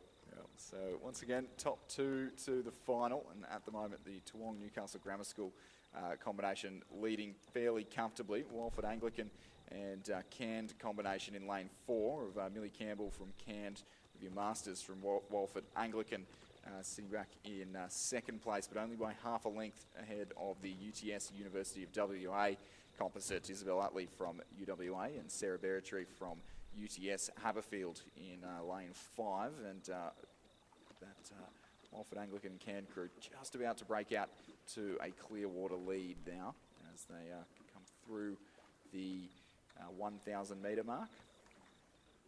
See a bit of a connection with Walford Anglican and Cand as Scott Rowe now coaching at Walford Anglican down in South Australia, formerly of the Cand Rowing Club, and clearly using both squads to their advantage. Yeah, that's the second Walford Cand complex we've had in the last half an hour or so, I think. I'm wondering if it maybe some of the same girls. 21 coxed 4.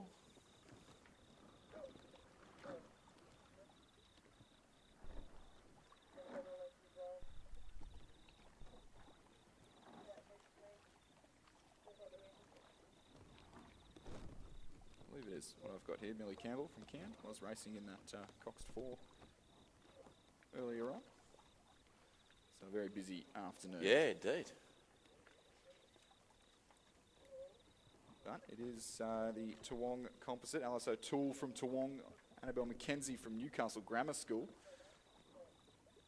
Coaching team of Alex Field from double singing along quite nicely indeed. So Annabelle McKenzie, Year 12 student at Newcastle Grammar, but throwing a hat in the ring for quite a number of lightweight events across the regatta, and culminating in the Victoria Cup for New South Wales on Sunday.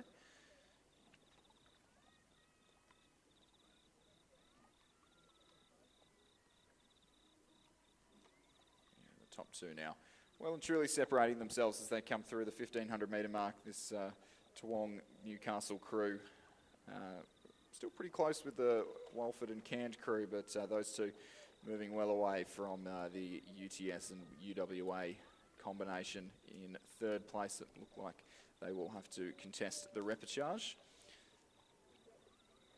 And some way further back to the trailing pack, Black Mountain ANU, the Canberrans in 4th, and Tasmania University over on the far side of the course in 5th place.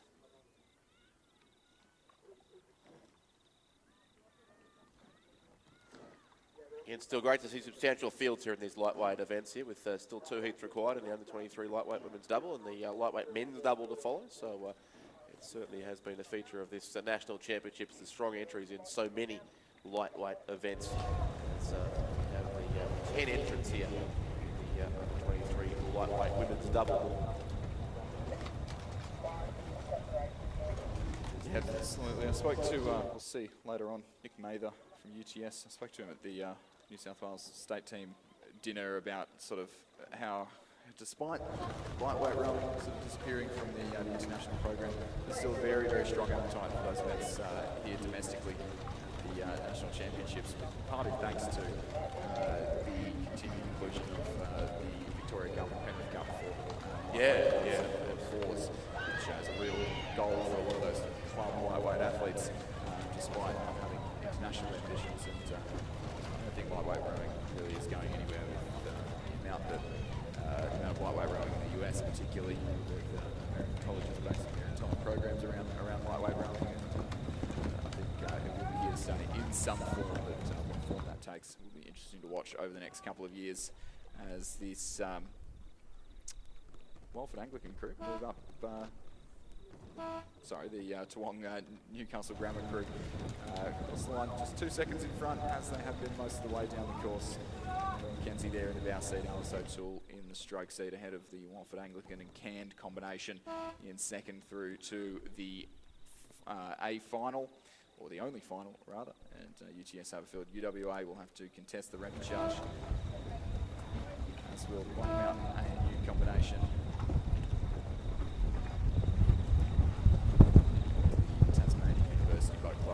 Over on the far side of the course. That's why they got rid of the red boats, they don't go faster anymore. Heat 1 concluded in the under-23 lightweight women's double, and Heat 2 well and truly on its way. It is this is a bit of a Banksathon here, as these lightweight events can be sometimes. So lane 2, Alyssa Mirabelli of Essendon along with Francesca Spano of Banks. Lane 3 from Banks, Lulu Gleeson-Payne and Ariel Vanderpoel. Lane 4, Sydney Rowing Club, Victoria Binns and Neve Tierney. Lane 5, Jasmine Axman, friend of North S, with Tiggy Wake of Toowong. And lane 6, Lulu Colgrave, Adelaide Rowing Club, with Ellie Brennan of Banks. Yeah, not too surprising to see Alyssa Mirabelli and Francesca Spano over in lane 2, well and truly in the lead of this race as they cross through 1,000 metres and continue into the third 500 now, extending that lead. Alyssa Mirabelli has been dominant force in underage lightweight categories in recent months. The New South Wales and Victorian State Championships were simply a trip to collect some medals, I believe. Yes, absolutely. Sculler from Essendon, and partnered up with Francesca Spano from Banks in the double here, and doing a very good job. But close race starting to unfold for that all-important second qualifying spot. Vic Binns, Neve Tierney from Sydney Rowing Club in lane 4 were leading by about 3.5 seconds at the K, but being hunted down by the Banks composite with Adelaide on the bottom of our picture, and who currently sit maybe a third of a length back. That's Lulu Colgrave from Adelaide, Ellie Brennan from Banks Rowing Club. And, motivation will certainly be high in this race to avoid having to race a repechage. Of course, as a lightweight competitor, skipping a day of repechage is skipping a day of having to weigh in. So can certainly have, especially here at the National Championships, where they do have to hit that crew average, not just the minimum weight, or the maximum weight rather, not the minimum weight. Skipping a day of having to weigh in is certainly a carrot that will be in the back of the minds, or probably very forefront in the minds of these girls as they approach 1,500 metres. And these Sydney Rowing Club crew, I was there listening to their coach, Florence Griffiths, giving their pre-race chat, and it was all about being brave and avoid the repechage. So still leading, but only narrowly now. Banks Adelaide have narrowed that 3.5 second advantage down to just 0.16 of a second. And it seemed to be troubling Alyssa Mirabelli and Francesca Spano as they stride out to a very comfortable lead indeed. But the race on for second and third in earnest. The All Banks crew over in lane 3, Lulu Gleeson-Payne and Ariel Vanderpoel, well back out of contention at this stage. They'll certainly race the repechage, but who out of this Banks Adelaide crew and Sydney Rowing Club crew will progress straight to the final remains a mystery until we come down to the line. It's still tight. Yeah, a couple of lanes across, part across the course too. Slightly line them up, but it did look like it was very tight between those two. That's the lead crew there, so the pick and Banks in the stroking seat of that boat there, Francesca Spano and Alyssa Mirabelli in the red and black of Essendon. Half of the Victorian lightweight crew that will race in Interstate Regatta on Sunday, along also with Ellie Brennan, who's in the Banks colours in the crew that is chasing hard for second place here, along with the Sydney Rowing Club crew. So it's a race in 3 for 2 qualifying spots, and certainly not over yet. The Sydney crew maybe just still has their boat narrowly there in second place, but it's certainly Banks Essendon in front. A very good race for second coming up. Actually, all 6 of these athletes will race in the lightweight quad. The Colgrave in Adelaide will race in the South Australian quad, as will Victoria Binns, and then Neve Tierney racing in the New South Wales quad. But so a little bit of intrastate and interstate rivalry on the line here as Sydney up against this Banks Adelaide crew. I think Sydney's still just hanging on narrowly in the end, and they'll just get through. Tierney and Binns just in front of the Banks Adelaide combination there by 0.51 of a second, but a fantastic row from the Banks Essendon combination, Mirabelli and Sparno to take the win there in Heat 2 of the under 23 lightweight women's double scull. Yeah, just half a second from a day off. In fact, 2 days off it would be, with repechage coming up tomorrow, the final on Friday. But it'll be, yes, Banks Essendon first. They go through to the final. Sydney Rowing Club 2 in lane 4. Finish in second place. It's Composites. It is in third place. Sorry, it's the Banks Adelaide Composite third. Fourth will go to the Banks crew lane 3. And fifth place is the Toowong and Northwest Composite crew on lane number 5.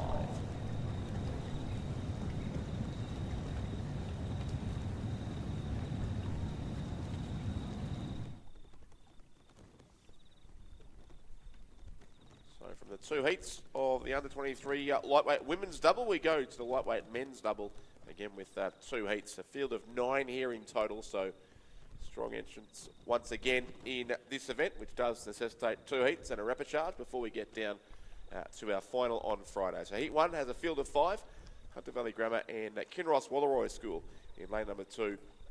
Black Mountain Rowing Club from the ACT in lane 3, Adelaide University in lane 4, Commercial Rowing Club lane 5, and UTS Haberfield racing in lane 6. Looking forward to seeing this crew in lane 2 for a while. So two of the top scullers in the New South Wales junior sculling scene. Luke Purdy from Hunter Valley Grammar and Harry Dimmick, the stroke of the Kinross schoolboy quad.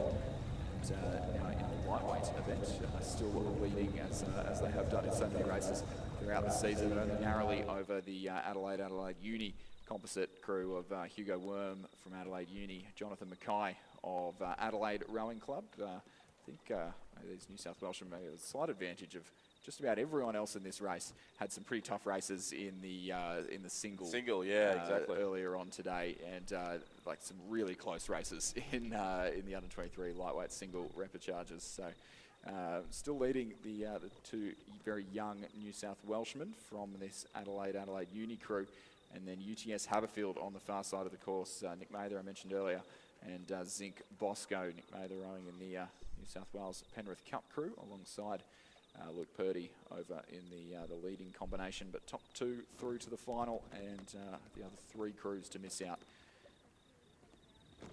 Yeah, so 2 schoolboys there in the lead crew then from different ends of New South Wales, but does reinforce the point you made yesterday about the possibility of lightweight rowing becoming a slightly younger category of the sport too, with, as you say, they aim to make their way through to the Interstate Regatta in potentially a couple of years' time for these 2 rowers from Hunter Valley Grammar School, and also Kinross Walleroy, who are racing down lane 2. And it's the Adelaide University combination there on the screen in lane number 4, who do sit in the second spot, so looking to be just in a qualifying spot ahead on the far side of the course, or the bottom of the screen there of UTS Haberfield, Nick Mather and Zinc Bosco. So a line of 3 across the course, about 220 metres to row here, and 2 crews to go through to the final of the under-23 lightweight men's double scull.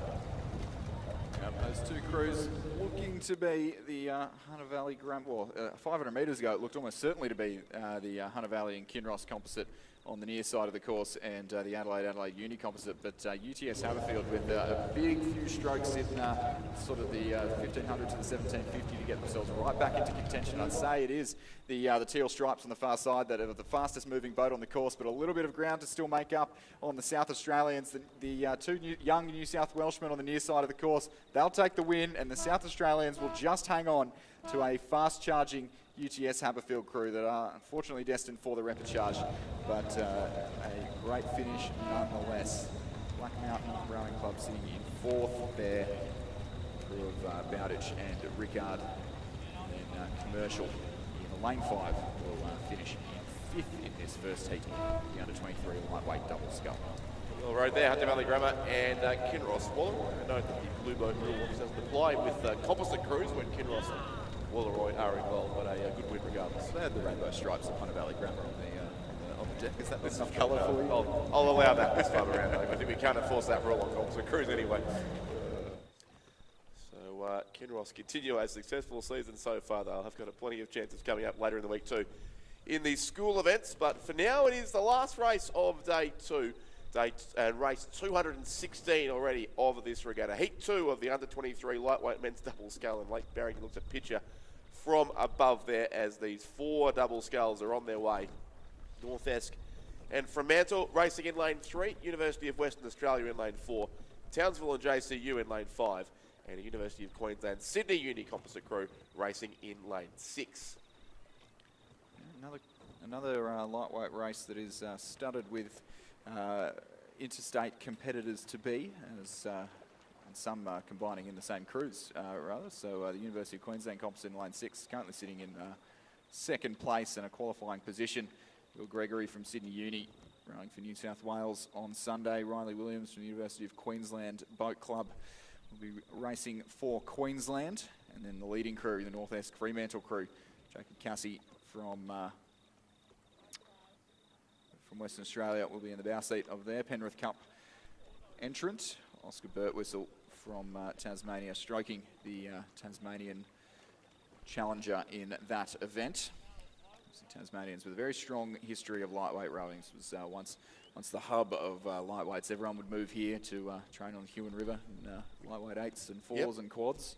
It had an incredible level of success in the 2010s. Yeah, as Ray Abbott would say, all those last names started with the B as well, the Burgesses, the Balmforths and so on over the rowing world. And we've got 2 Bs here with the Birtwhistles as well. So Oscar Birtwhistle racing here and coached by his father Dion in this combination, along with Alex Field, of course, coaching that North Esk Fremantle composite crew. So, yeah, great to see these lightweights contesting it on the waters here of Lake Barrington. And maybe a Loretto Turacate going out to train too on the spectator side of the course in the blue colours. From here, could be a nudgy crew. It could indeed, yes. Lots of very different shades of blue there. We won't talk about the 2 different shades of blue, the 2 tour Oh, gates. don't go there, Chris. Don't go there. I see those boats regularly, and yeah, you know how I Very feel. upsetting. No such issues here, but for the combination out in front here, coming down the outside lane of the Lake Barrington course here in the final race of the day. Jacob Cassie from Fremantle and Oscar Birtwhistle of North Esk, the lane 3 crew, who leads through in time just over 4 minutes 57 in this second heat of the under-23 lightweight men's double scull, and second place across on the other side of the course, William Gregory of Sydney Uni, Riley Williams of the University of Queensland. They're coached by Peter Warne and Michael Russell, looking likely to be our 2 qualifiers here, about almost 7.5 seconds back to Townsville and JCU, Nathaniel Talbot and Mika Talbot, and University of Western Australia there, Ged Street and Ethan Bromley.